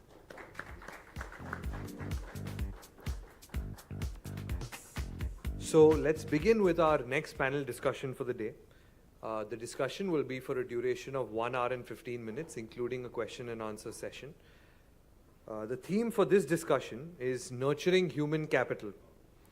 Nurturing human capital is the cornerstone of building resilient and successful organizations. It involves cultivating a workplace culture that values continuous learning, professional development, and employee well-being. By investing in training programs, mentorship initiatives, and fostering a supportive work environment, companies can unlock the full potential of their workforce. Nurturing human capital not only enhances individual skills, but also promotes a collaborative and innovative workplace where employees thrive. Recognizing this significance of employees as the most valuable asset, organizations that prioritize the holistic development and well-being of their human capital are better positioned to adapt, innovate, and achieve sustained success in a dynamic and competitive business landscape. So for our panelists today, I would like to invite Dr. C. Jayakumar, Executive Vice President and Head, Corporate Human Resources, Larsen & Toubro Limited, an Indian multinational corporate.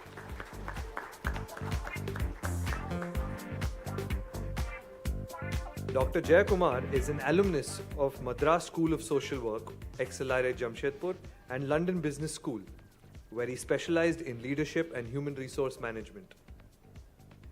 Qualified in law and a doctorate in leadership from the University of Madras. He is also certified in OD from the NTL, United States. He presides on the boards of esteemed professional bodies and in the board of studies of various prestigious educational institutes, such as the AHRD, AIMA, AICTE, NHRDN, and SPGen. Please join me in once again welcoming Dr. C. Jayakumar.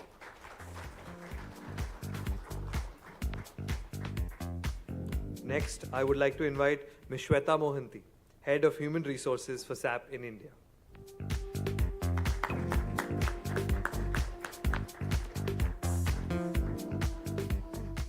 Ms. Mohanty provides HR leadership across the region for all entities, including R&D, sales, and service organizations. She is responsible for designing and executing the people strategy, as well as elevating the people culture. Her focus is to deliver future-oriented and holistic people experiences, leveraging global proven initiatives tailored to the local needs, with well-being and employee happiness at the heart of it. She has over 20 years of strong client-facing experiences working with organizations such as Microsoft and Wipro. Once again, please join me in welcoming Ms. Mohanty.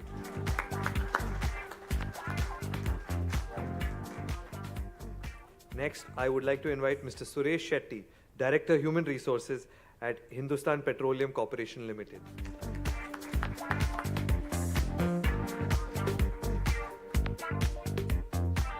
He has over 27 years of experience in various HR capacities at HPCL. In his current role, he represents the HR function on the board of directors of HPCL and guides the HR function on areas ranging from capability building, learning and development to succession planning, talent acquisition, performance and rewards management, discipline and compliance management. He is also serving as the director on the board of HP LNG and HPCL Rajasthan Refinery Limited. Once again, please join me in welcoming Mr. Suresh Shetty.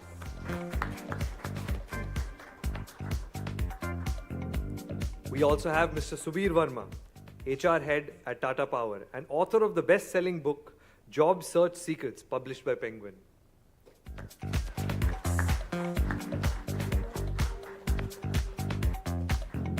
As an engineer, alumni of IIM Ahmedabad, he was amongst the top 30 talent leader by Forbes in 2023.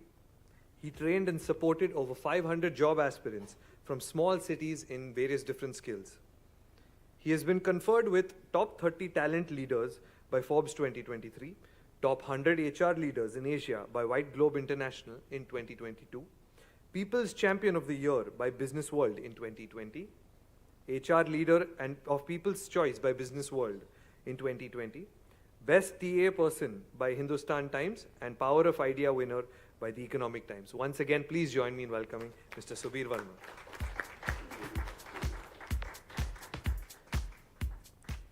Our panel anchor for this session is Mr. Rajesh Rai.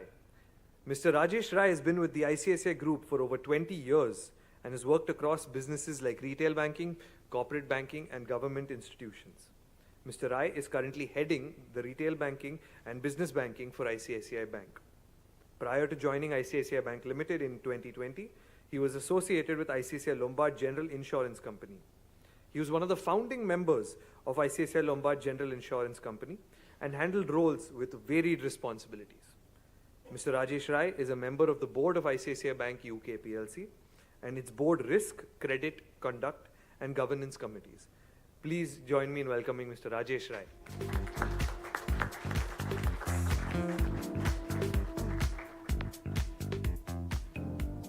I now request Mr. Rajesh Rai to anchor the session. Thank you. Good afternoon and a warm welcome from our side. So I have been given 2 placards to start with, and on one there was a opening remark which I was supposed to give. When he was giving the remark, the sounds were sounding very familiar to me because whatever was given to me, he read it out. So my entire preparation went for a toss. So I'm just putting one on the plaque on the table. That was on lighter side. I think we are here to discuss one of the most key, maybe a subject on nurturing talent, because as we grow in any organization, and this is something which is a requirement of the day, that how can we groom people and how can we really nurture the talent so that they can take up larger responsibility, not in an organization and serve the organization, but society at large as well. Because our fundamental belief is all of us are a part of a society, and eventually we have to think in a way of contributing it back to the society, because whichever way we are associated with the society, from a business angle or any other lens you put up, I think society is one of the most important and critical things for us. And if we're not in a position to really groom people in terms of their conduct, not in doing the day-to-day responsibility on the business side, but at society at large, I think then only it is a work of a nation building, I would say. And all of us can contribute a lot in this nation building exercise in my terms, and obviously our organizations would individually benefit if we really put a lot of focus on the talent part of an organization. So we'll have a, I think, distinguished panel of HR professionals sitting with me. So we have a couple of questions which are there, and towards the end of the session, anybody has any question, feel free to ask. I think the tough one has to be handled by them. I have an easy role of only moderating the session. So I'll first start, and there is no sequence, and you are absolutely free to intervene or wherever you think, then you can make a point over here. I think I'll start with one of the most important post-COVID aspect about the flexible work hours. I think a lot of interest is there in today's world, and today's kids, I think, look at flexible work hour as a sort of prerequisite before they start working. And it has its own set of advantages and disadvantages. So my question to you would be, I think you can take this question, and Mr. Shetty, you can also respond, that how are companies tackling the issues around flexible working hours and part-time and remote working, and what are the benefit and challenges I think more challenges than benefit.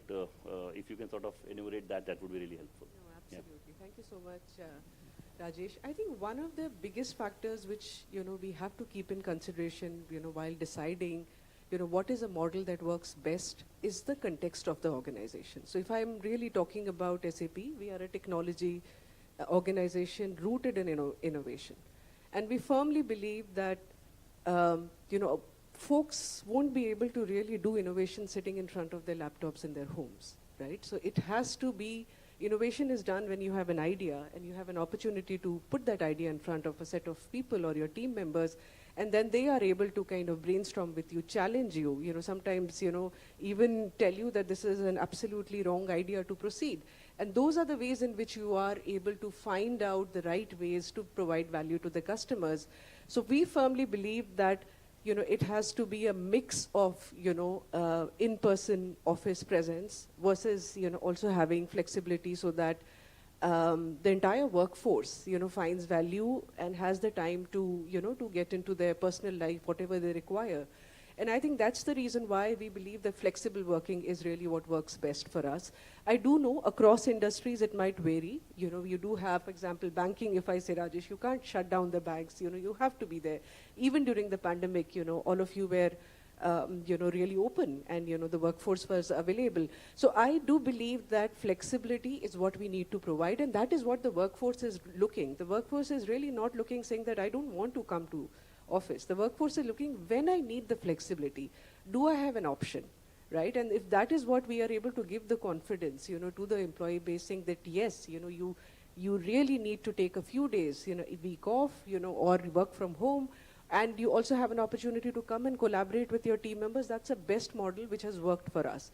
The other thing, because you spoke about the younger generation, which I would really want to talk about, is that I think especially if I'm looking at software product development, you really cannot give a task to a person and say that, okay, at the end of the day, you need to write so many lines of code, and that is all that you need to know in your job. It is also about interacting with customers. It is also about interacting with other teams and see what is the interconnectedness of the code that you are writing. And those kind of activities really needs to be done, when you have to go beyond what is written in your job description or what is there in your goal plan. And I think that is my message. I know there are a lot of youngsters here, students. When you are looking at, for the first few years, you really need to immerse yourself in building the network, understanding who are the stakeholders, finding mentors. And those things will not be, just possible if somebody is working remotely. So as an organization, we have taken a stance that we would not have 100% remote working. We believe in a flexible working model, which has worked well for us, where there's a good mix of in presence, in office presence, as well as flexibility to work from home. That's something which is doing well for us. Hello. Thanks, Shweta. I think you set the context for kind of flexi working. My take on this is that this is also something which is applicable really across certain sectors, like probably in banking, financial services, IT, and certain sectors this would really be possible. But there are certain other sectors which are like the core sectors which are there, like power generation, oil and gas, things like that, where actually it's we require people to man those panels, you require people to work in the refineries, the depots, terminals. So that is where it becomes a little challenge that you can't have around kind of flexible or hybrid working is really not possible, but except for maybe some of the back-end kind of functions which are there. Having said that, some of the challenges that companies have also seen, in the pandemic we have seen most of the companies transition to this kind of a work environment. While the good part is that you will say that I would say that the strengths of such a working is that one is definitely commuting is reduced, a lot of your time is saved that way. Second thing is that you can be very close to your family, geographically you're closer home. So these are some of the advantages. Well, but on the flip side of it, actually what I see is that like Shweta rightly said, most of the organizations have a culture of their own, and then if you want to build culture, it's very difficult for people sitting at home, for an organization to try and build a culture or what is unique about that organization, if you want to sustain that, it's very difficult if your workers are actually remotely or working from home and things like that. But what companies like us, what we have been trying to work around this particular challenge is that while we appreciate that people require time, they require time to spend with their family. So a lot of other initiatives like, probably like a maternity leave, surrogacy leave, paternity leave, you get wellness leaves are there. So the industry, like core sectors like us, we have given people, we allowed people to take time off for some of those life events that they wish to go and spend time or be around with their family. But otherwise, we would very much like them to be in their office, and we feel that the closer the benefits of integration with culture, communication, mindful discussions which you have about around strategy that you want to strategize, all of those things, I think it needs to be at the workplace. Very well said. Too critical. Yeah, please. If I can add something. Issue is not, in my opinion, the issue is not working from home or working from office or hybrid. Issue is that a lot of expectations were created before pandemic. So everybody was told that hybrid or work from home time have come. Now those leaders who were saying that the way we are working will change, now going back. So the same leader are saying people need to come to office. So there is a expectation gap, and that is probably creating the dilemma among the employee, among the minds of employee. My opinion is that the times were different, and we should not, or especially the youngsters, those who are joining the workforce, should not be in the dilemma. The leaders knows better. So currently we should go the way they want us to work, because that's probably the culture, or like both Sweta and Mr. Sethi told about is being working. So don't get into the dilemma. What was said, what is now. Just follow, and it is good for you.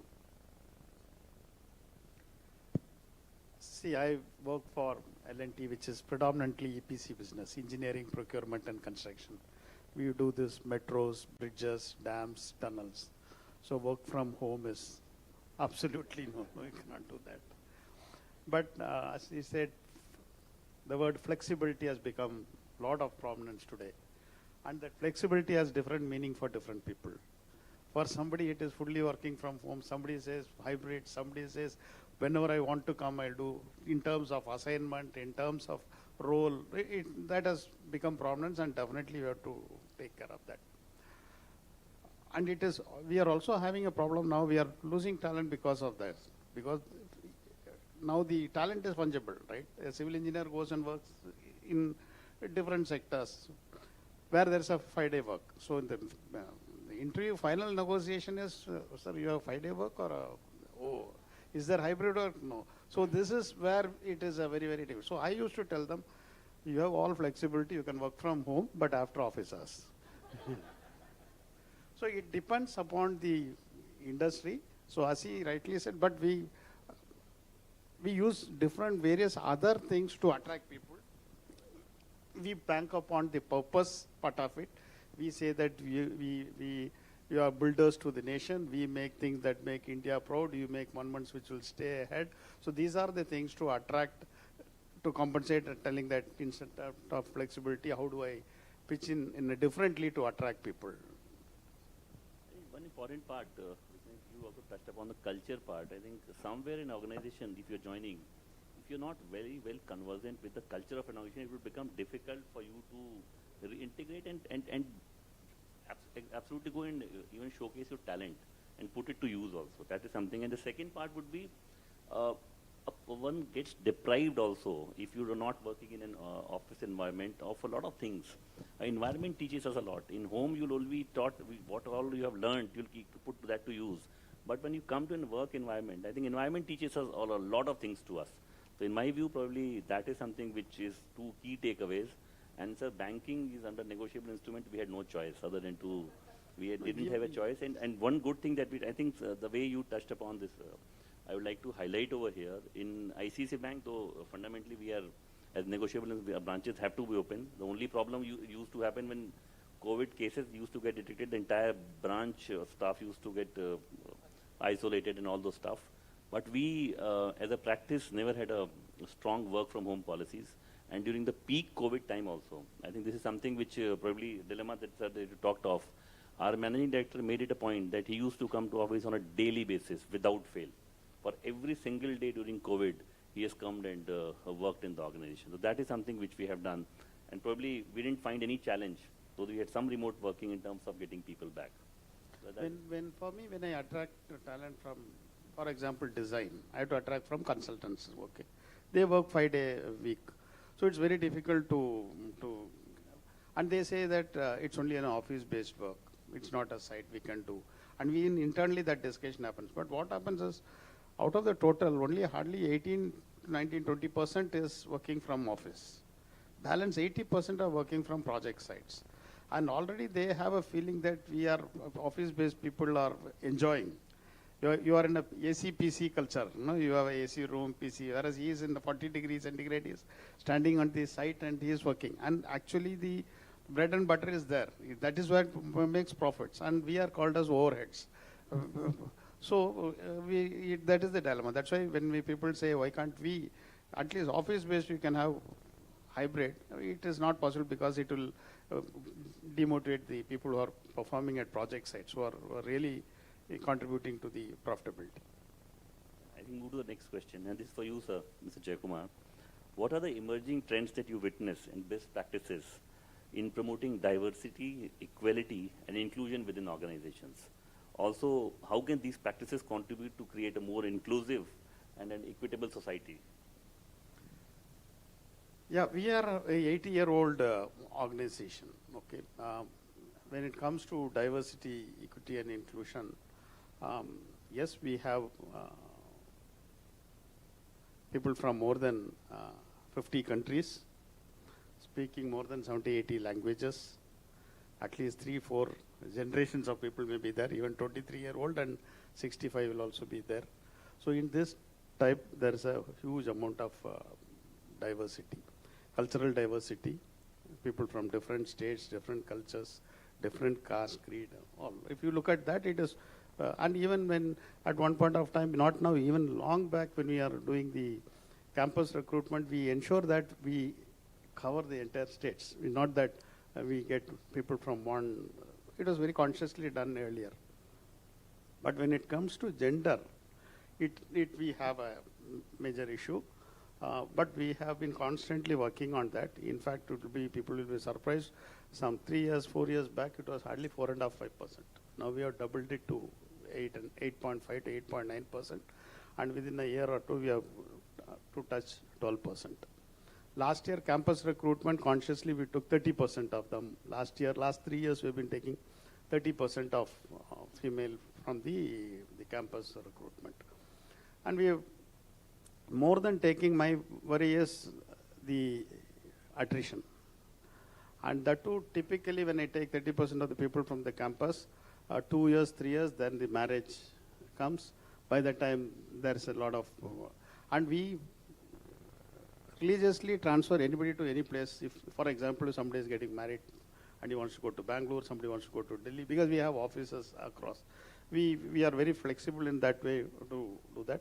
But the attrition is one area. Then we started an initiative called Winspire on DEI, where we have brought in a lot of policies in terms of DEI to ensure that we attract and retain people in different areas, including the extended maternity leave, work from home during the entire period of maternity. Then in case of, we have very recently concluded a task force, and we are coming out with policies like if any female employees has a child less than 3 years of old, in terms of travel, they can carry an attendant and carry the child also in the company's expenses. So like that, different policies we are trying to bring up to increase the gender ratio. Other than that, when I look at other type of diversity, it is we are there, including different nationalities, different people from different states, etc. And conscious effort is being taken, and it is monitored at every level, particularly diversity. In terms of any committee formed, we ensure that there are 1 or 2 representatives there. In terms of any review is happening, there any HR-related review for diversity ratio is checked. What was the last 3 years and what you are planning next year. So like that, it is being monitored in our organization. I'll add subsequently. Only to add to what Dr. Jayakumar, I think, has added, there is around gender, there's actually a lot of challenge. If you went by the National Statistical Sample Survey, which was done last in 2011, you will find the data. Like today, 49% of the women, if you look at the total population, 49% are women in this country. Out of that 49%, the statistical survey says that only 1 in 4 women actually works. You have a working population. That means that out of that 49, that universe of that 49%, only 1 in 4 women actually comes to work. From the 25% who works, they say 75% of them are agricultural labor. Then another 25% are only available for industry. Now you go back to this education sector. Things are really improving in terms of today. If you see the last decade, things have improved. But otherwise, the statistics say that that again from that smaller universe now of 25% of people who are available to the corporate sector, they say that almost 60 to 70% of them are up to the 10th standard of education. There are very few who go on to do their graduation and post-graduation, then the numbers further shrink there. It becomes something like 10% of that, which people who have done a STEM course and things like that. So getting people from a campus, getting people specifically for core sectors like L&T or oil and gas and things like that. Again, there are preferences that people would in gender also. That people, the first preference would be to go for for the IT company or financial sectors and things like that. So again, getting STEM course, people who have done a STEM course to actually come and work for an L&T on a civil construction site or an oil and gas installation, which is in a tier 2 or tier 3. But these are all core sectors of the economy. This has been proving a challenge for us. But the good news is that like L&T, what we said is, we also had a diversity ratio, especially a gender ratio of close, maybe around 6 to 7% on an overall basis. But that has gone up to 15% now. We are almost close to 15%. The target is that over the next decade, we at least move the needle to 25 to 30%. But those challenges remain that, at the sourcing portion itself, we have getting to colleges, getting people to attract the right talent to our industry, brick and mortar companies, that's really a challenge for us. Another challenge around diversity is also people with special abilities and things like that.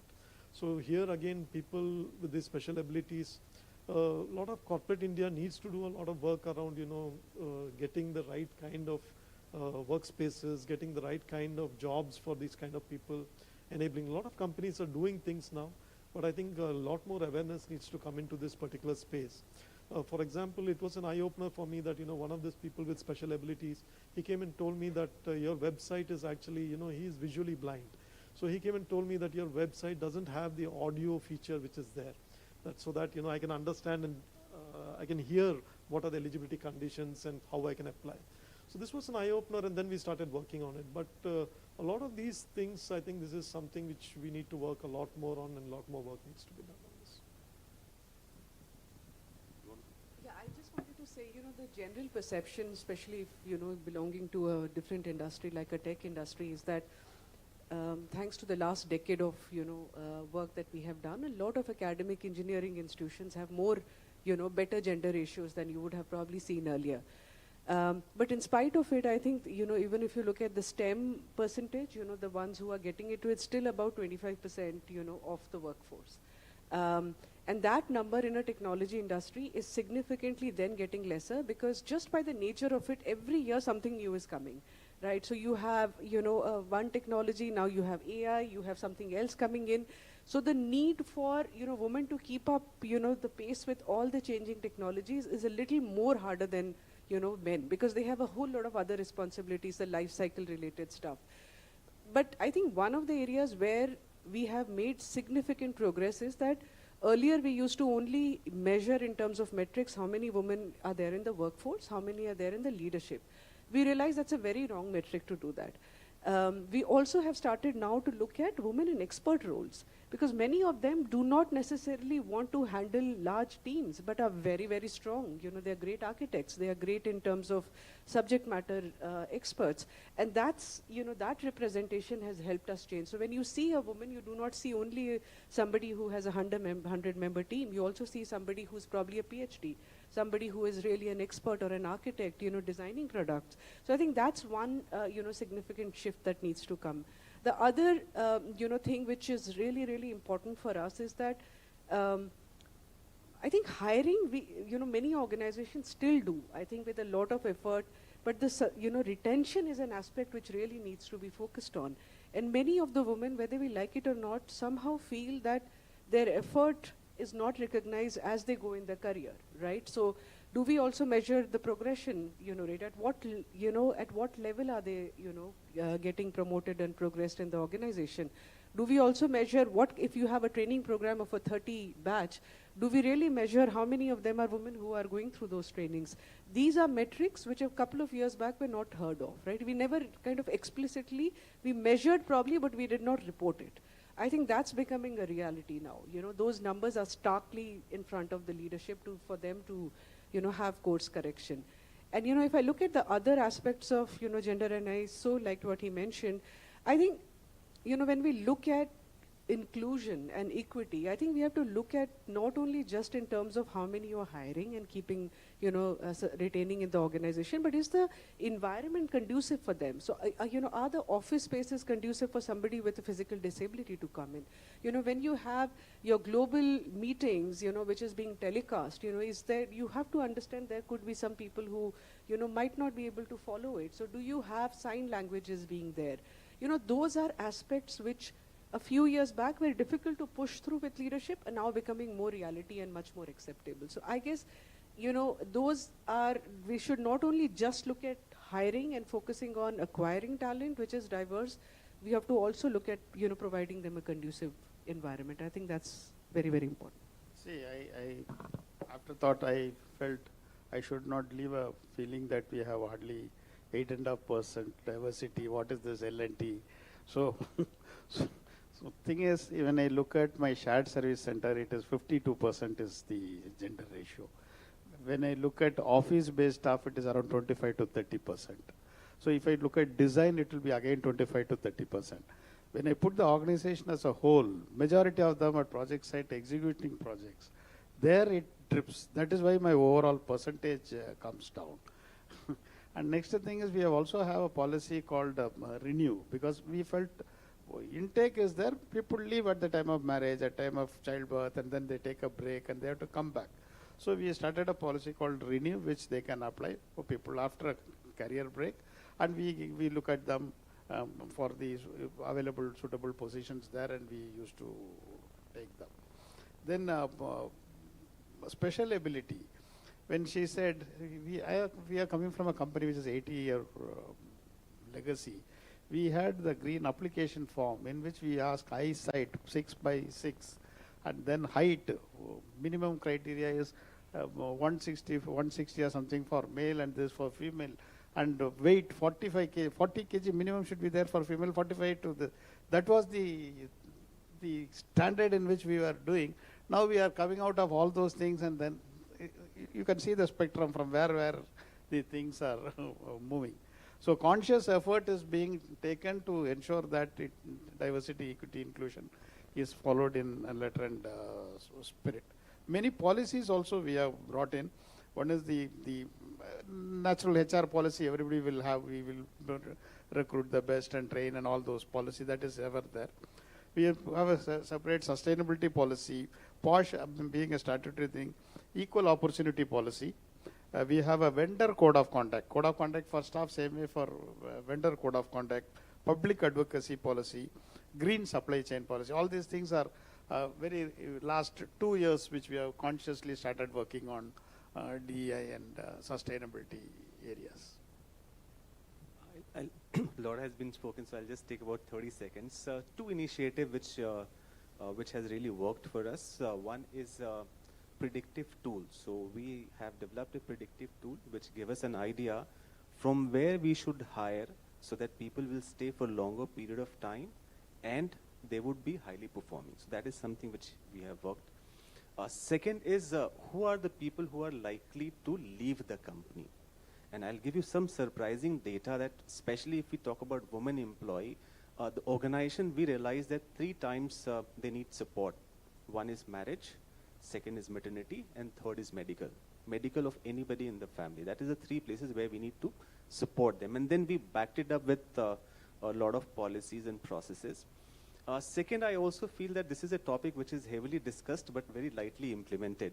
So we need to show also, and we work only on 3 areas.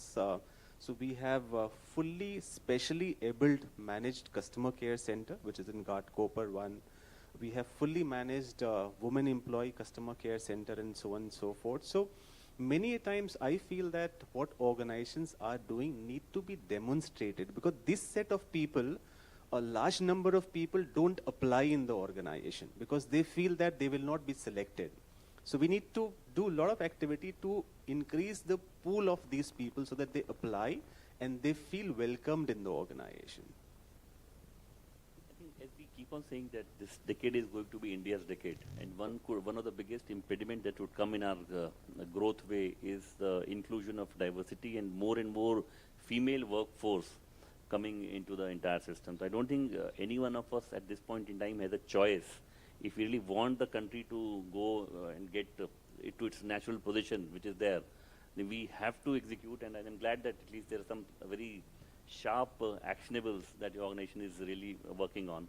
And this is, writing is on the wall for each one of us. I think this is something which, and in my own experience, if I can share, I've always found, though a couple of my male colleagues are also sitting and they will find it slightly difficult, I have found them much better in terms of utilizing the time that has been assigned to them in terms of doing the work. That, to my mind, is one of the biggest advantages of being more diversity, one of the biggest advantages as far as I am concerned. I think I can switch to the next question now. And this is you too, Mr. Burma. How are companies working to ensure upskilling of the workforce, not only on the routine affairs, but around soft skills, around leadership and sustainability? Because at the end of the day, today's generation should also know about these things, and they have to train upfront so that when they come up the curve, they become leaders in their own rights.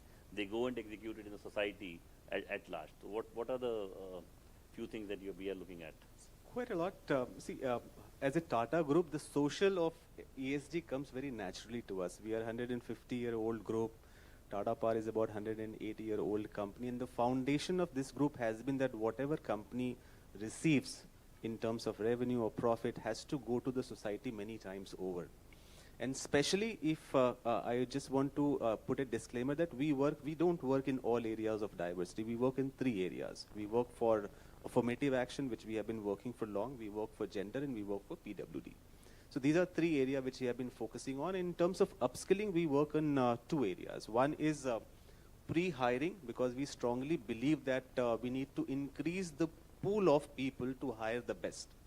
So that is one area which we work on. And second, when they come on in the company. So before hiring, we train through 2 models. One is train and hire. So we have large number of associate and tie-ups with the colleges where we train these people in our kind of skills. So we are a power sector and we distribution, transmission, renewable. So our needs are different. So we design program which we train those people and we ensure that they are being hired. And the number of hired people are more because we don't only look at on-roll employee, but we look at large contract employees. So for example, we have close to about 70,000 on-roll employee and will be about 1.5 lakh contractual employees. So we look at those number also. So when they are coming into the company, especially for this sector of people, we provide them all kind. For example, if we have completely blind people, you need to provide them sophisticated software like reading software and those kind of things. Once they come on the company, this set of people are provided 2 mentors. One is functional mentor and second is HR mentor, so that they don't feel any kind of discomfort in the first 6 months of time. And after that, the intervention of upskilling becomes very, very focused. For example, women employees, we run 2 kind of program. One is called Women in Leadership, so that they are being not only hired, a percentage of people hired, but they also get promoted and they rose in the hierarchy. Second is there is a mentoring program by the senior leadership team. It has 2 advantages. One, they are being trained, and second, they are also in the eyes of the senior leadership team, so that when the opportunity comes, they get that opportunity. For other areas, we work on many areas. Once they come into, for example, we have community-based learning. We have realized that especially people, those who are specially able, they take time to open up. So we have community-based learning. For example, there is a program called Talent 100, which is not for these people, but they are part of it. So for 9 months, they are being trained, and at the 9 month, 50% of them are assured to get higher responsibility. And the third program, which I personally realized based on my interaction, that we don't need to train these people only. We need to train managers and the team also. Because as a manager, I don't know how to deal with a blind person. I don't know how to deal with a person who is using wheelchair. Their emotions, their needs, I don't know. So we focus a lot on training the managers, the team members, so that they are being provided right kind of empowerment, right kind of competency, and the growth opportunity. And these are backed by the policies. For example, because if you leave it to the managers, I would do differently, he'll do differently, somebody else would do differently. So there is a policy that suppose any woman employee is going on maternity leave or is taking sabbatical, their rating is protected. Their promotion opportunities are protected. Nobody can go the rating, or she's not losing on the promotion opportunity. And these things, including the percentage of lateral hire, are ingrained in the KRAs of the managers, so that they become accountable. Because if you don't, if you leave it open, then it becomes very, very subjective. So these are few initiatives which we do, and this has brought us a lot of success to us. And I'm sure all of you are doing much more activity, which I'm keen to listen and probably copy. Thank you. Yeah. You have any comments on the upskilling part? I think upskilling for us is not a choice, actually. You know, we are in an industry where, like I mentioned, things change very, there's an accelerated pace. But for us, you know, we have fundamentally one of the shift that we see is that for the longest period of time, there was to be a lot of focus on just kind of the technical part of the training. We also realize, you know, what used to be called as, you know, soft skills, which is now actually core critical skills, are also needs to be focused on.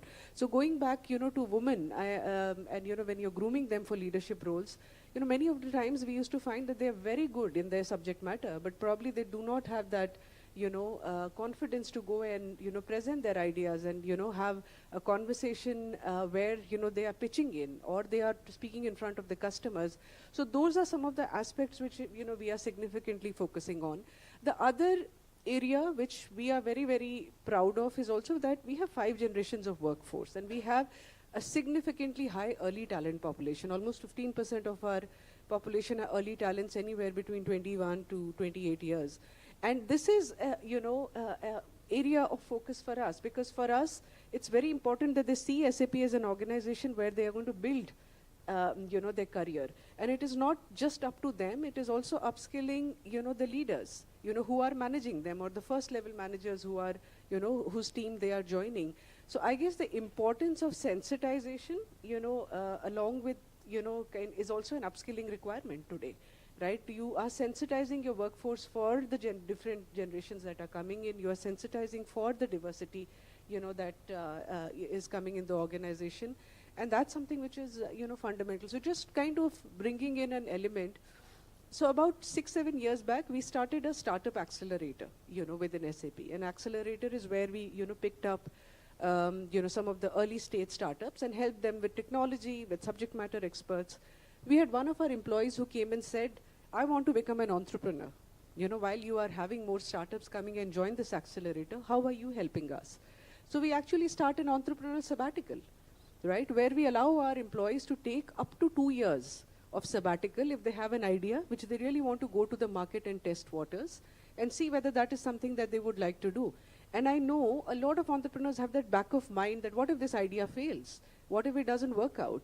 So they are actually on the rolls of the organization. They still get the retirals. You know, so the Provident Fund is getting this thing. They do not get the salary, but, you know, everything else is taken care of up to a period of 2 years.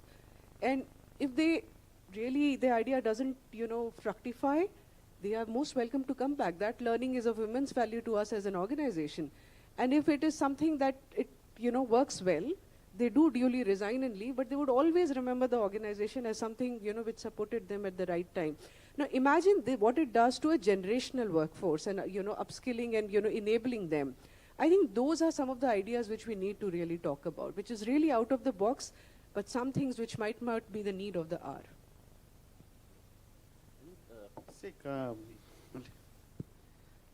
we have two different way of looking at it. One is we have a high targets on ESG in every area. For example, we have a plan of carbon neutral by 2040, water neutrality by 2035. And it comes as like improving energy efficiency is one area. So we have whole lot of equipments, okay? Entire thing is fitted with RFID. And with that data comes how much of thing we can move towards electric vehicle, how much of preventive maintenance done. So energy efficiency is one area. And then we have also have other targets like water efficiency. Now currently it is 6% moving towards 9 to 10% in the next 2 years. Wastewater recycling, improving it, now it is around 57% moving it to around 67%. Rainwater harvesting, which is around 25%. Groundwater recharge is around 20%. Like that, there are very focused targets which is given. So, plus we are also moving into certain businesses which is connected to ESG, that is manufacturing of electrolyzers, manufacturing of batteries, into green hydrogen. So all these things require continuous training, skilling, reskilling of those people. We will be moving people from one division to another. Power is going down, whereas the renewable energy and the green is coming up. So I have to move these people from there. So I have to continuous training is required.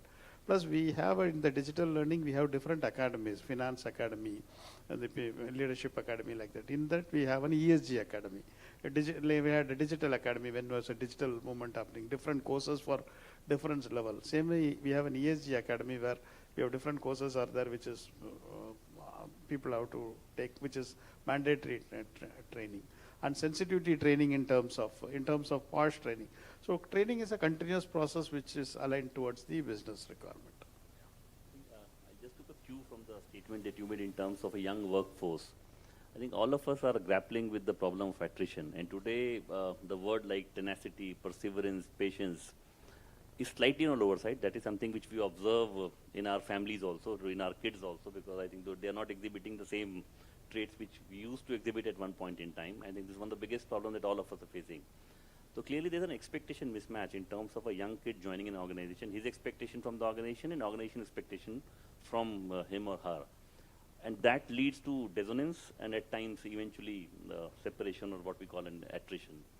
And this is an open question, anyone. This is something which all of us are grappling.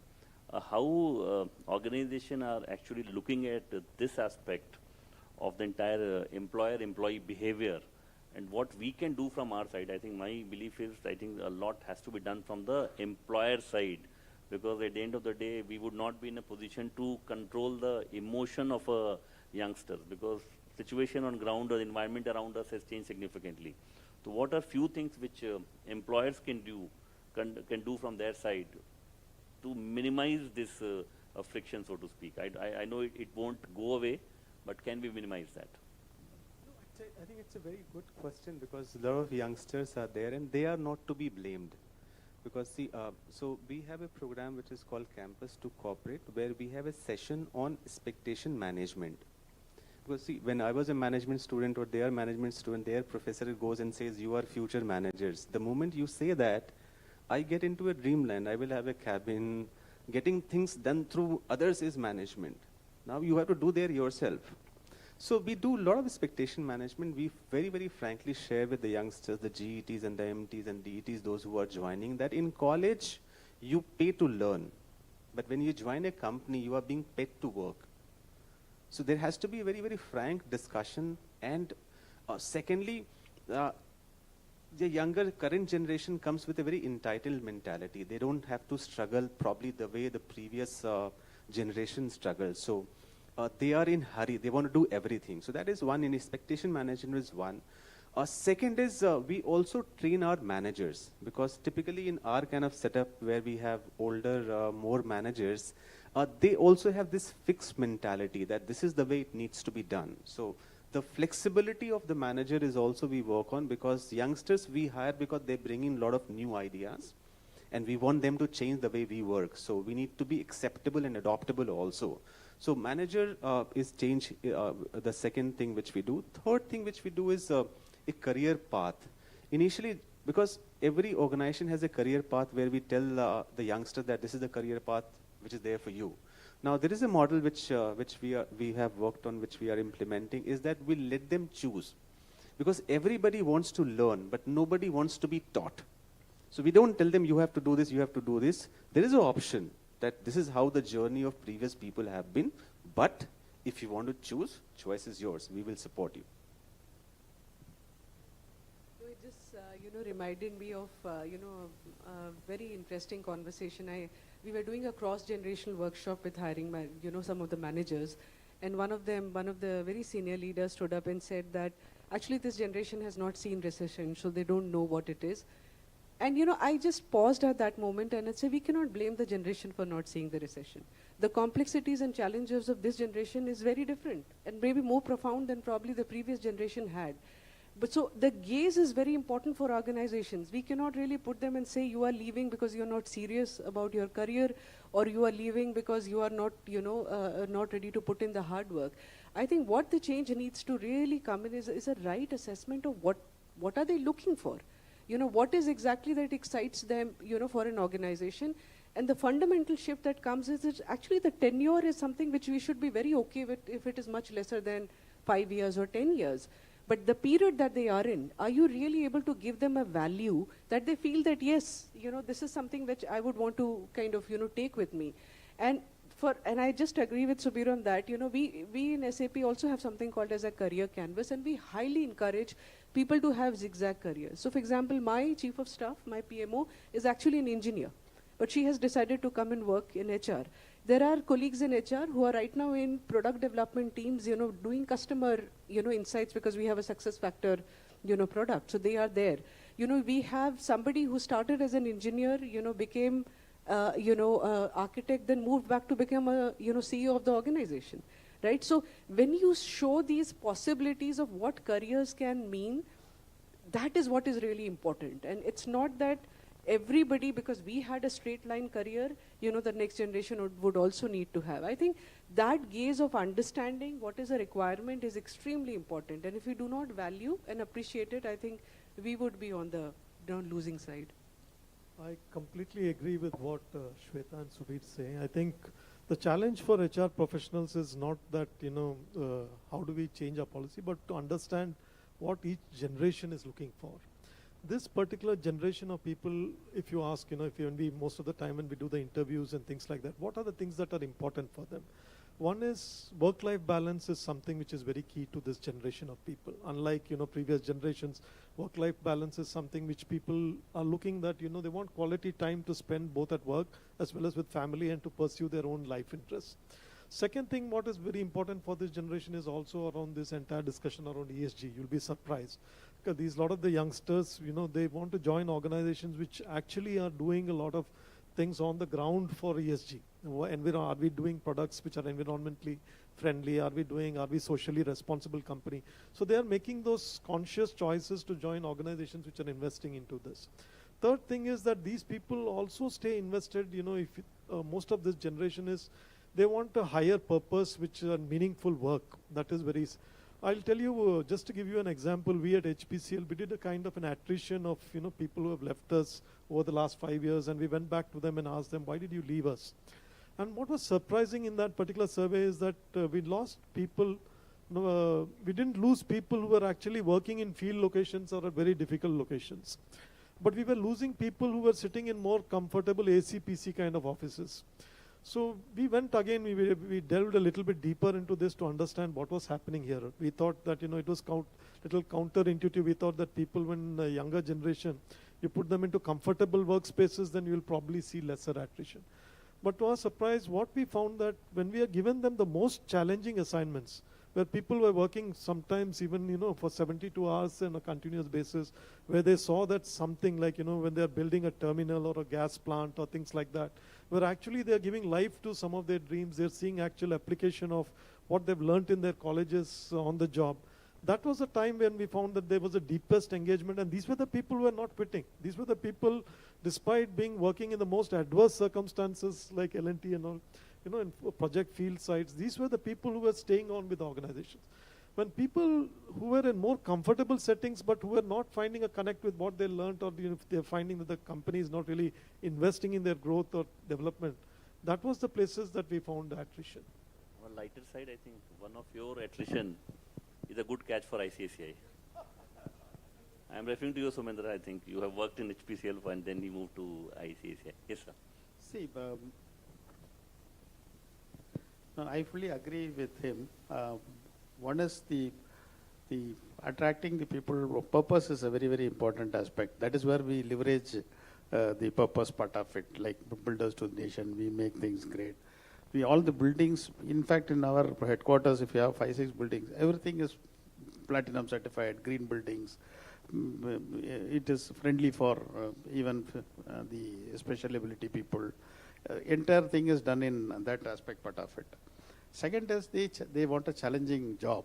That is where we come in the front. No, we can move them from metros to different verticals. Each one. Somebody asked me, you are working with L&T for the last 35 years. 35 years is not one company. It is different company, different assignment, different location. So apparently it looks that 35 years in one company, how did you, it is a different opportunity. Learning opportunities is very, very important for the youngsters. That we provide in plenty. In fact, you name any of the best digital learning platforms, it's available. We have 18 centers, learning centers, where we put them through rotational training. In campus, we have something called GRACE, Get Ready for an Awesome Career in Engineering. So it's a 1-year-long program. Take them, move them across different functions, different, etc. We do that. And finally, the employee engagement part of it. We don't pitch ourselves as a EPC or a brick and mortar company. We pitch ourselves as a technology-based company, because we have most of the areas we have digitalized. In fact, we have built a 2-story building using 3D printing.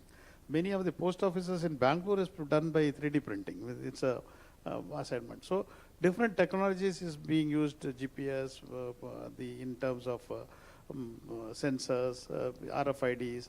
If I want to give one example, this Statue of Unity, that is 182 meter tall, and it's with the brass claddings, which is more than 3 lakh claddings are there.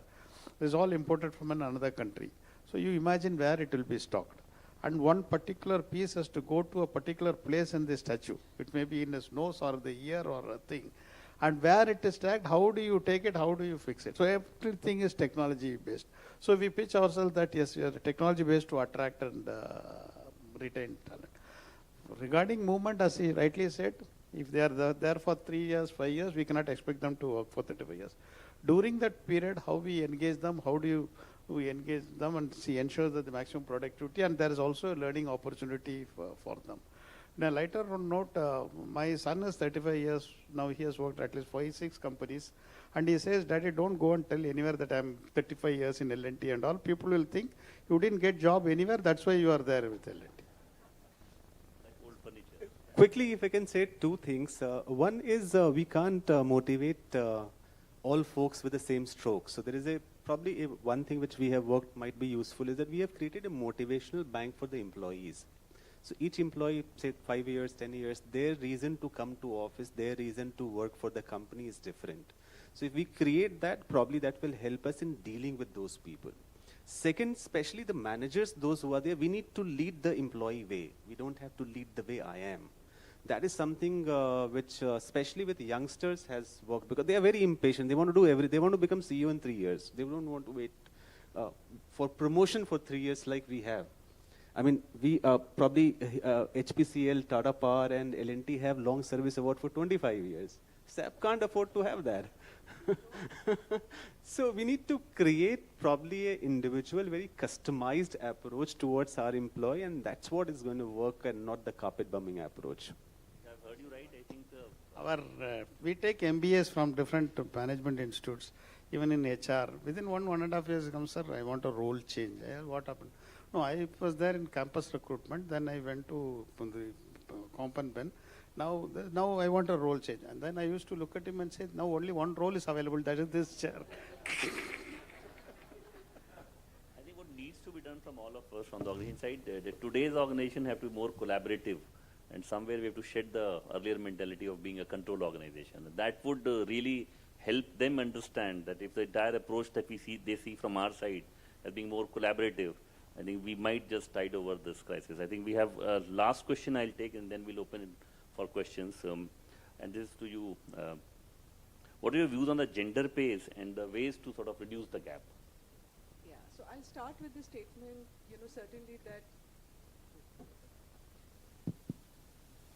I'll start by probably saying that, gender payback is a reality, pay gap is a reality, right? I don't think anyone in the room would say that, and that it all started with the pay equity concept, right? You do not start, everybody's journey is very unique. One is you don't start at the same baseline. Second is, the pauses that you have for anybody is very, very different.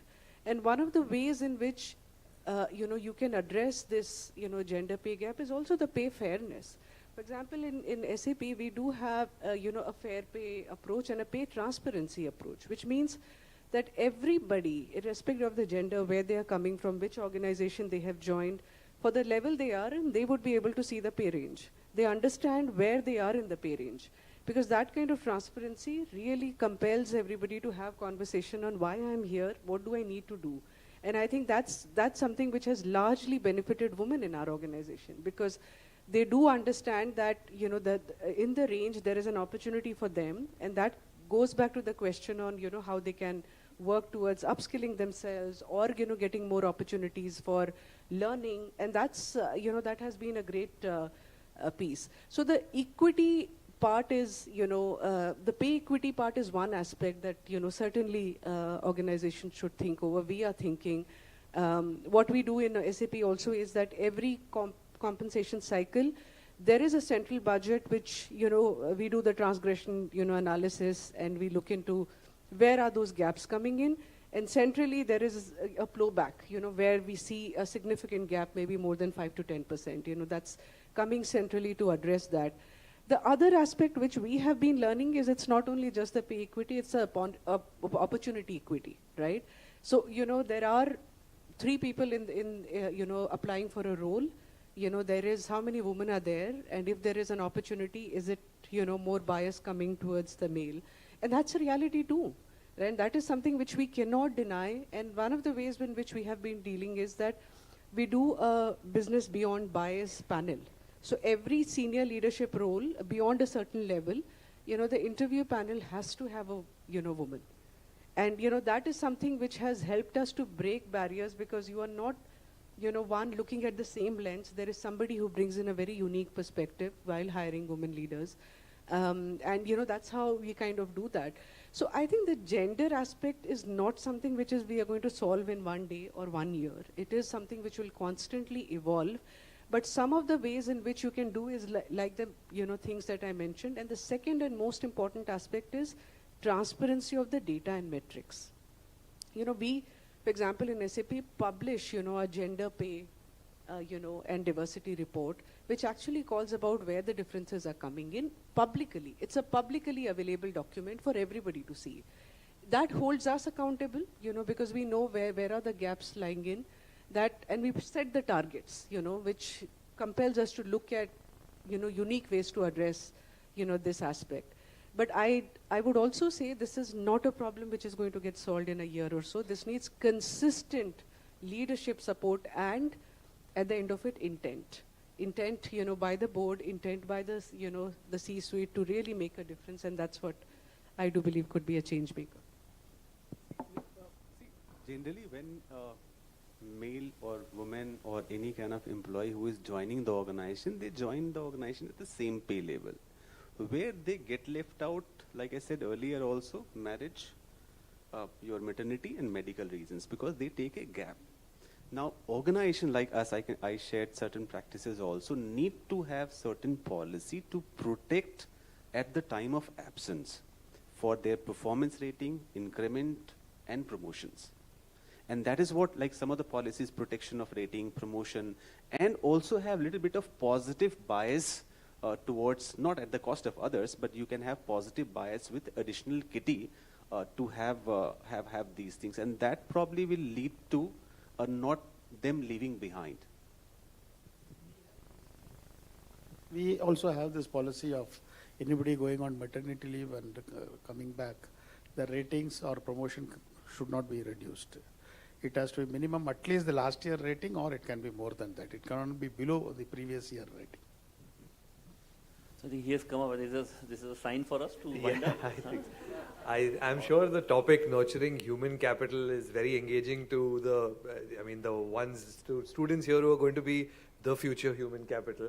But I think in the interest of time, we will be able to take only one question. And I request if it's possible from the students, because we haven't heard from the students yet. So. I think we can chip in few questions if the answers are a little bit short.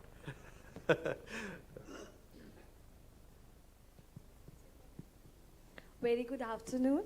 My name is Shalini and I'm from Sri Balaji University, Pune. And my question is, are there any KPIs or metrics used to measure social environmental impacts of human capital initiatives?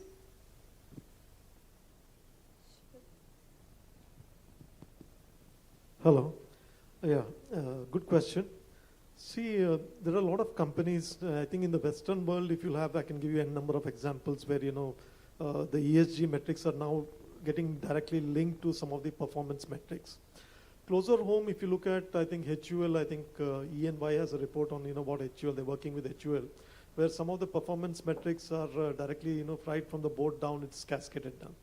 There are other examples of companies like ITC, Nestle, where I can tell you, a lot of these performance metrics have been directly got correlated with their performance appraisal cycles and also their performance and perquisites.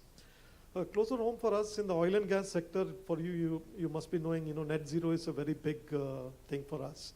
All of our companies have publicly declared our net zero journey that, we want to go to zero carbon emissions, somewhere net zero emissions by 2040 and things like that.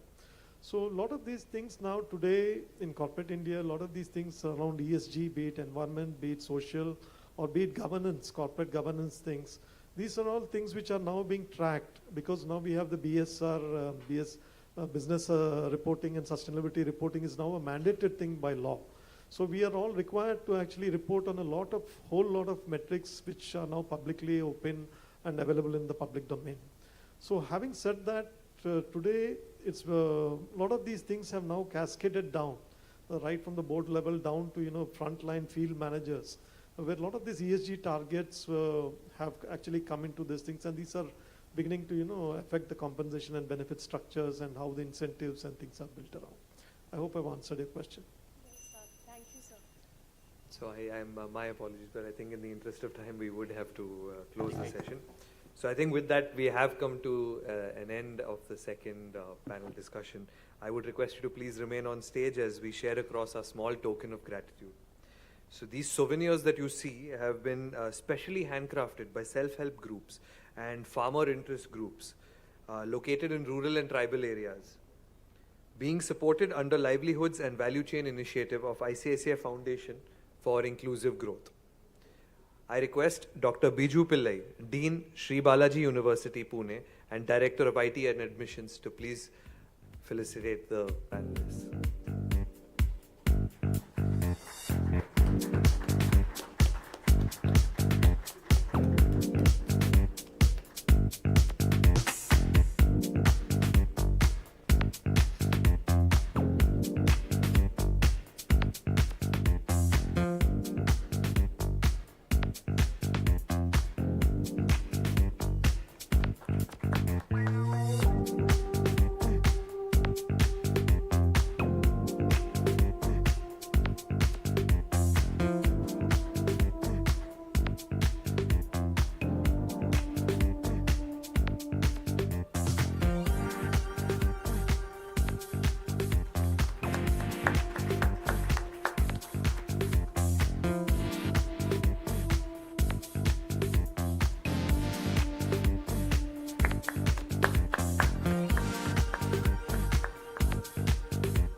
Once again, I'd like to thank all of you.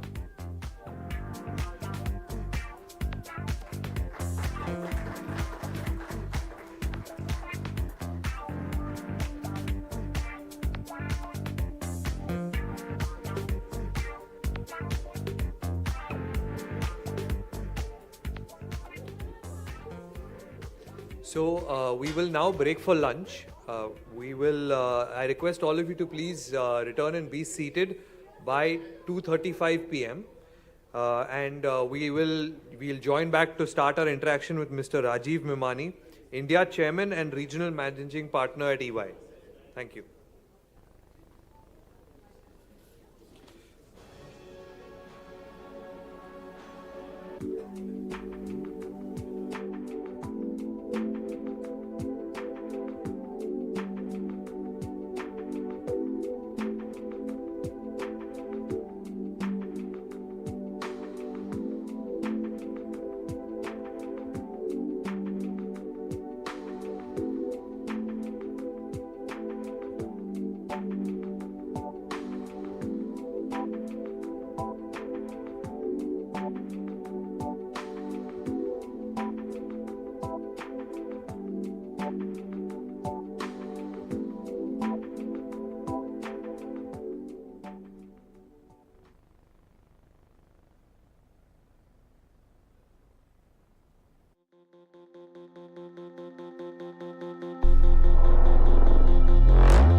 Problems are opportunities.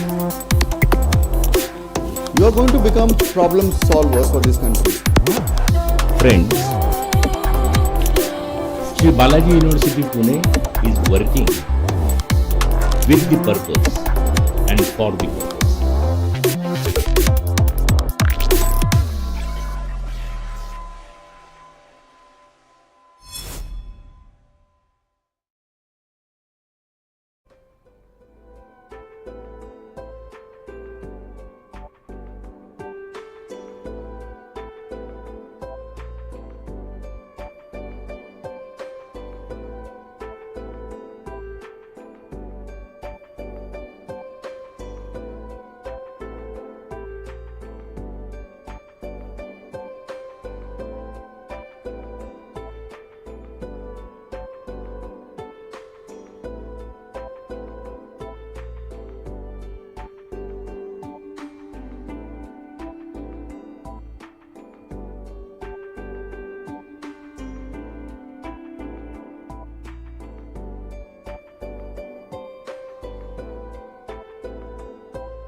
sabes que estoy contigo siempre.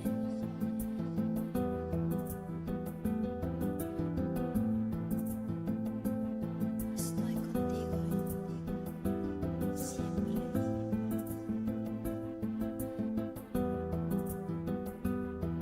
Tú sabes que estoy contigo siempre.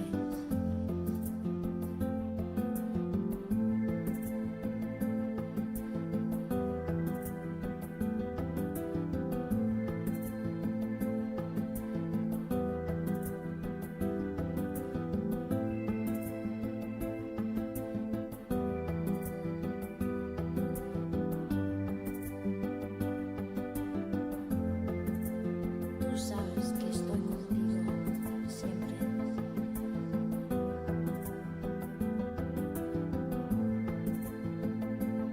Estoy contigo siempre.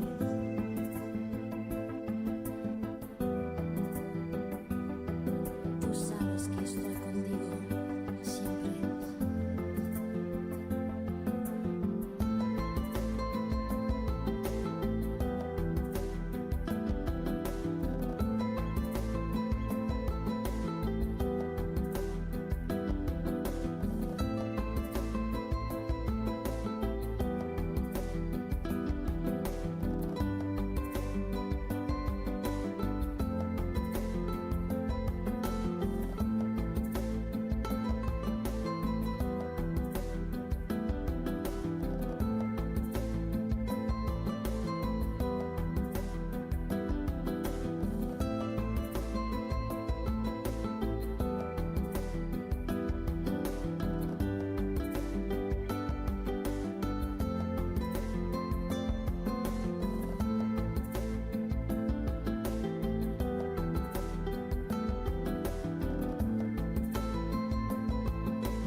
I request everyone to be, please be seated. We'll resume in the next couple of minutes.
I request everyone to please settle down as we will be beginning shortly.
So good afternoon, everyone. Welcome back. I hope you guys had a good lunch and I hope you're all geared for the second leg of the NHRD ESG Summit.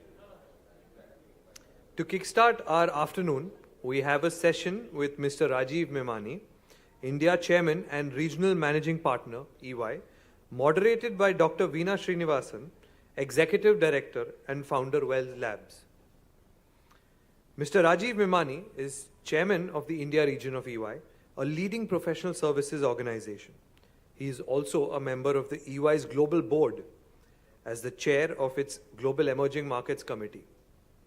A qualified CA, Mr. Memani is active with many clients, principally with private equity funds, fast-growing Indian entrepreneurial and global organizations, establishing or expanding their presence in India.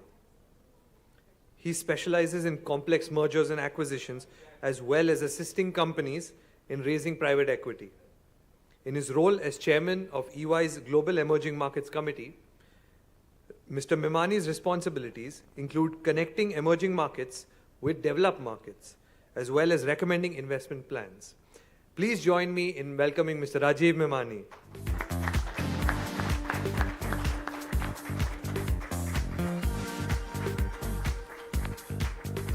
So, our moderator for the day, Dr. Veena Srinivasan, a water expert with 20 years of experience, set up Well Labs in 2023. She is leading the mission to transform scientific research into real-world impact by designing solutions that simultaneously create livelihoods and conserve the environment. She received a PhD from Stanford University and is an alumnus of the IIT Bombay College. She has won several awards for her work, including the 2015 Jim Dooge Award from the European Geophysical Union, the 2012 Water Resources Research Editor's Choice Award from the American Geophysical Union. She chairs the Strategic Advisory Group for the Integrated Monitoring Initiative for UN SDG 6. Please join me in welcoming Dr. Veena Srinivasan on stage.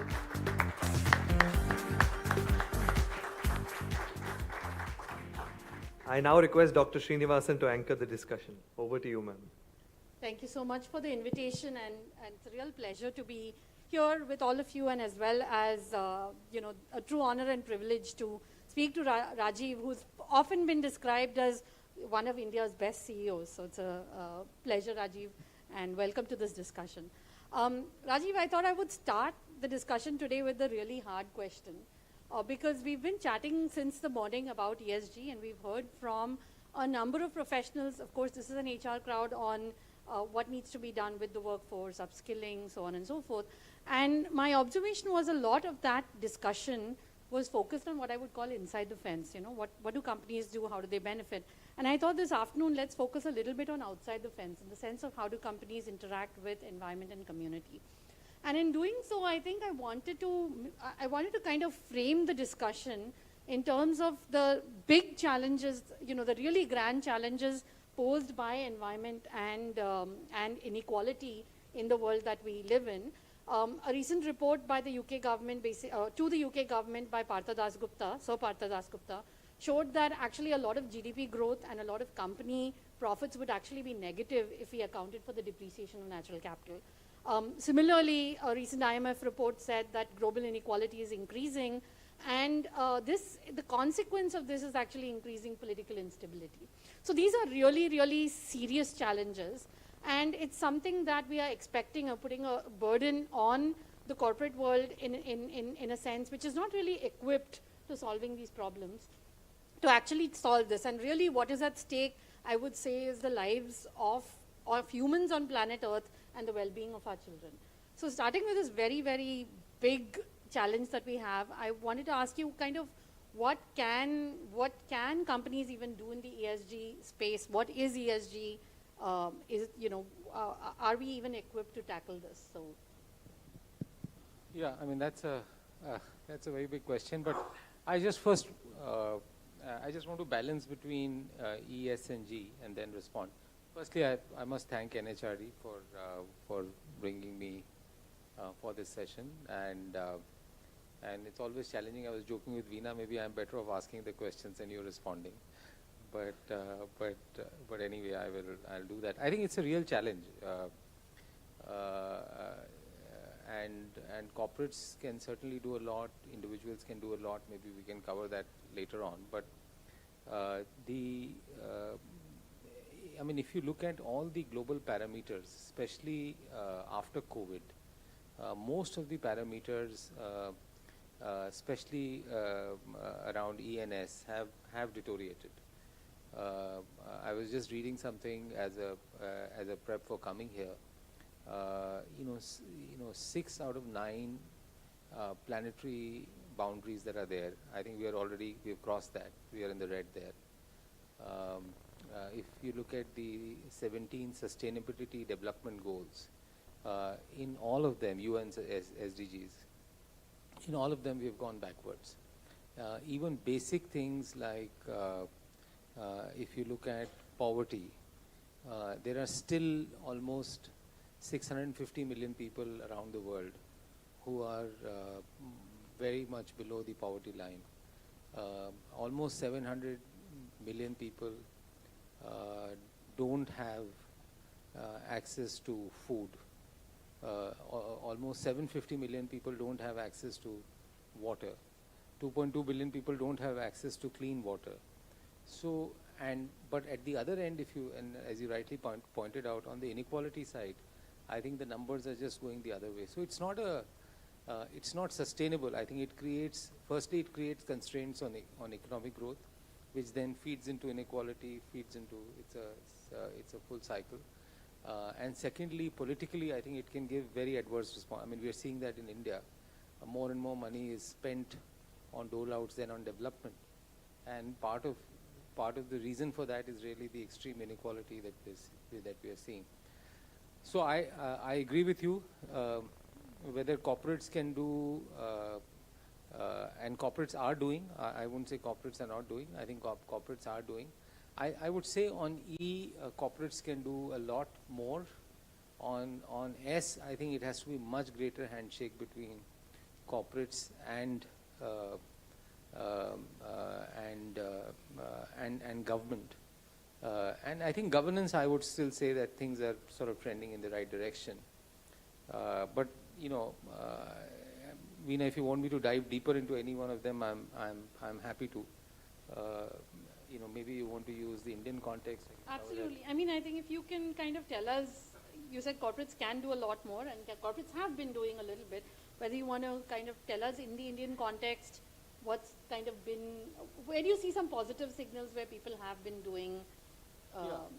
I would say if I look at between government and corporates, I mean, if you look at inequality, I think India has done, if you look at 3 or 4 reasons that contribute to inequality or how inequality can be addressed, I would say growth in India has been strong.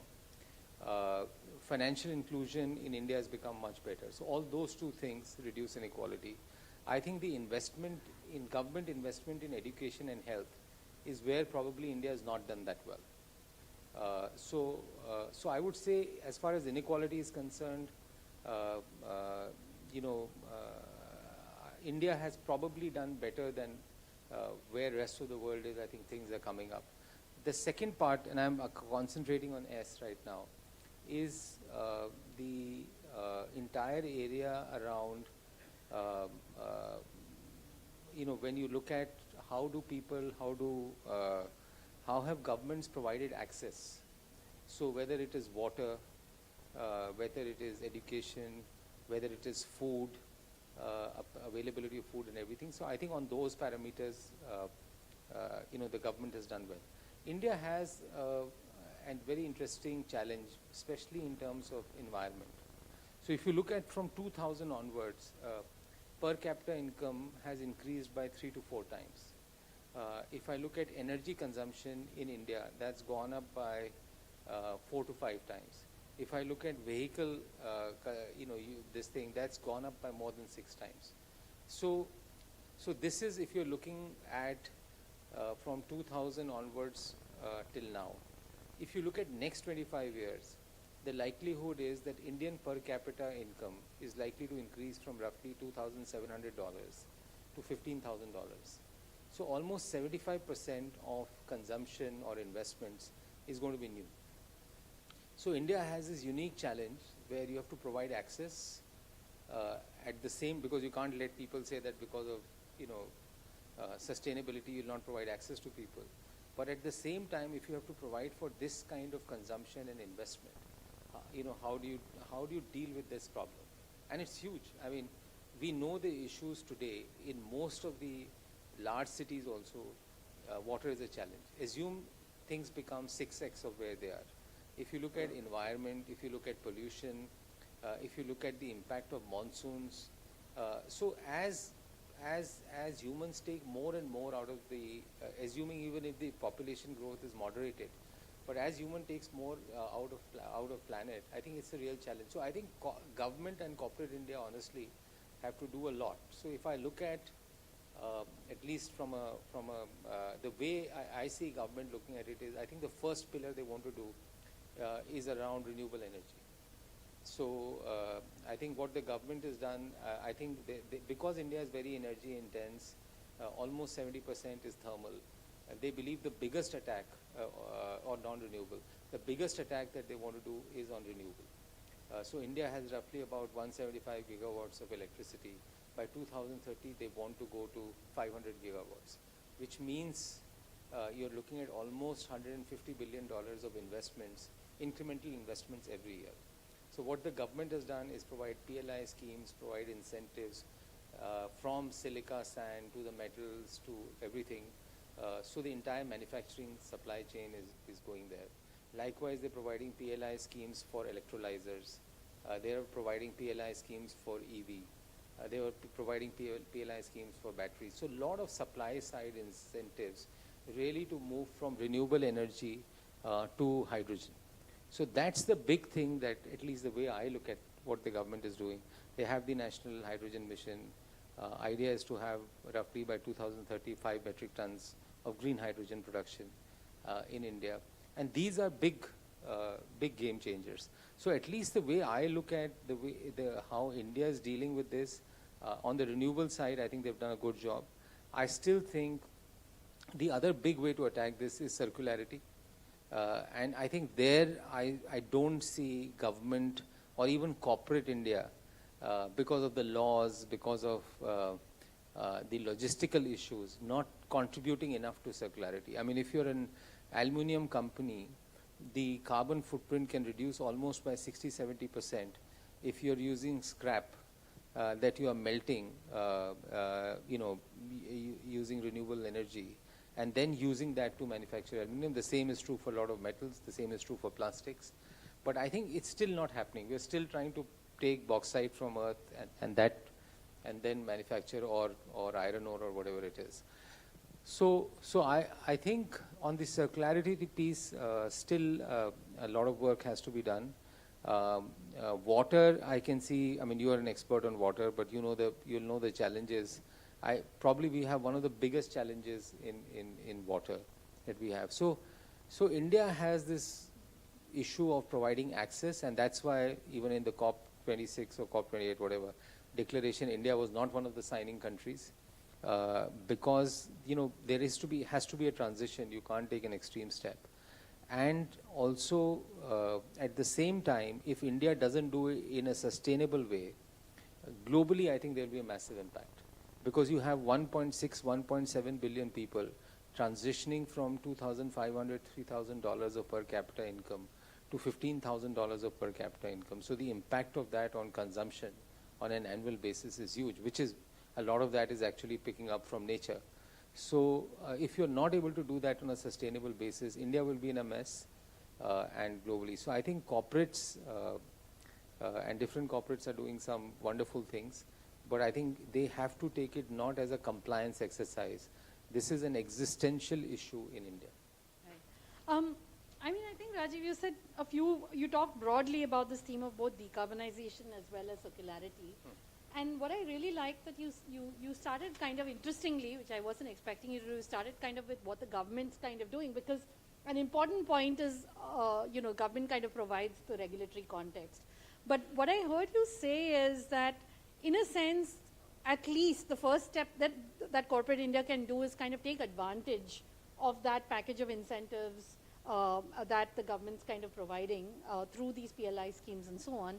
And I was wondering whether you felt that it's not happening fast enough. Like, is it that not enough corporates know about these schemes and there are some early adopters, but there's a lot more of learning to happen? Or is it that corporates are kind of already kind of taking advantage of these schemes and really that's saturated? So I'll break this up into two parts. One is, for doing this, one is you need a lot of capital. Still, the Western world and others talk a lot about green finance, but that is not available to that extent. There are some small initiatives that have happened, that's not there. Most of the incentives that the government has are supply side incentives. So they are not buy side, demand generating incentives. So if the government has to procure green steel or EVs, they may be more expensive. So you have to create a demand side stimulus also for doing that. So the demand side, I mean, creating carbon markets. So government has taken some early steps on demand side incentives, but that's still not enough. The third thing, what I think corporates are doing really well, and I think rather than sort of commenting on specific, I would say if I look at best practices and what some of the organizations are doing in India, I would say the first one is that some of the companies that we are seeing, they are now looking much more, rather than getting into the quarterly profit impact, they're doing a much better job of seeing how they can create longer term value. And when I talk about value, it is obviously financial value is there, but it's also about societal value, employee value proposition, customer value proposition, planetary value proposition, and they're putting it out. They're putting it out and they're holding themselves. So any strategic decision that they take, they would definitely put a lot of emphasis to say, is this is something that we are doing, is this sustainable or not? Is it something that will lead to, is it reducing the emissions? Are we doing this on a sustainable basis? So the CapEx, and the CapEx spend that they are doing is very much towards that. In some of the cases, even remuneration and the way they are remunerating people, the way they are measuring key employees, they are also putting sustainability as a measure. I think globally, the company that I have actually, must be many companies, but I have seen do very well is Unilever. I think they almost 4-5 years back, 6 years back, when Polman was the chairman, he was so vocal about it to say, this is the first pillar of my strategy. If I have to look at my supply chain, I have to see that, am I going not only up to my first level supplier, but going up to tier 2, tier 3 suppliers to say, how am I greening the entire supply chain? What are the products I'm using and everything else? And also the incentive structure and communicating to the market. So so I would say that is one. The second is, a lot of this requires transformation. So the kind of people that you need, the quality of groups that you create. So organizations that are taking sustainability seriously, they are creating groups, cohorts within the organization who are getting people, whether it's from finance, from supply chain, from technology, from procurement, from your R&D team, working together to say, how can I contribute in a way? And we are seeing more and more examples of some of those companies who are dealing with it rather than having one person who's trying to address things, is to create teams and groups of doing that. I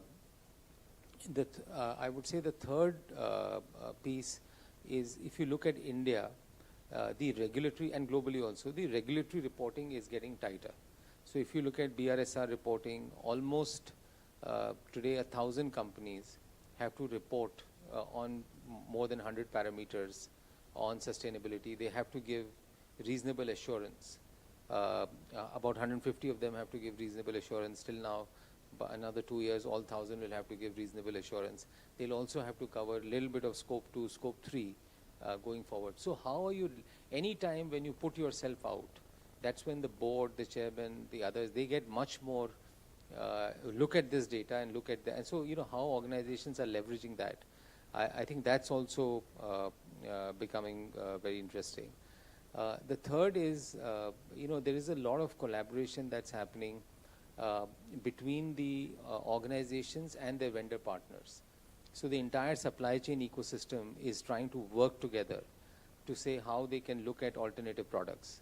And again, great examples that we can, Unilever is a great example.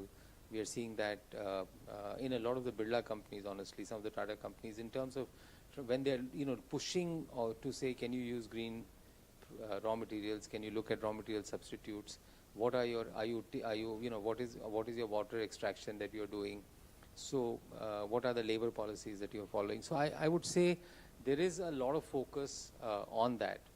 Then the fourth is some organizations have made great investments from technology, because a lot of the data that gets collected, if you have to measure sustainability, is not data that comes out of your SAP system. 70-80% of the data is data that's outside the financial systems. So I think collecting that data. Secondly, a lot, creating the data lakes, getting the analytic engines, also getting you need for scope 2, scope 3, you need a lot of third-party data. So a lot of them are working hard to see how they are involving, and I would, the final thing I would say is a lot of effort on engaging your teams and people.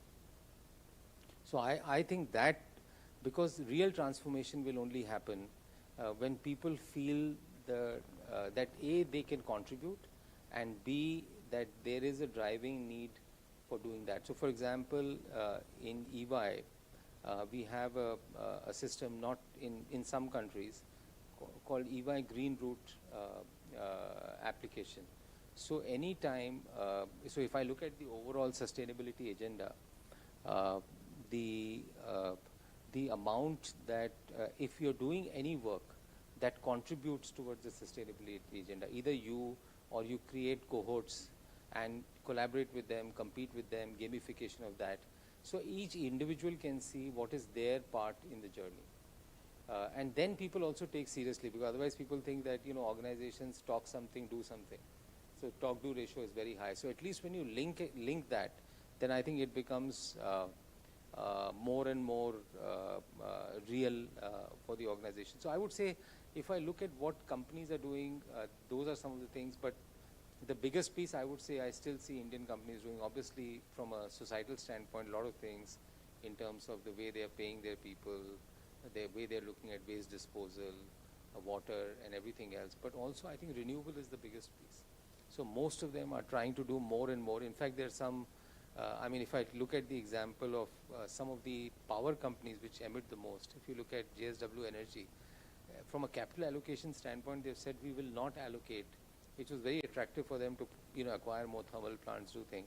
They said we will not allocate any more capital towards this, and we'll pivot completely into new energy, which is a challenging journey to go towards hydrogen, go towards pump hydro, you know, go towards renewable, and say that in spite of having a very successful business, we'll stop capital allocation for that. Fantastic.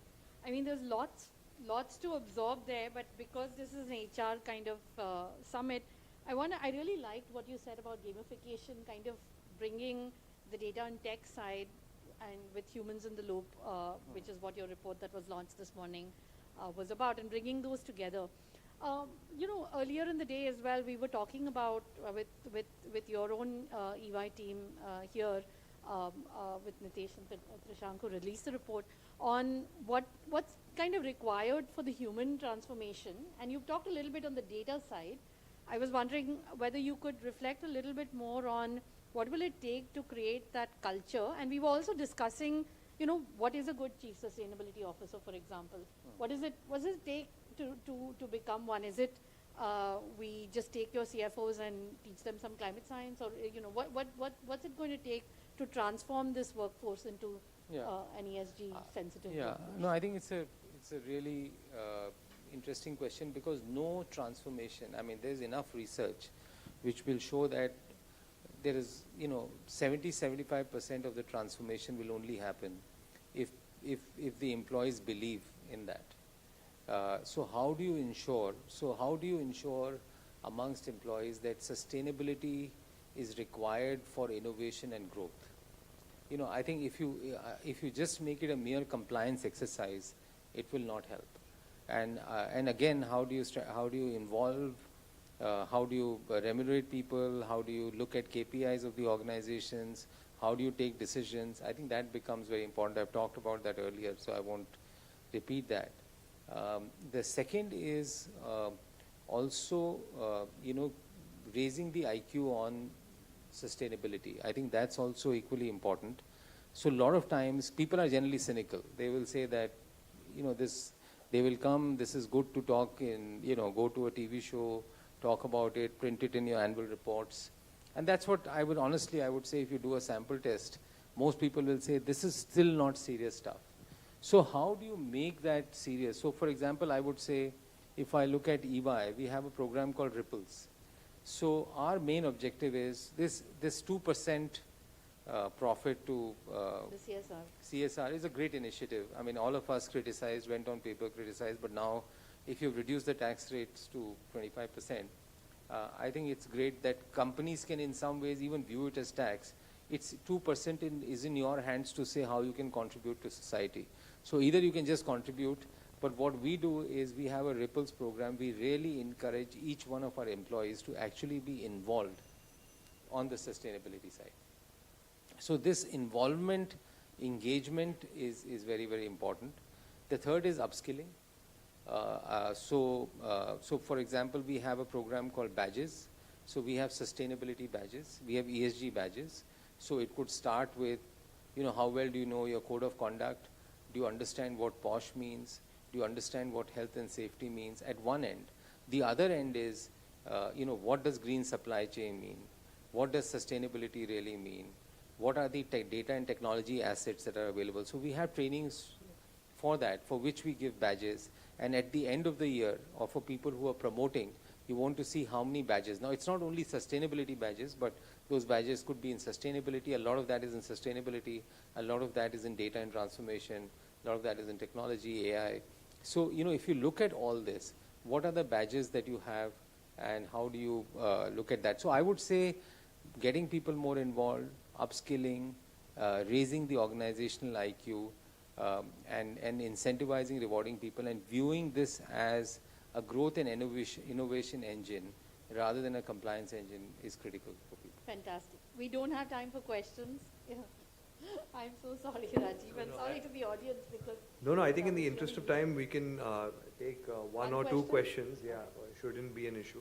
So we can take one question at the very beginning.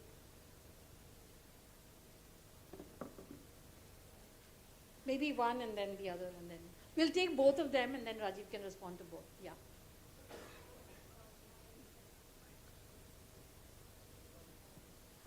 Hello, sir. My name is Shang Fernando from Bellinger Institute. My question is that does ESG regulatory reporting ensure that there will be actionable impact and a trickle-down effect of ESG in our ecosystem? We'll take both questions. Can you also, yeah. Hello, good afternoon, sir. I am Sayami Bhatt from Sri Balaji University, Pune. So my question to you is, how does your organization prioritize and support the well-being of its employees, and how does this have an overall effect on the performance and morale of the employees? The trickle-down effect, well-being of employees. So on trickle-down effect, I definitely think that, and which is what I said, that regulatory reporting, I mean, right now in the world there are many standards. The unfortunate part is there's no consistency on standards, and also how do you measure and how do you report, that's gradually. But at least, and I'm glad to say India was one of the first countries to come out with BRSR. We always complain that we are over-regulated. But at least the data is out in the public. The data is out in the public that if I look at top 1,000 companies, total women employment is about 18%. Total employed, disabled employment, people who are not, that's less than 0.5%. So at least what's happening, water discharge, what are the parameters? So you start measuring, and then within the same industry, most of the people are starting to look at, okay, if this industry, if I am, say, in consumer products industry, what are the others doing? How do I stack up? And then people start saying, okay, how do I measure? Then they look at how credit rating agencies, how are they measuring and how they're ranking. If I have to raise cheaper source of capital because I want to use sustainable finance, what are the things that I need to do? So the more data there is, the more, which will come through regulatory reporting, the more data capture there is, it's forcing organizations to move on this journey faster. So I definitely believe that, yes, it's a pain. It's very detailed, at least in India. Some of it is very difficult to implement, but if on balance, I think it's something that will improve things quite a bit. Employee well-being. So yeah, I mean, for us it's very critical. I would say if I look at our three pillars, so if I look at from an EY standpoint, the three things that we really want to focus on from an employee standpoint. One is on learning and development. So, are we giving them, are we upskilling them every year? So we have, at least 5 to 6 days, 7 days per employee, various programs. A lot of them are digitally available. So are we upskilling our people? The second is are we providing them various experiences? And the third is employee well-being. So for us, and especially I would say after COVID, this has become very, very important. Employee well-being could be providing flexibility to our people, obviously holding them fully accountable for the work, but providing them flexibility could be around hybrid working, could be around ensuring that if there are constant feedback systems, so if there are any issues, any concerns, you address that. It's about insurance cover, it's about medical, it's also giving flexibility to people, the various policies that one comes out with. And should there be any major illness, how do you deal with that? Should there be any bereavement, how do you deal with that? So there, and then also providing helplines to people where they can call a doctor, or if they are seeking any help, any attention and everything. So it's a constant journey. I don't think we are the best in this. We have in EY we have 100,000 people. It's a large number. So just doing this, I'm talking of EY in India. So just doing this, and focusing on that, I would say for us to retain talent and to ensure that we are attracting high quality talent, this is very, very critical. But it's a journey. It's not I won't say we are at a point of arrival right now. Thank you so much, Rajiv. Thank We you. are out of time, but that was really, really excellent. Thank you so much for those remarks.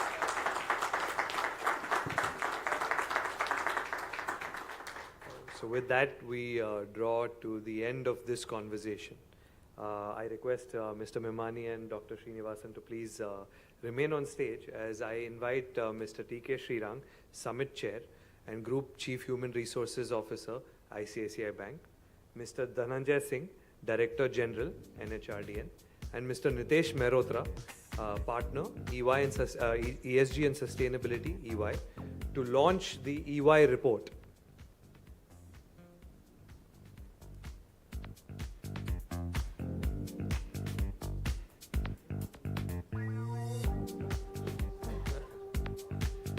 I request Mr. Anand Khot as well to please join us on stage.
Reference, the barcode is available. We've obviously wanted to make it digital for the purpose that we are here.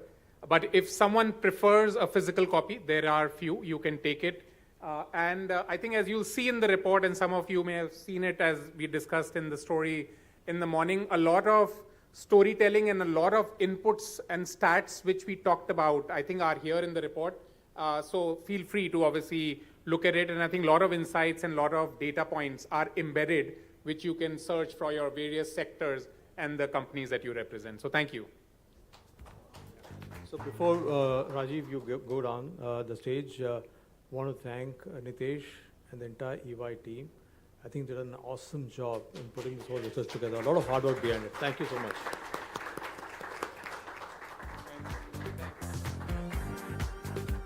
Sorry, Mr. Memani and Dr. Srinivasan, I request you to remain on stage for one last time. So for the felicitation, I request Mr. Dhananjay Singh, Director General, NHRDN, to please come up on stage.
Thank you, everyone. So now we will have another global perspective from Professor Joseph Wong, Vice President, International and Reach Alliance, University of Toronto, to share his global perspective on ESG.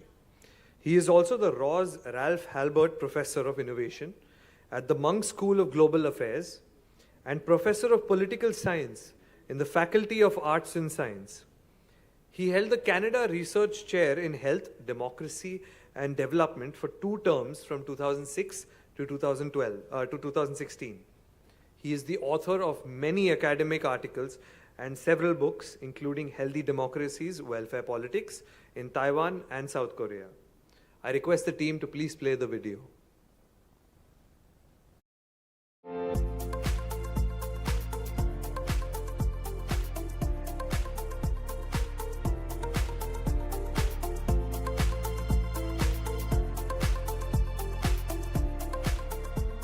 Hello, my name is Joseph Wong from the University of Toronto.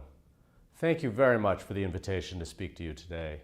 I'm deeply honored, especially given the extraordinary steps that Indian firms, and India more generally, continue to take in deepening our collective commitments to social impact, to green growth, and inclusive governance. I come at this from a particular point of view. I've been a professor at the University of Toronto since 2001, where I now have the privilege of serving as the Vice President International. As a professor, I sometimes joke that my clientele perpetually stays between the ages of 18 and 25. I've seen the U of T evolve over the past 2 decades, and I've witnessed what I would describe as a generational transformation among our graduates when it comes to ESG and social impact. Now, we of course know from business schools to corporate boardrooms to economic surveys and so forth that consumer tastes have changed in recent years. We know that ESG commitment is good for business. Consumers want to know that they are buying from responsible firms, that their consumption decisions are having a positive, or at least not a negative effect on the environment, on human rights, and on inclusivity. Survey after survey show that ESG commitments create a positive halo effect on how customers view firms and other organizations. This profound change in tastes is most evident among young people, our students, your employees, who are not only increasingly consuming more, but also becoming tastemakers. The power of young people is especially pronounced in places such as India, where the vast majority of the population is young. As all of you know, the demographic dividend, that is India's, can only be realized if firms, markets, and other organizations meet the needs and the tastes of young people. But I would also contend that we have not only seen just a profound change in consumer tastes, but rather a fundamental transformation in norms. We have tended historically to think of young people and their changing demands to reflect the so-called life cycle. Predictably, young people become more and more conservative as they become older. Their preferences evolve over their life cycle. I contend, however, that what I've described as a change in taste actually reflects what sociologists refer to as a cohort effect. The tens of millions of young people you are hiring and those in our classrooms today, as a cohort, deeply believe in ESG. For them, it's not just about taste, but rather what they view to be acceptable to them. Your firms and organizations will be transformed if they haven't already, and the payoff from the coming demographic dividend depends on it. In other words, ESG can no longer be something we do off the sides of our desks. At the university, green policies, inclusive practices, and technologies are not just nice to haves, but standard expectations, core to our business. Inclusion and diversity are the norm, the standard bearers of excellence. Our stakeholders at the university, our students, have made clear that if we are to remain world-class, cutting edge, and indeed market relevant, that ESG has to be a key priority, not just a residual concern. They understand that what is good for business is good for them, which is also good for the world. And it strikes me that this particular formulation is one that we ought to embrace in what we're selling, what we're teaching, and who we are hiring to eventually lead our organizations. Thank you.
So we will now begin with the third panel discussion for the day.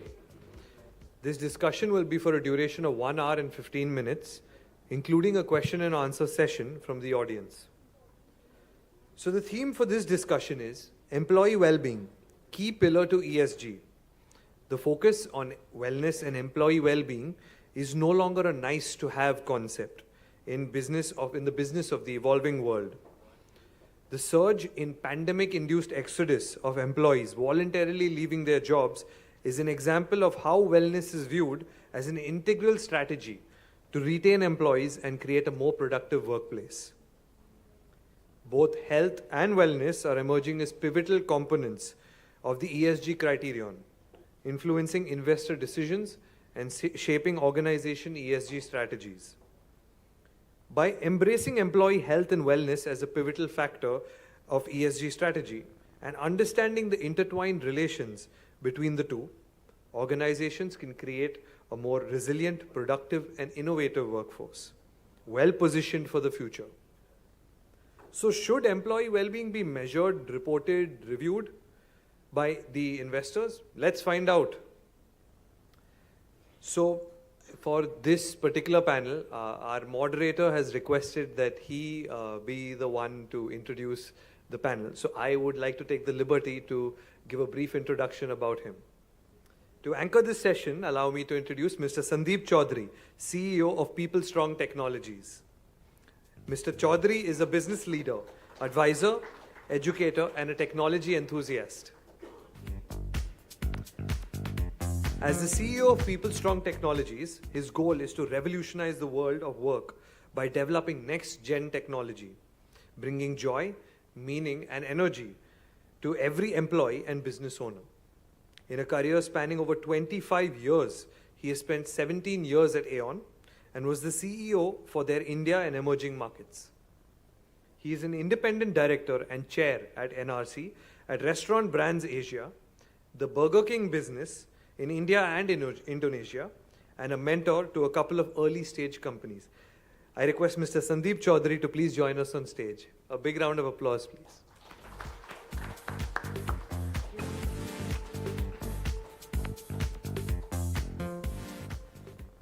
Good afternoon, everyone. It's always great to be in great venues like this, meeting up with old friends and certainly being a part of the fraternity. So thank you so much for having me to moderate this session. I always feel that the job of a moderator is significantly easier than the panelists who should ideally have all the answers. But just kind of thinking about employee well-being and ESG, I wanted to go back a little onto the whiteboard. And as I just started the countdown of 2024, I just felt that we are indeed living through the most profound times of workforce transformation since the arrival of the internet. I also do believe that HR professionals and business leaders today are grappling with multiple issues. Rise in inflation, we are all aware of that, but consequently, obviously, the massive increase in employee cost. Trying to manage the paradox of a very large talent pool that we are playing in India, in a country of 1.4 billion people, but yet very scarce and very expensive. And also dealing with an all-time low employee engagement, and not on accounts of the traditional factors of compensation and lack of career opportunities, which actually came up in all of the employee engagement surveys, but actually because of people finding lack of purpose in their jobs and lack of work-life balance. My previous employer, Aon, recently conducted a survey where 7 out of 10 employees opted for mental health and work-life balance over a promotion at work. I also felt that Mr. Narayan Murthy, when he was making a statement on employee productivity, we all just got completely caught up in the 80-hour week debate, but we did not realize, but factually, in December of 2022, India lost 2.5% on employee productivity compared to the previous year, and this is when we are actually all trying to be part of the $10 trillion economy story in India. So what is all this to actually do with ESG? And we'll kind of find that out. For that, I've got a set of very eminent speakers coming in from very diverse industry backgrounds and also an international academician. So please do allow me to welcome Kavita Singh, CHRO at United Breweries, a veteran and a very well-known head of HR at Mahindra & Mahindra, Rajeshwar Tripathi.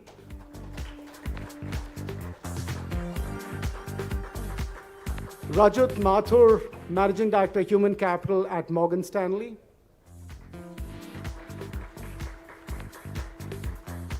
And we are blessed to have an international renowned academician, Vijay Velamur from Georgetown University, US.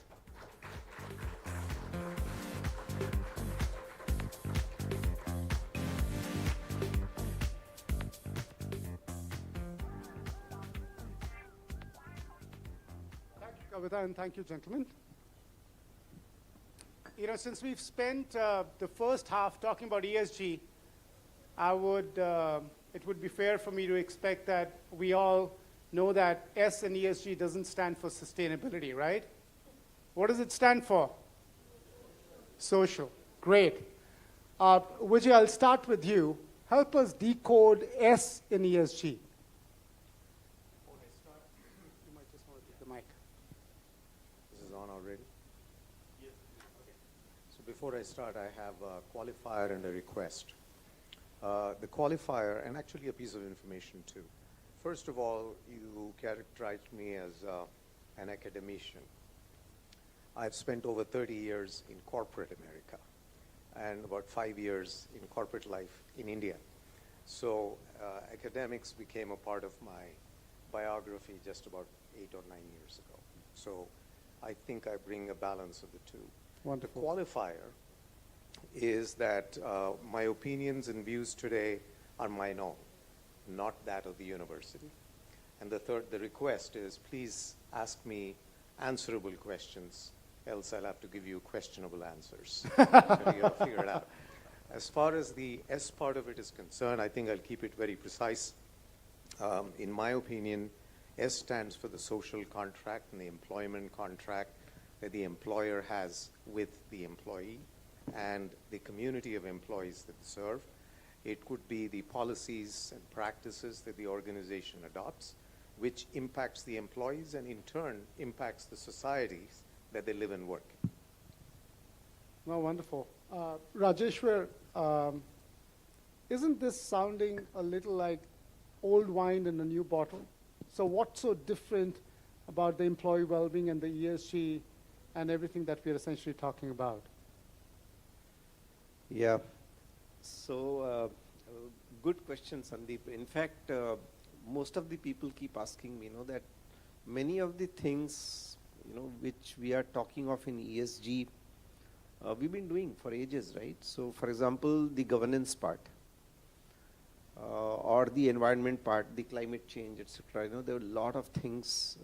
Just to put it in perspective, at least the corporate world, the industries in India became very conscious about the water consumption, the waste landfill, the plastic recycling, materiality, material circularity, etc.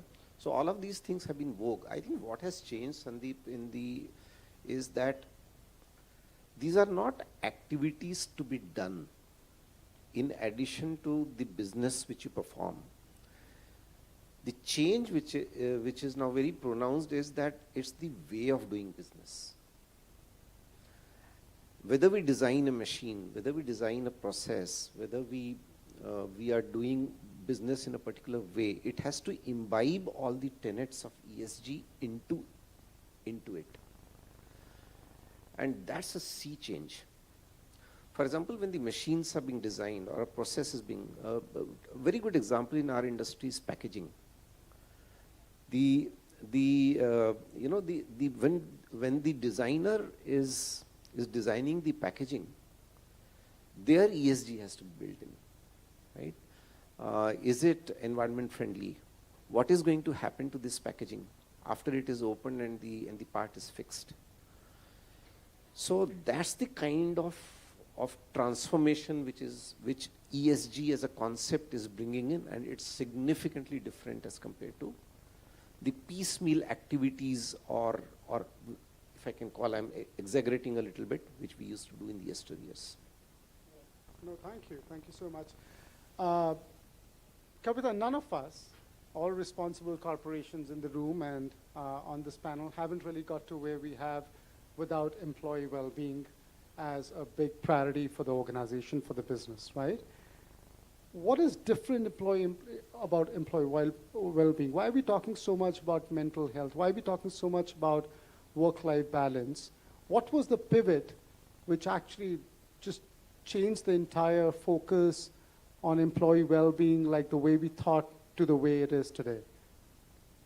So of course, all of us know the pandemic kind of brought that awakening, but even before that, I would say that the awareness has slowly been setting in about how people feel working in an organization. So I think it would have started with the purpose statement.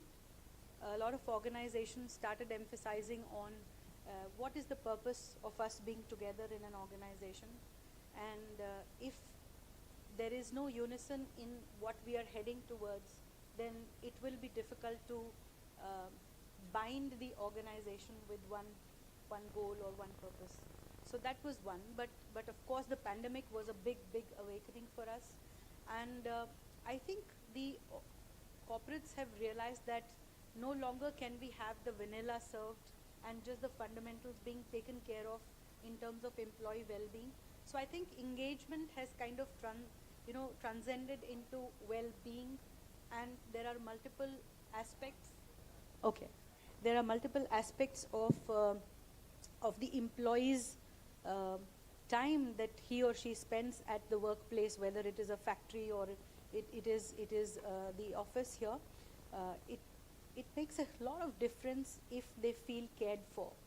So, we have all been reading about the discretionary effort that comes in, right? And we all have seen how engagement can add up to the dollar value for the share of the company or the shareholders. But I think the discretionary effort in making an organization a good place to work will come when the thought of well-being is more wholesome. And I think it has a lot of dimensions that have got added into well-being. So it's no longer just the medical benefits or annual health checkups or food at the factories, but it is far beyond that. It is financial well-being. It is legal awareness of your rights at the place. Earlier, and we have 19 factories, so I can tell you that there was a huge difference in how the blue-collar workers were treated and how the executives were treated. But I think to what we see in our households, the younger generation is seeing how the house helps are being treated. The younger employees are seeing how the other categories of employees are being treated, and that gives them an understanding of, do I really belong to this place? And I would like everyone to be treated fairly. So fairness of wages, fairness in opportunities, fairness in representation is a part of well-being. How aware I am about my legal rights of my employment. And all of us spend a lot of time at the workplace. So work transcends to home, and home-related issues, especially mental issues, also come to the office. I'll come to that because, very clearly employee well-being is a continuum, and it's not to be in the four boundaries of a company. Rajat, great resignation, quiet quitting, coffee badging,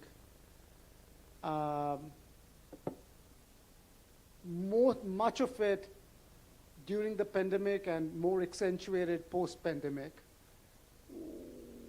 What's the common between all this? Well, I think and there are a lot of HR folks here, so you'll sort of relate to this. But I think COVID kicked Maslow down the stairs. Suddenly, well-being, my health, my family sort of shot up to the top of the pyramid, right? And that, I think, triggered a change in thought process of individuals. When previously you were sort of moving towards, how do I get more senior, how do I get promoted, how do I get more paid, there was a little bit of a shift. It was not radical, but there was a little bit of a shift that happened where people then started to focus on health. For all of you who handled the crises during the COVID period, you know that the only conversations you were having with employees was about keeping safe the family, keeping safe themselves, right? I think the Great Resignation was a slightly different story. I think it was basically pent-up action from coming out of COVID that triggered some of this activity. But this business of quiet quitting or just sort of changing track on your life, on your career, is some of it is stemming from the realization that there are other things that are more important, and therefore there's a little bit of a balance that needs to get struck as you navigate your life. And it's not limited to a certain demographics. It is sort of happening across the spectrum of the organization. So you're seeing that, and some of it is still playing out. Some of the individuals are figuring out what that would mean and taking action, and you're seeing that over a period of time. Having said that, I always believe that the COVID stretched, it was like an elastic, right? It stretched everything out of shape. But when you release the elastic, some of it normalizes. And as organizations are seeing you can work from anywhere, you could do, you could work 5 days or 7 days out of any other city, any other location.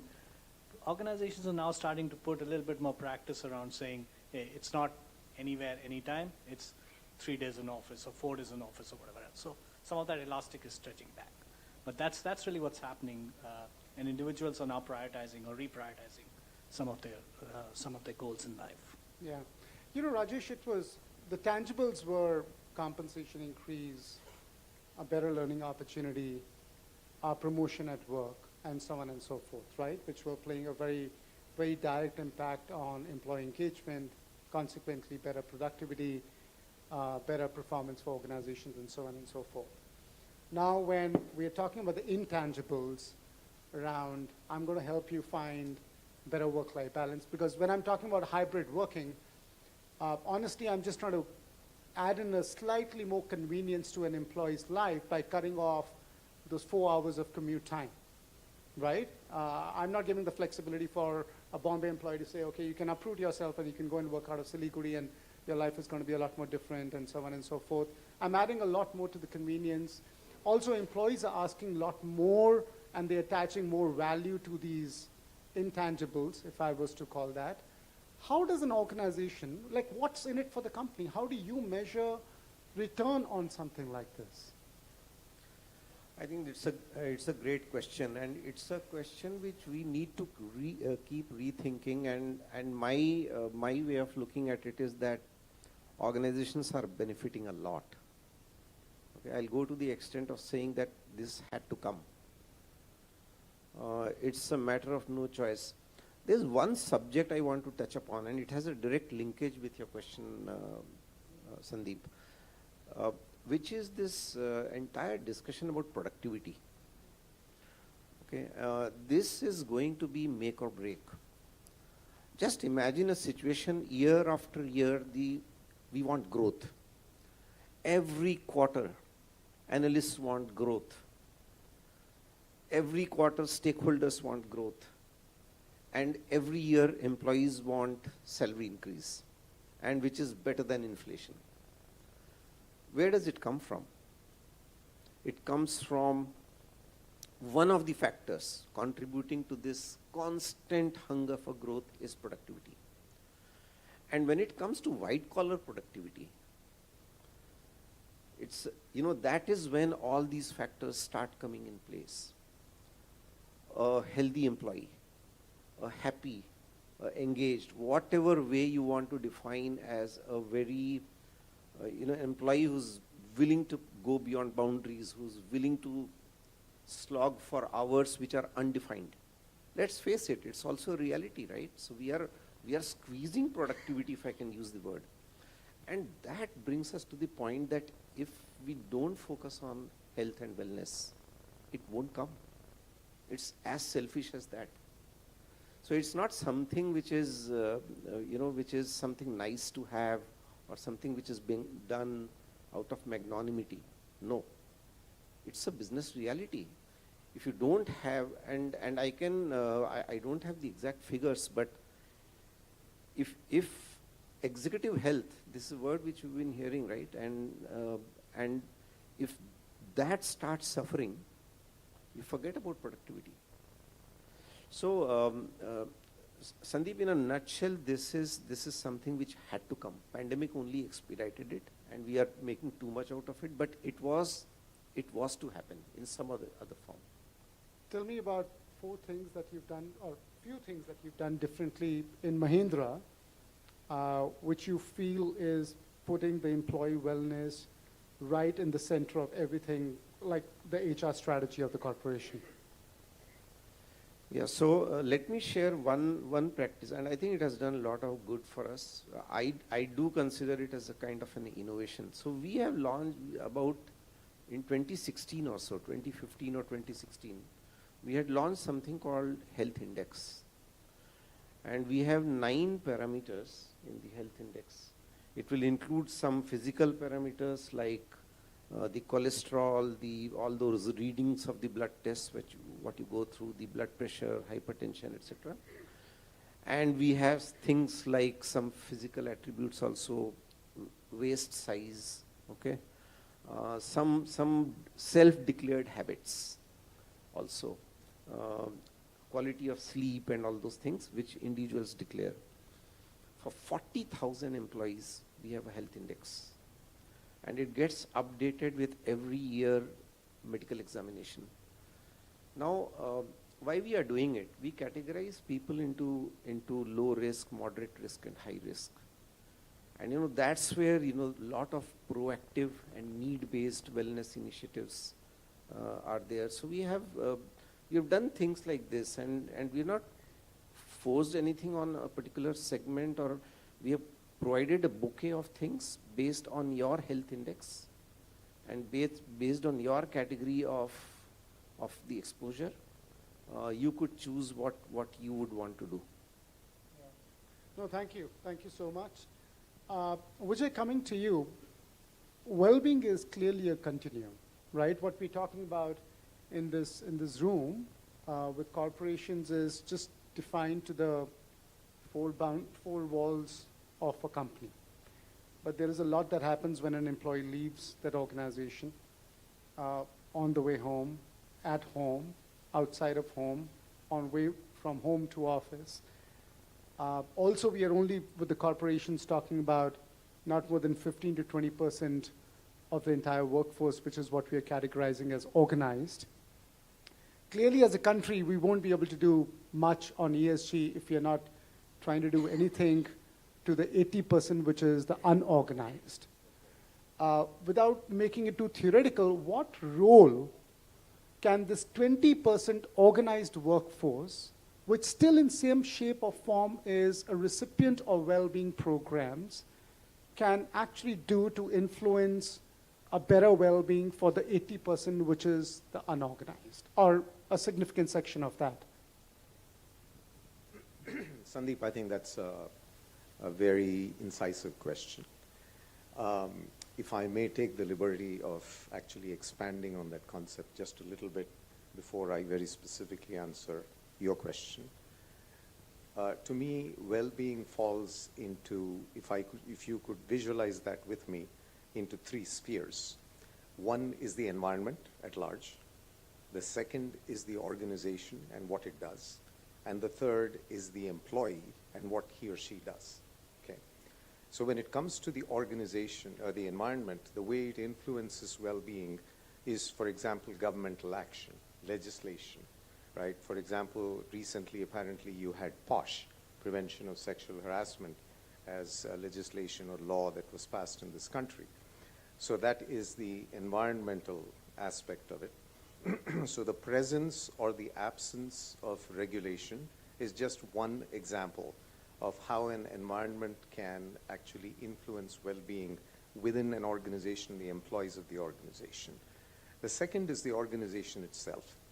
Now, if I were to venture out and say that a predominant number of organizations tend to focus on the individual employee and how they can enhance the well-being of that employee. However, research has shown very conclusively that a toxic work environment is one of the major contributors to ill-being of the employee. So let me give you some examples of a toxic work environment, which can be attributed to poor leadership, number one, the absence of clearly articulated values that you would expect every leader and every employee to follow. So some of those are, for example, the absence of a meritocracy. So fairness in promotions. Number two, racial discrimination, gender discrimination, sexual harassment, being on call all the time, assigning work to one employee over another employee because you're playing favorites, right? So the compendium of these types of actions or inactions actually contribute to the creation of a toxic environment, which in turn makes the employee well-being compromised. The third component of it is the employee himself or herself. How are we preparing the employee to question the status quo, to challenge the boss, to complain openly against issues that they might be impacted by? So if a leader is taking advantage of an employee, let's say from a sexual perspective or from racial perspective, or they're making jokes at them, which happens, by the way, then is the employee feeling empowered to actually initiate action against that leader? So if you look at it, the three components actually interchange between them, and every one of them contributes to the ill-being or the well-being of the employee. I'll give you a quick example of one of those, the manifestation of one of those. We were staying at a very, very nice hotel recently, somewhere in one of the cities in India. We have lots of people from the Northeast who are working in these hotels, from Mizoram, from Manipur, and so on and so forth. And these are extraordinarily talented, articulate, hard-working, conscientious employees. And we were having an informal chat with them, and they said there are constantly barbs thrown at them about the fact that they are from China. That is what I mean when I said you create a toxic environment within an organization which makes an employee sick. Stress is created, right? And they, in turn, when that happens, going back to your question, they, in turn, translate that to the environment. So when they take it home, when they take it on the street, you have road rage. You yell at the other drivers overtaking you, right? You're caught in traffic and you're honking 50 times knowing that the person in front of you cannot move because there's no space to move, right? So, and then you take the environment because of these interferences and because of the influence of whatever challenges you're facing in the family, you cannot explain to your spouse, for example, as to why you have not been promoted despite working 18 hours, because it is not a meritocracy that is being promoted by the organization. So the toxic environment in the organization actually translates to stress and ill-being at home and on the streets. And then whatever happens in the family translates back to the organization, which is the point that Kavita was making earlier. So when you want to address well-being, it is not just like somebody beautifully said, you can't yoga your way out of well-being, ill-being. You can't just organize stress management and time management sessions and saying, okay, now I've trained you to take care of this environment that you are part of. You are expected to make an intervention at the systemic level. It has to change comprehensively within an organization for well-being to get instituted in a comprehensive manner. No, thank you. And I think you very beautifully led the segue into the topic of diversity and inclusion. I'm going to read something out. And this is hopefully a mathematic question that all of us have actually attended when we were maybe in our 4th and 5th grades. I found almost an identical question in the book of my kids a few years back who were in 5th standard then.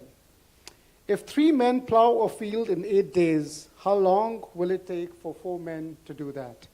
Or, if one woman takes 4 hours to stitch a shirt, how much time will 4 women take to stitch 10 shirts? What's wrong with this question? Let me actually first ask the audience. What's wrong with the question? Just loud if we can actually get some mics around, please.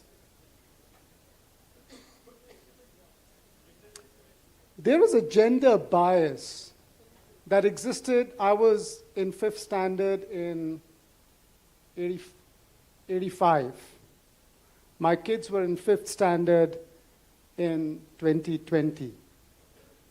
We still continue to have this gender bias in our books, which is so deeply ingrained that how do you remove that, Kavita?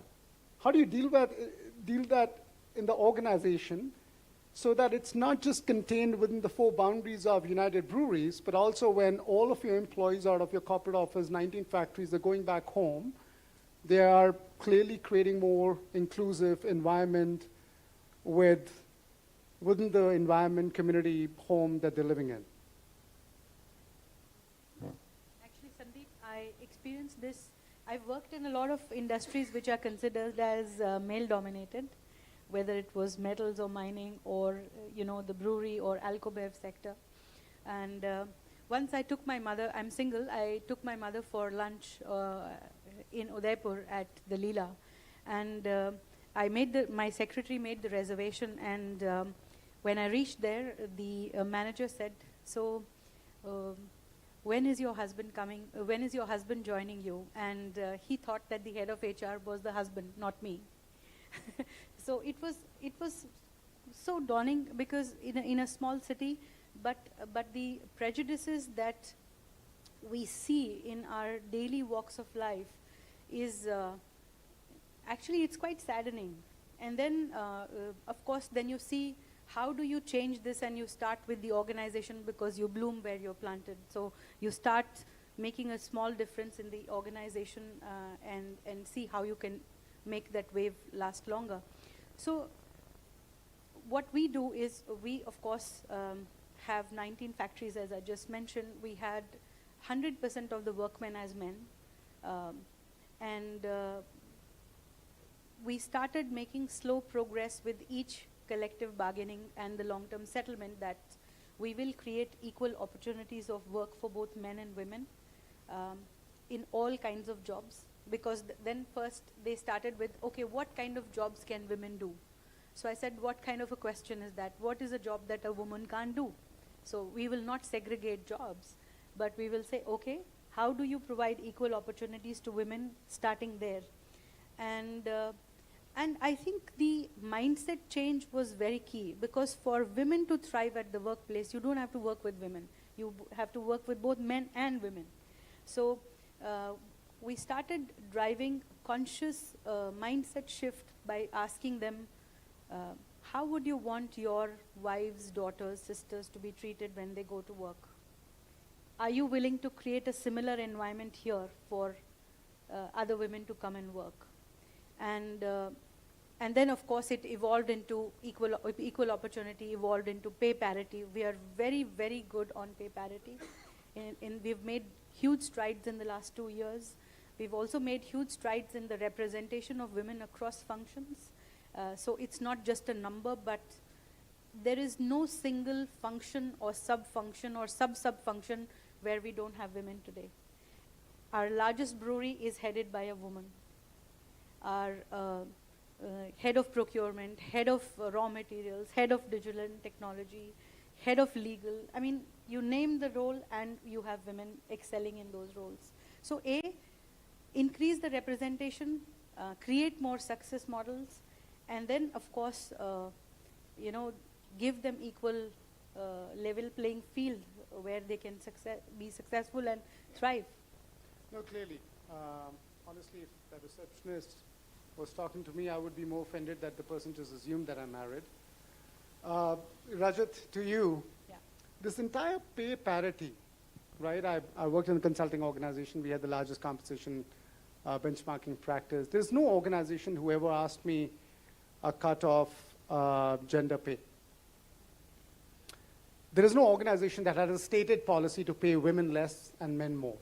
No organization that I know of that has a stated policy. But there is an unintended bias that comes in. Could be because men are better negotiators of pay than women. Women prefer many other parts of the employment deal more than they just over-indexing their engagement on compensation. Men might index it more on compensation, and hence they negotiate more. But the fact of the matter is that if most organizations go and they look at, for same jobs, how women are being compensated and take the median pay positioning for that versus men, men will be higher than women.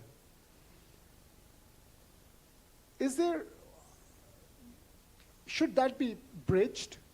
Because I might debate to say, I have different levers of my engagement. Compensation in my mind might be number 3. The number 2 might be something else which organization is doing a great job of meeting. Do I have to create parity on all? And why do we only over-index that parity on compensation? There are many other benefits which favor a woman a lot more than they would favor the other gender.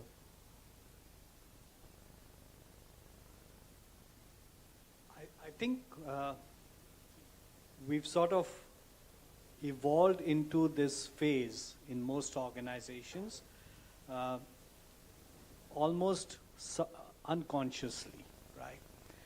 The fact that this exists or has existed, whether you call it better negotiation, whether you call it other circumstances, whether you call it representation, it sort of evolved because we haven't taken any affirmative action to correct it, right?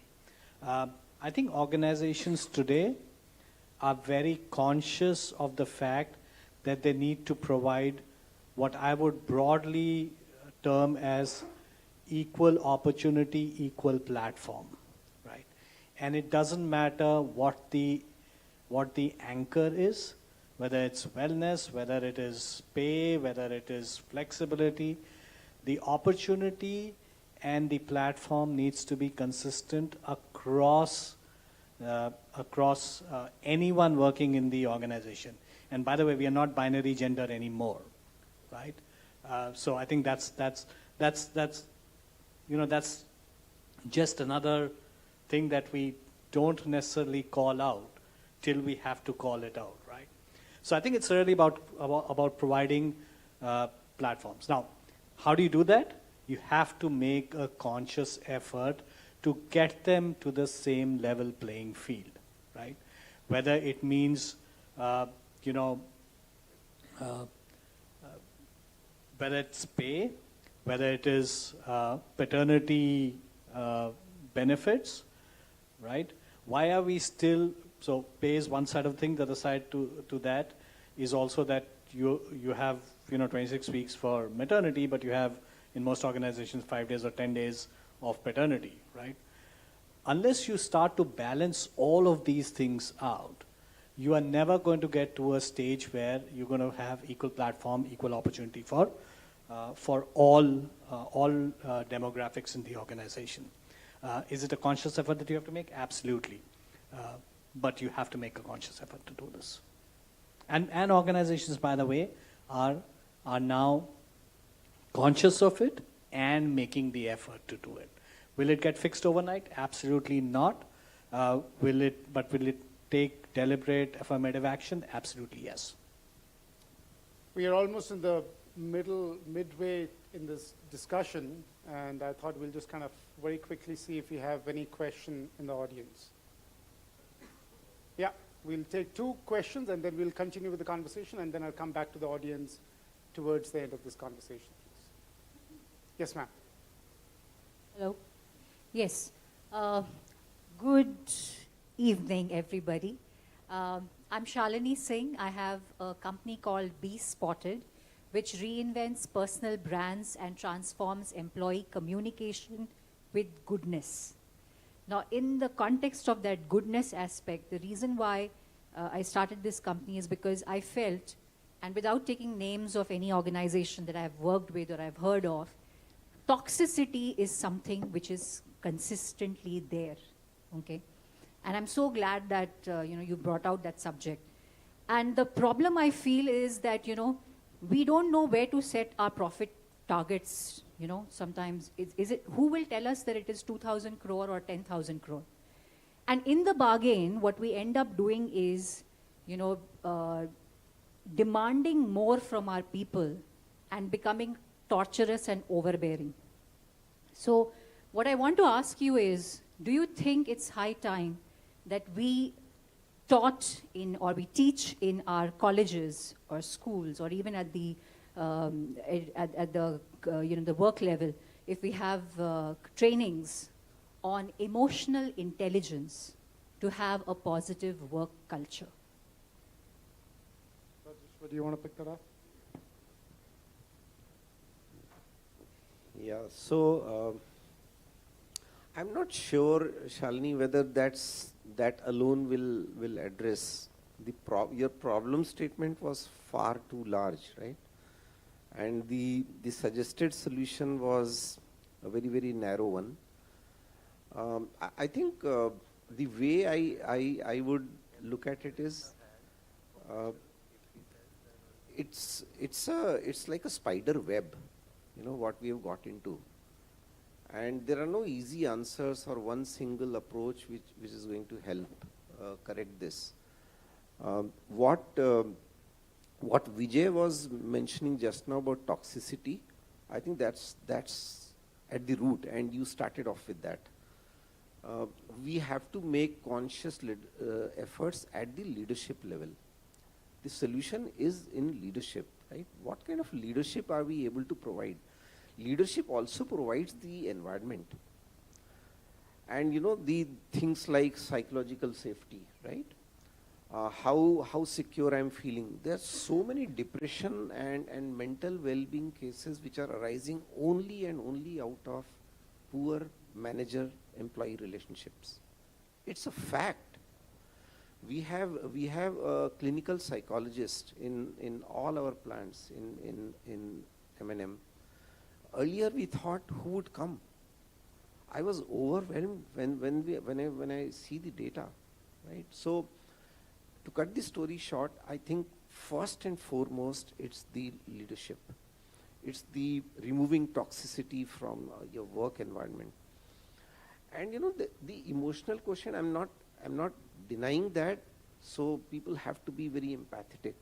There is an element of emotional balance, right, which we need to strike, even while demanding work and demanding targets. That's one part of it. The other is, I think, some amount of introspection for the individuals themselves. We are putting everything on the organization. Where is the individual onus? Can we find out 30 minutes of our time for ourselves? Do something which exercises our brain as well, right? So, or release our brain, whatever it is, by way of meditation or whatever way we want to follow. So it cuts across both ways. I would put an equal onus on the individual as well. No, thank you. Thank you so much. I think beautifully responded. Yes, ma'am. Good evening, everybody. I am Dr. Rashmi Mahajan, representing Sri Balaji University, Pune. I have, in fact, 2 questions. There is a lot of talk about mental well-being and mental, health. Being humans, we have been evolving for the last recorded 5,000 years, and this is the most resourceful we are today. So there were a lot of issues in these last 5,000 years. So why is it that there is a need to discuss about mental health now? What has changed? Is it our inability to not, handle the stress that is, number one. And number two, we are talking about, mental well-being. We're talking about ESG, where S, that is inclusion, we are discussing. Whereas Darwin theory talks about survival of the fittest. So how these two theories, go hand in hand? Brilliant. Kavita, this is my privilege. I can just actually toss the questions across without having the answer. Why don't you pick this up? I'll take the first one first. I think in your question lied the answer. You spoke about we are the most resourceful today. And I think we have excessive information at disposal. And you were talking about the Maslow's hierarchy. I think the food, shelter, clothes, plus Wi-Fi or mobility, right? So if you people can't survive without a phone, and they do phone detox or technology detox nowadays, So I think the over-resourcefulness, and one of the things that one of my mentors actually told me was taking time for yourself to actually step back and think. How many of us actually have that thinking half an hour, 1 hour in our days? Reading. There's so much information, but we don't go deep. We skim the surface. So I think too much of information or resources available, one part. Second is, I think we also want to achieve a lot. So there's the gestation to get to the outcome and the period that we want to spend, or okay, let me put it differently. The effort and time that we want to put in to get an outcome, we want it to be as short as possible today. So the gratification of the effort is a different expectation today. So, and it is changing with each decade and with each generation. So I think that is also the pressure that goes to the human being, right? So that's a pressure that we carry in our heads. That could be. Rajat, you want to add something? I think Rajeshwar said this right at the beginning, that ESG is something that we've been doing for a long time. I think the difference that happened with ESG and also now with employee well-being is that previously we were doing it subconsciously. It was happening in the background. It had its own set of challenges, but it was happening in the background. Now we are starting to do ESG consciously. Employee well-being was the same thing. And I'll give you an example, right? If you were to go to some of the locations where there have been large factories run by large business houses, you go to Jamshedpur and see what the Taras were doing, etc. over there. Not only, they have created infrastructure where they've been looking after the employees much beyond the firewalls of the organization. So wellness, employee health, etc. was always there. I think it's sort of now come into the forefront because we are seeing it manifest itself into things that have started to impact productivity a lot more, right? So people are getting anxiety attacks, people are getting stressed. You see some of the insurance stats around when individuals are starting to have life-threatening diseases. It's moved from those in the 50s to now those in the 30s. So as an organization or as organizations, you're now having to react to that, right? And which is the reason probably that it has now come to the forefront and we're starting to talk about it. Right? Previously it was, a lot of the organizations were doing it, like I said, subconsciously. Yeah. No, we're talking about mindfulness in the last many years. The biggest section in any bookstore is the self-help section, right? Because we are so distracted, so we need to be a lot more mindful. I think it's quite correlated to what Kavita said, and even Warren Buffett said that the problem with today's generation is that everybody wants to get rich quick, soon. He became a billionaire when he was 61 years old, just for us to know and have things in perspective. Vijay, very quickly coming to you, is employee well-being, ESG, the privilege, the prerogative, the responsibility of the large companies like Mahindra & Mahindra, Morgan Stanley, ICICI, United Breweries, what does a startup do? They're expecting sheer hard work, people coming and burning the midnight oil, not having any specific job descriptions because that's going to destroy innovation, that's going to get people cocooned into silos. We want people to jump in and just own the problem. I have to put everything in the next 12 hours to solve for that customer problem because I'm yet to prove myself out in the marketplace, and there is no other way to build a business when you're essentially taking it from a concept of idea to actually a viable commercial place. What do startups do in that space? And they are by far the largest employment generator in the country today.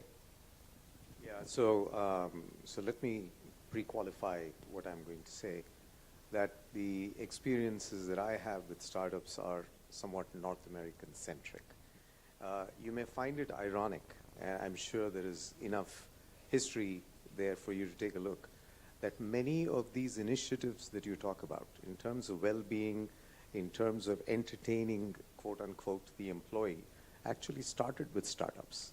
So if the Metas of this world, the Facebooks of this world, the Amazons of this world, the Microsofts of this world, when they were smaller organizations, they were competing against some of the biggest leviathans that strode the North American earth, so to speak, like the Boeings, the General Electrics, and so on and so forth.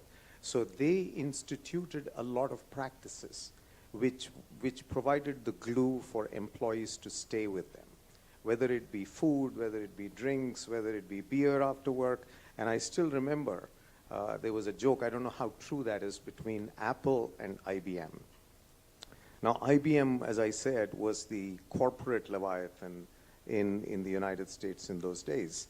And IBM was a very serious organization.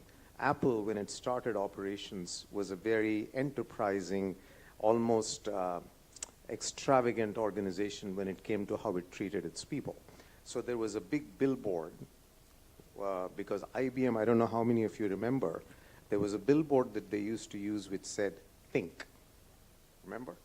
So Apple put up a hoarding right opposite theirs which said, while you're thinking, we are drinking.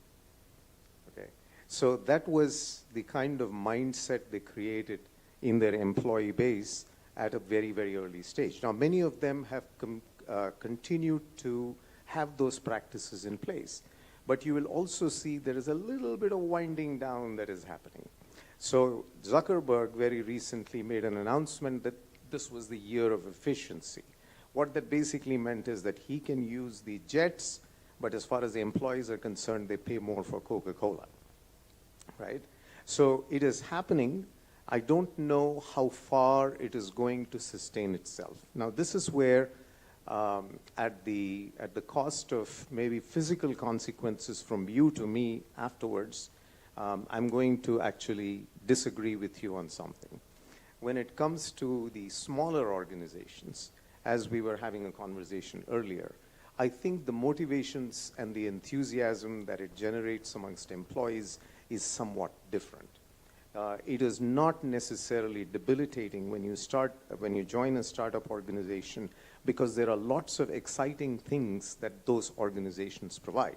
Now, are there people on the margin? Are there employees on the margin who find them to be causing burnout? It's possible.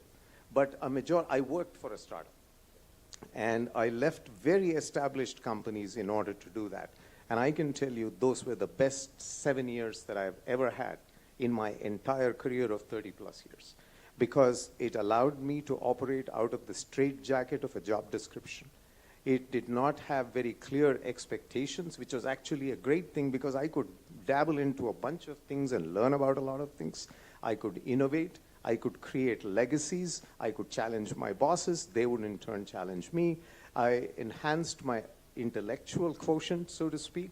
And yes, I mean, the term we used was always on, 24/7.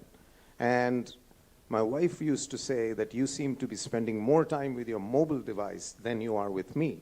And I said that's because the mobile device is more exciting. Just kidding, just kidding. That would have been very courageous. Yeah, she's not here. So I would say that, people make a conscious choice to work in startups because there is obviously also a financial reward at the end of the rainbow, right? The pot of gold. And in not many cases, it actually works out that way. But in quite a few cases, it does. And then they can retire for the rest of their life. I will end with an anecdote. And this is a true one. Apparently, there was a young guy, about 35 or 40 years old, who was walking around Davos with his backpack. And a journalist walked up to him, and she said, "Why are you just walking around? Why aren't you attending some of these workshops and so on?" So he said, "I'm just having fun." And she said, "What do you do?" He said, "Very little." And so she said, "What were you doing?" He said, "Well, you know what, I built a small company and I sold it. And then after that, she said, that's pretty odd. I mean, at this young age, you're 35, 40, whatever, you should be working, right? That's kind of the cultural mindset we all have. Kaam karo, right? So he said, "Well, let me tell you something." He said, "We always make the mistake of using time to make money." He says, "I'm using money to make time because time is more precious for me, and I would rather retire at the age of 45. I'll put in all that is necessary," as Rajat was saying prior, that the pot of gold at the end of the rainbow gives you the opportunity to hang up your gloves and take it easy for the rest of your life, if that is what you choose to do. Unless, of course, greed takes over, in which case you're saying, "I'll look for the next big opportunity where I can make more money," and then you die of a heart attack. I don't know if I answered your question. No, you did, in many ways, and I think you added a few more dimensions there as well. Maybe Apple should have said that while you're thinking, we are creating, and that's really, I think, what they've done and presented to the world. Rajesh, we're coming to you. I think we're talking about many of the startups of the US. Obviously, I think by the time we knew of Zuckerberg and Facebook, they'd taken over the corporate America, right? The fact of the matter is that starting a business from a garage, trying to build a team, trying to get something out of the marketplace, requires everything and more that you have and from the people that you're recruiting. It is a tough job. The reason why most startup organizations are being accused of having a slightly toxic culture because there is a constant demand to do more.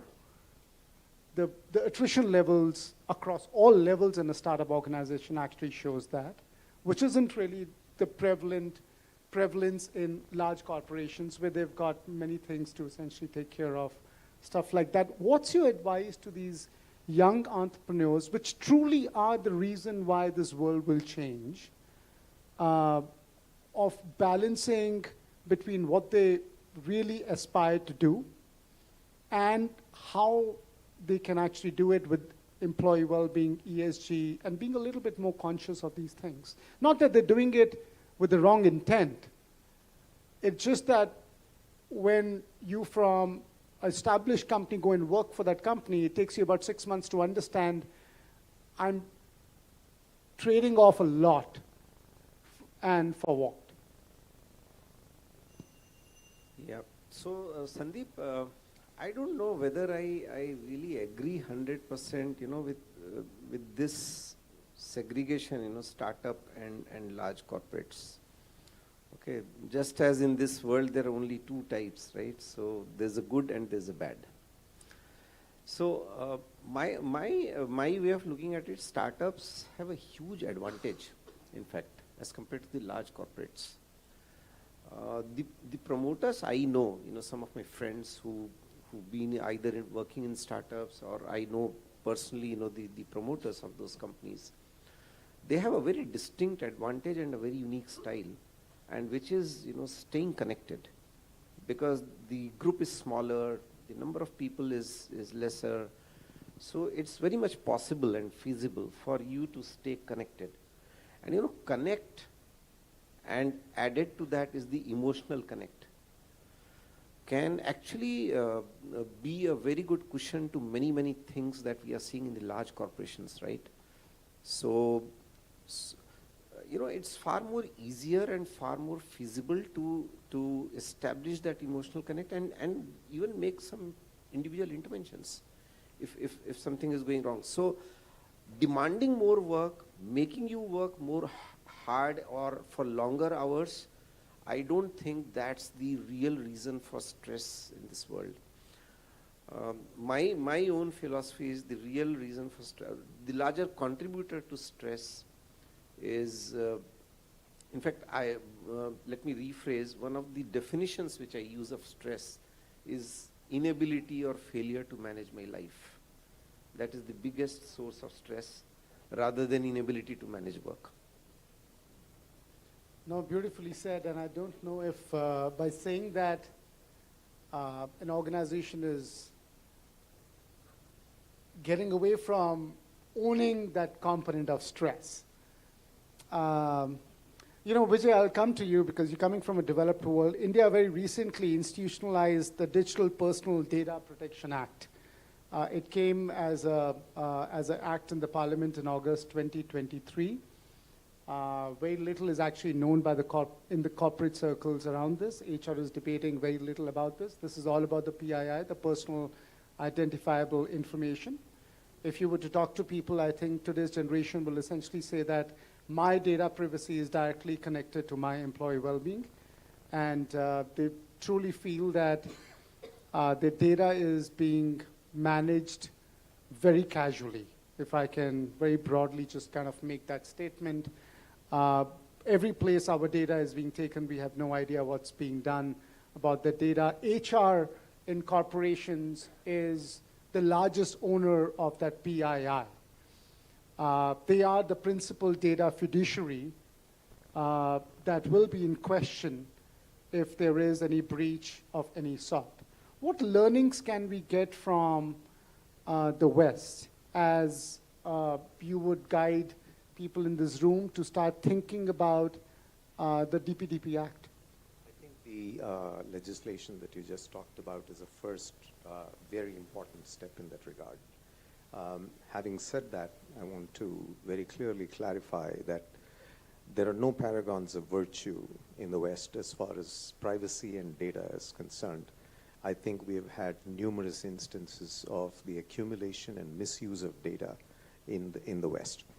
Now, what compounds the issue, if I may, is in addition to data that is collected about employees within an organization, you also have many avenues that employees use today, which also collects data, right? So, I mean, you all have heard about social media, what I do on Facebook, what I do on LinkedIn, what I do on TikTok, everything is captured somewhere. And in many instances, despite the pressure that is put on them by governmental agencies, employees, and in this case, let's say ordinary citizens who are also employees of organizations, don't necessarily take the precaution of saying, I give consent, which is what we were discussing earlier. So giving consent for, let's say, a Meta to use the data to advertise products is not dissimilar to giving consent within an organization. And you're right, the employer is the fiduciary of certain information which is not as comprehensive as what it is in this country. So we have something called HIPAA, which basically means that the health information that the employer might have, or for that matter, the medical insurance the insurance organizations, the hospitals that you deal with, there is exacting standards as regards the privacy of that data. So I believe that one of the major things is that legislation. Obviously, the next important step in that is the implementation and how it is executed. There is quite a big gap sometimes between legislation and how it actually turns out when it comes to execution. So if I were to summarize, I would say the protection of data, employee data, is the personal responsibility of the employee himself or herself to start with. What kind of precautions do you take in order to make sure that you're not disclosing information about yourself which you believe should not be in the public domain. The second is the responsibility of the organizations which are collecting data. As I said, it's probably a little more comprehensive in India than it is in the United States, because healthcare is managed by, in a majority and if not all instances, by insurance companies and medical facilities rather than by the organization. We collect very little data except to monitor the benefits, costs that are associated with managing health for our employees. And like I said, the HIPAA regulation restricts us from sharing even information from my own spouse unless I give permission to do that. So it is important to have legislation, number one. Second, the employee owns the primary responsibility of protecting his or her data, in addition to not just the organizations they're working for, but also social media that probably has far more information about you than you do, than your organization does. So that I would say that's the second. And the third, I believe, is the responsibility of senior leadership in organizations to make sure that that data is not misused for purposes which it was not intended for in the first place. Rajat, the consent is being asked without giving a choice. So I think it's slightly more paradoxical for an individual like the principal owner of that data. If I was to come into Morgan Stanley, I would have to give my ID, I would have to give my phone number. I don't know what the hell's going on with that information, right? But that's personal information to me. How are organizations in India, and you are a regulated industry, you have both the front office as well as the back office, you're in the space of financial services, you are clearly dealing with a lot more data than just the PII and so on and so forth. What's your take on this? This is still, I feel, very, very important days, but very early days for us to start this debate. Look, this is evolving, right? You're a couple of months into the DPDP Act.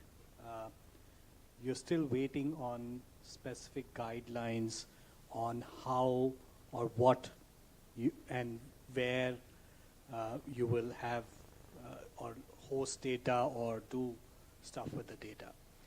I think the sort of straw that everyone is clinging on to is the fact that if you get consent, you should be okay, right? But I think as the rules come in around DPDP, you will find that even the process of consent is going to be relatively complicated. It's going to be very specific, etc. I think right now, the reason why you give that is because you believe that you don't have a choice when you give the data, right? Tomorrow, when the rules come through, you will have the choice of whether you want to give the data.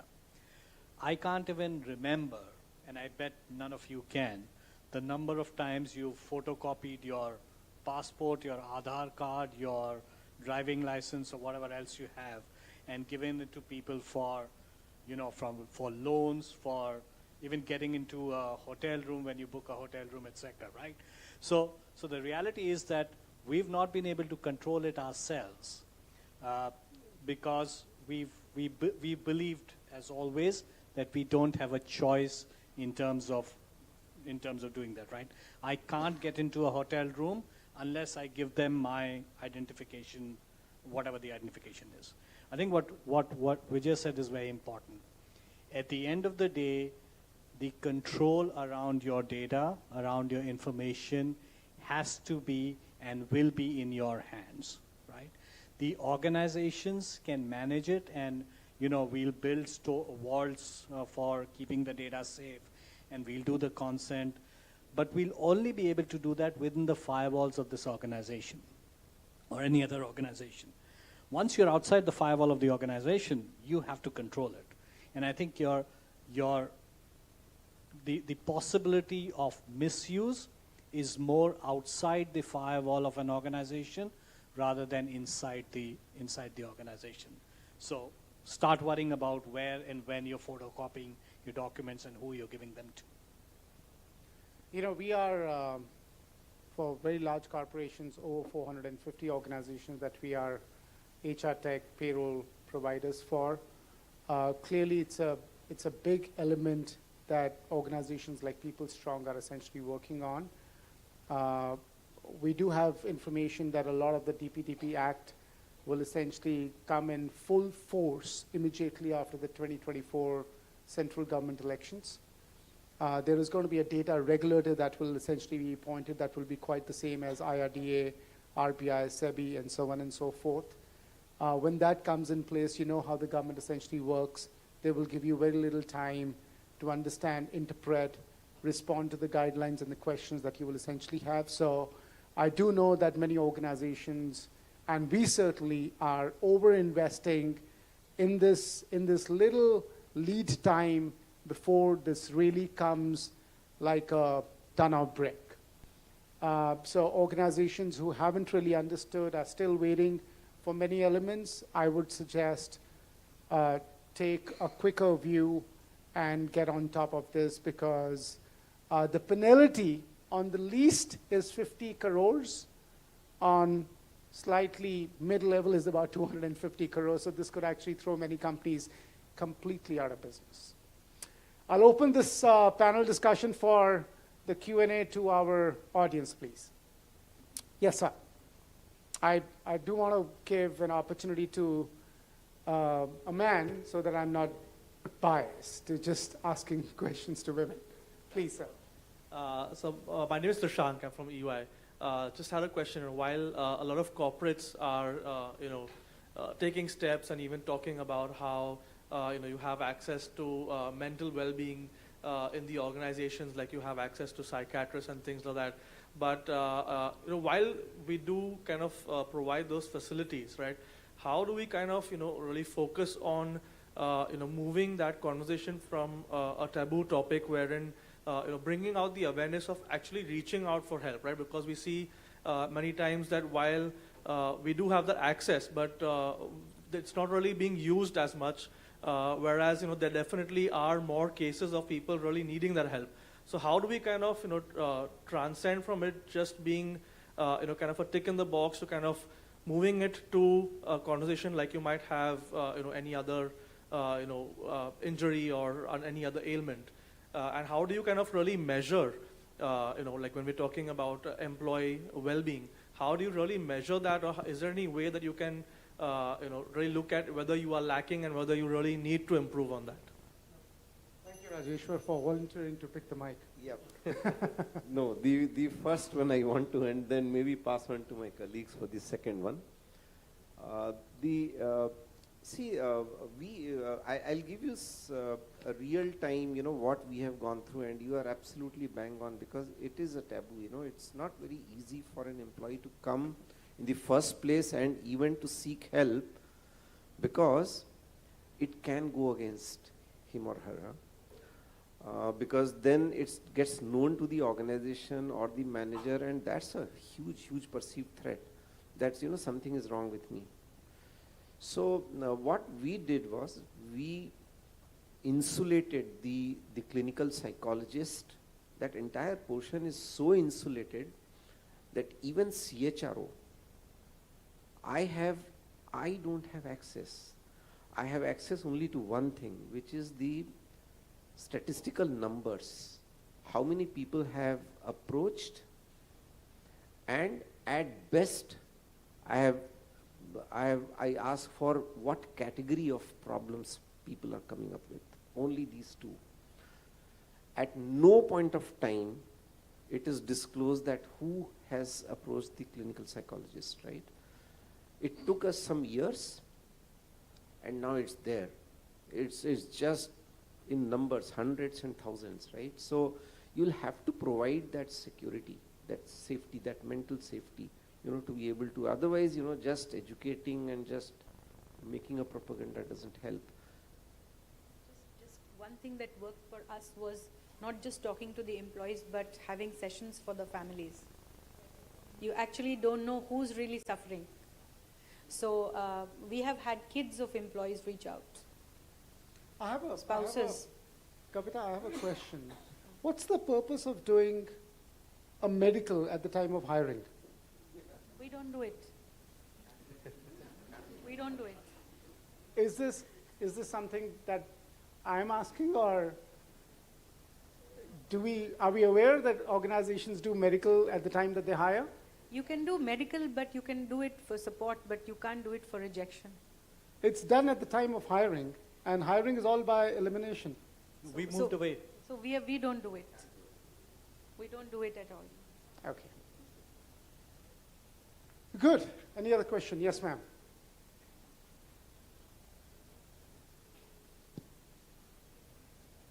There was a second question.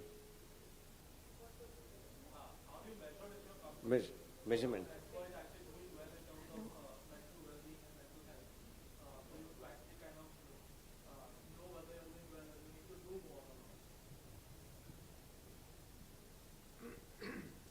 Kind of very quickly supplement what Rajeshwar said and Kavita said, providing, first of all, there is a stigma associated with mental health issues, which prevents employees from coming forth and actually expressing that they need help.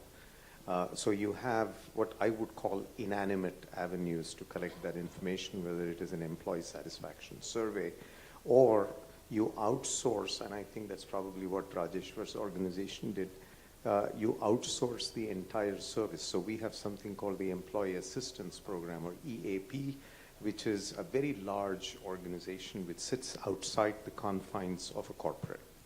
So when we have, like for example, change. Change is one of the biggest causes of stressors. And by the way, I've noticed that not many organizations in India do change management as an initiative when there is change happening, mergers, acquisitions, layoffs, etc. There is a lot of opportunity to minimize mental health issues when you do good, effective change management. But that's aside. So one is having organizations outside manage it so that you protect the employee and create the ecosystem for their safety. The second, in terms of measurement, you've got, again, absenteeism, inexplicable absenteeism, you've got productivity loss, you've got attrition from unexpected sources. So if you're monitoring it very closely from quarter to quarter, then you will find that there are clear trends that you can look at and actually draw some conclusions from it. The man standing right there is a reminder that maybe we need to wind up. So we'll have one last question from the audience. So good afternoon, I'm Dr. Mansi Kapoor from Sri Balaji University, Pune. So that was a fantastic panel discussion to hear.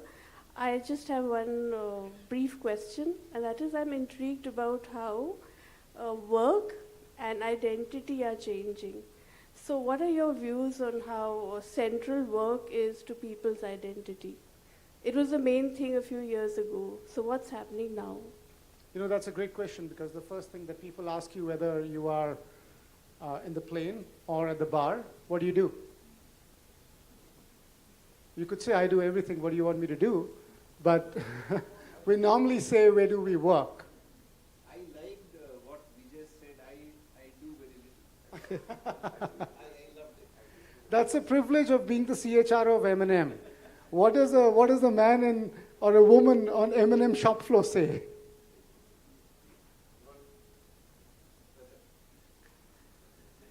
Look, whether we like it or not, it is still a very key part of our identity, right? And I think the relationship with work is not just about, it is about identity, but it's also a lot of other things. For a lot of the junior folks, right? Not just junior folks, actually, even for most of the organization, your social construct is actually within the organization, right? The people that you hang around with during the weekends is actually your colleagues from work. The people that you spend the most time with are your colleagues. So by default, the organization, the people around you are or become part of your identity. Would you like that to be the identity that you want. Maybe, maybe not. Some people are comfortable with that identity. Some people want to do things differently, and therefore you will see that they say they work, or they say they do very little work, because they have an alternate identity that they can talk about. But that's not a privilege that everyone has. If you genuinely want to focus on building another identity, then you have to make the effort towards building another identity. But otherwise, your default option almost always will be, what do you do at work? You know, if I was to just kind of add to that, it is extremely important to have an individual response to that question. And you cannot have your identity linked to only where you work and what you do at that workplace. Creating that diversity, creating that slightly more holistic definition of who you are is a question of a lot of interests and passions and other things that actually drive you. The fact of the matter is that for all of us in the new world that we're living in, it's not if we lose our job, it is when we lose our job. Organization skills, everything else is evolving at such a rapid pace that it is inevitable for all of us to experience that change, and that change will be very, very sudden. And if you don't have an identity outside of the company that you work or the job title that you carry, you are going to suffer from a massive existential issue. So do create, and I think that is a very personal question, but do spend time reflecting on that question and get that answer for yourself. But ladies and gentlemen, on a lighter note, Google your name. See what comes up. And if it's only your LinkedIn profile, then perhaps you need to do a little bit more. also it shouldn't be the local police or giving more information about what you did yesterday or on Saturday night. But thank you so much. It's been a pleasure to actually have this panel. But before we close the panel, ladies and gentlemen, I must say that I've had the honor to have the best man that I have known, who's going to be a part of a panel discussion in the current role that he performs, before I think he takes a well-deserved break and reattires himself for a very different, more interesting, and a more exciting avatar. Rajeshwar, I've known you for many, many years, and it's indeed been an honor, my fortune, and my pleasure to learn and work with you. Thank you so much. Certainly, I guess a standing ovation for Rajeshwar.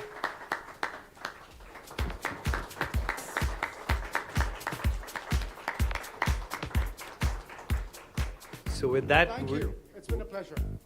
With that, we've come to an end of the third panel discussion. I would request you to please remain on stage as we share across our small token of gratitude. The souvenirs that you see there have been specially handcrafted by self-help groups and farmer interest groups located in rural and tribal areas, being supported under Livelihoods and the Value Chain Initiative of ICICI Foundation for Inclusive Growth. I request Mr. Ganesh Raj Gangadhar, Deputy General Manager, Energy Transition, HPCL, to please come on stage and felicitate the panelists.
Before we move on, I'd like to make one quick announcement for all the students present here.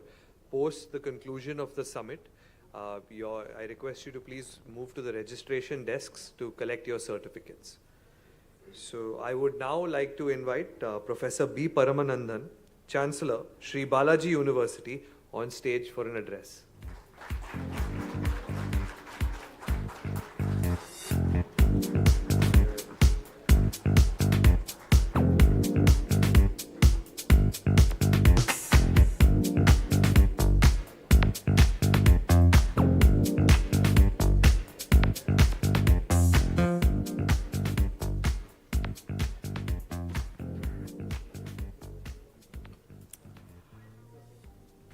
I remember last year, when my father-in-law, he is 74-year-old person, kind of retired also, and at the age of 74, he had this crazy idea of dumping all his cars, and he went and bought a electric car for himself. And he spent quite a bit of money, and he was a very conjuice fellow. But he spent that money, and I was thinking, what happened to him? And then suddenly he started installing solar, and he started having net zero in his house. So today his house bill of electricity is 0 at the age of 74. And I was wondering why he's doing it. Means what exactly he's trying to save. And I know he's saved plenty of money because I married his daughter, right? But I don't have expectations. My nickname is Anand, and my full name my father kept very long. So at the age of 13, 14, I learned my name, which is Paramanandan. So Paramanandan is very happy and rich person. In India, we always think money and happiness goes together. But it really does it goes. Means we chase money a lot, and there is always a problem because money doesn't equals to happiness in real life. But happiness will bring a lot of other things also. The biggest challenge for us now, we run a small university and we are growing very fast. We became a university only couple of years back. So every year we're getting 2,000 plus students more and more. So the challenge is how to bring that balance. What exactly we're trying to do? Are we trying to increase our balance sheet, which is becoming healthy every year? But there are so many new people coming in. Diversity is there. A lot of people, if you ask me, I find more females in our employees than the males out there. So the challenge is, diversity is a problem, but how to find the right people? How to find the right kind of people? It is becoming a very big issue for us because today I think the biggest teachers are not the teachers, but the students. We learn from the students a lot because they have so many questions. They have never-ending questions. And like Kamath sir said in the morning, we are kind of obsolete now. We are the old versions. The new versions, they keep on upgrading themselves. I remember my 13-year-old boy, I gave him a lot of shampoos. And he says, I don't want to use any of these shampoos. I'm going the organic way. He's 13-year-old and he wants to go the organic way. And he doesn't use any of the shampoos. He is into health, fitness, Some months back, almost 6 months back, I remember I was almost 140 kilo. And my wife told me, you are looking just like your father. And my father also. So I was thinking, if my wife thinks husband equal to father, doesn't gel good for me, So I decided, it's time to do something. So I started exercising, started dieting, and today I'm almost 90 kilos. So that's 50 kilos down. Now, the main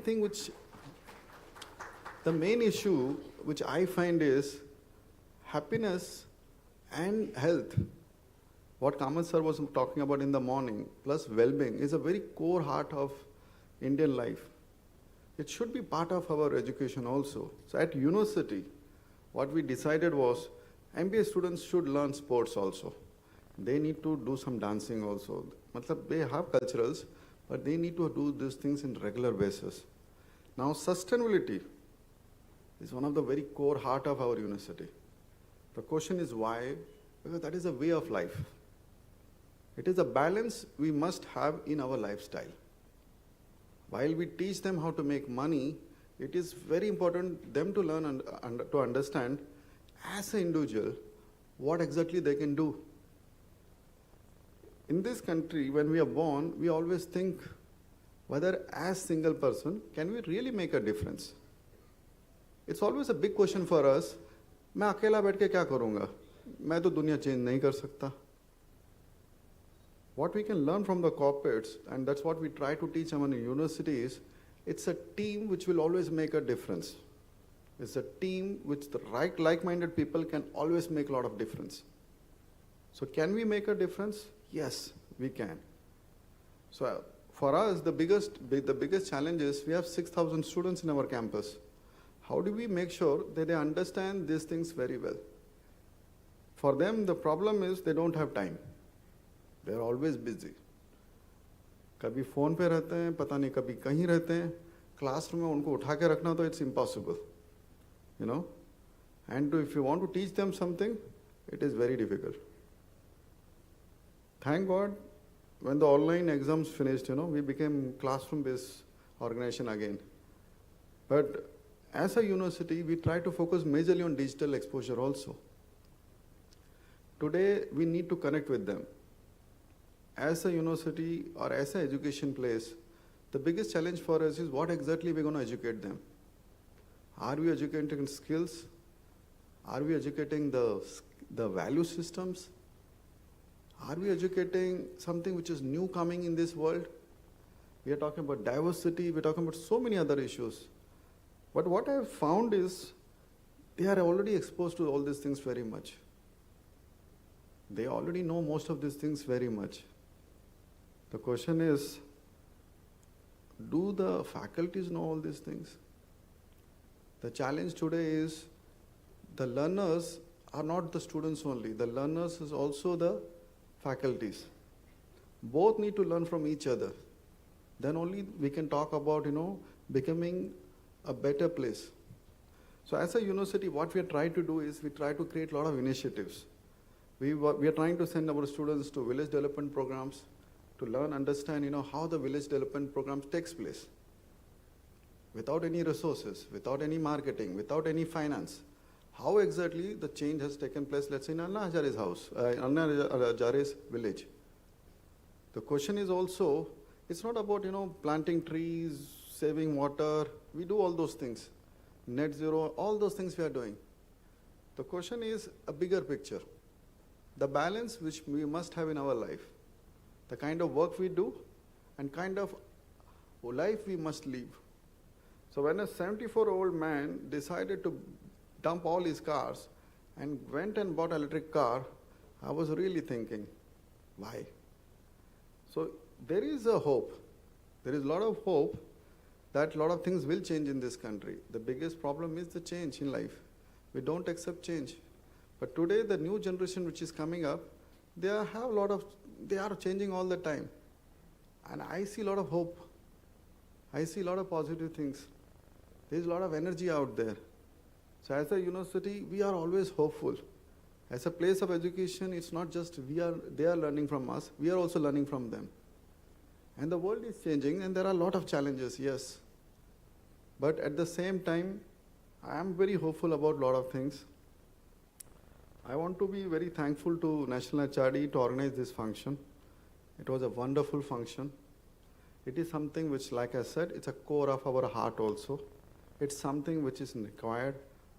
It is something which they need to learn also, because finally this is going to be their country also. They are going to join the workforce. They will understand how they can do better and better.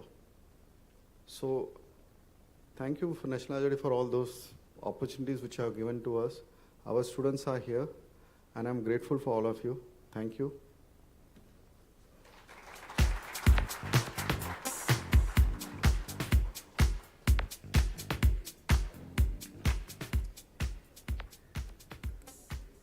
And now with this, we draw to the end of the second edition of the ESG Summit hosted by NHRDN.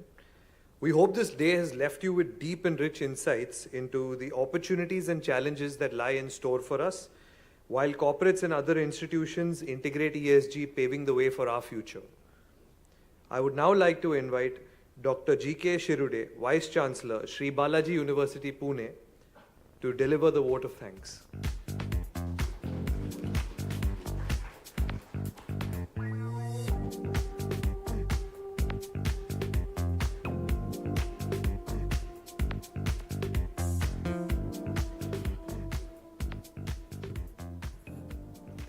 Good evening to one and all.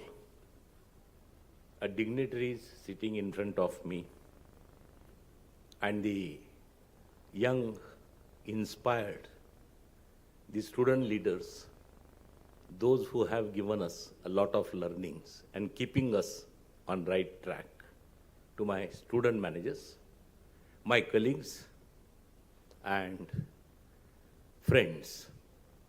Certainly it is not the last but the least, and we can say that this is the prime as far as the expressing sense of gratitude is concerned.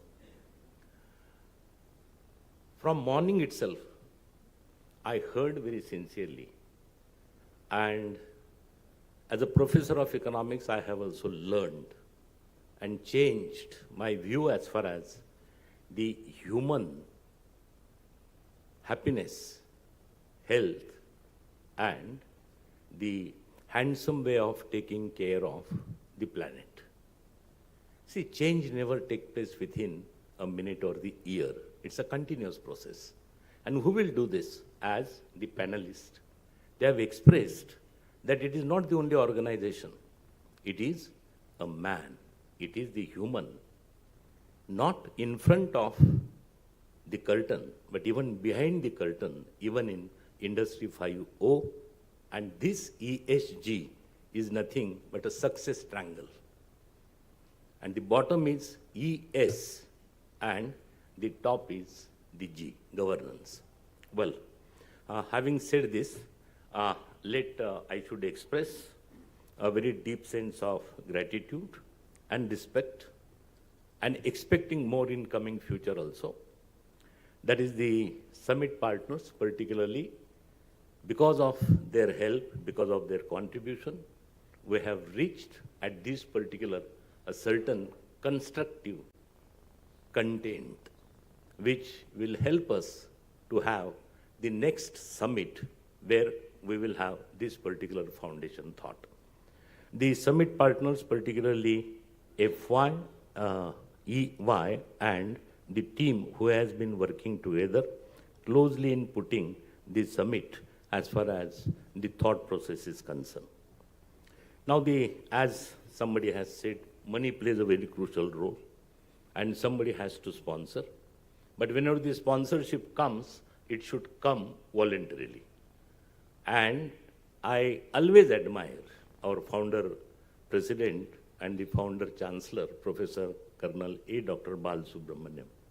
Very open-hearted, taking care of students as well as the organizations, and helping to each and everybody, known as well as unknown. And that particular legacy we continued even today in the present leadership of the Chancellor, Professor B. Paramanandan. So the thanks NHRD for giving us an opportunity to become the platinum, the sponsors, Sri Balaji University Pune, the whole team of Sri Balaji University Pune, then the gold sponsors Aditya Birla Group, silver one, that is the NTPC, HPCL, and Indira Group of Institutes. The most important part as far as the architecture of this particular summit is concerned, and that is the panelists and the moderators. They have made this particular summit extremely a thoughtful, well coordinated, and not only they having the coordination between themselves, but the thought process and the inputs which you have shared that made the beauty of this summit very well. So I appreciate everybody's efforts as far as this ESG Summit 2.0 is concerned. And we, as Sri Balaji University of Pune, expecting that the NHRD is not only for conducting such type of the summits, but S, that is related with the social, and the social means it is the human, and we all are good human beings. Considering this principle of good human beings, we will work together hereafter forever with NHRD. Thank you very much for giving us this opportunity.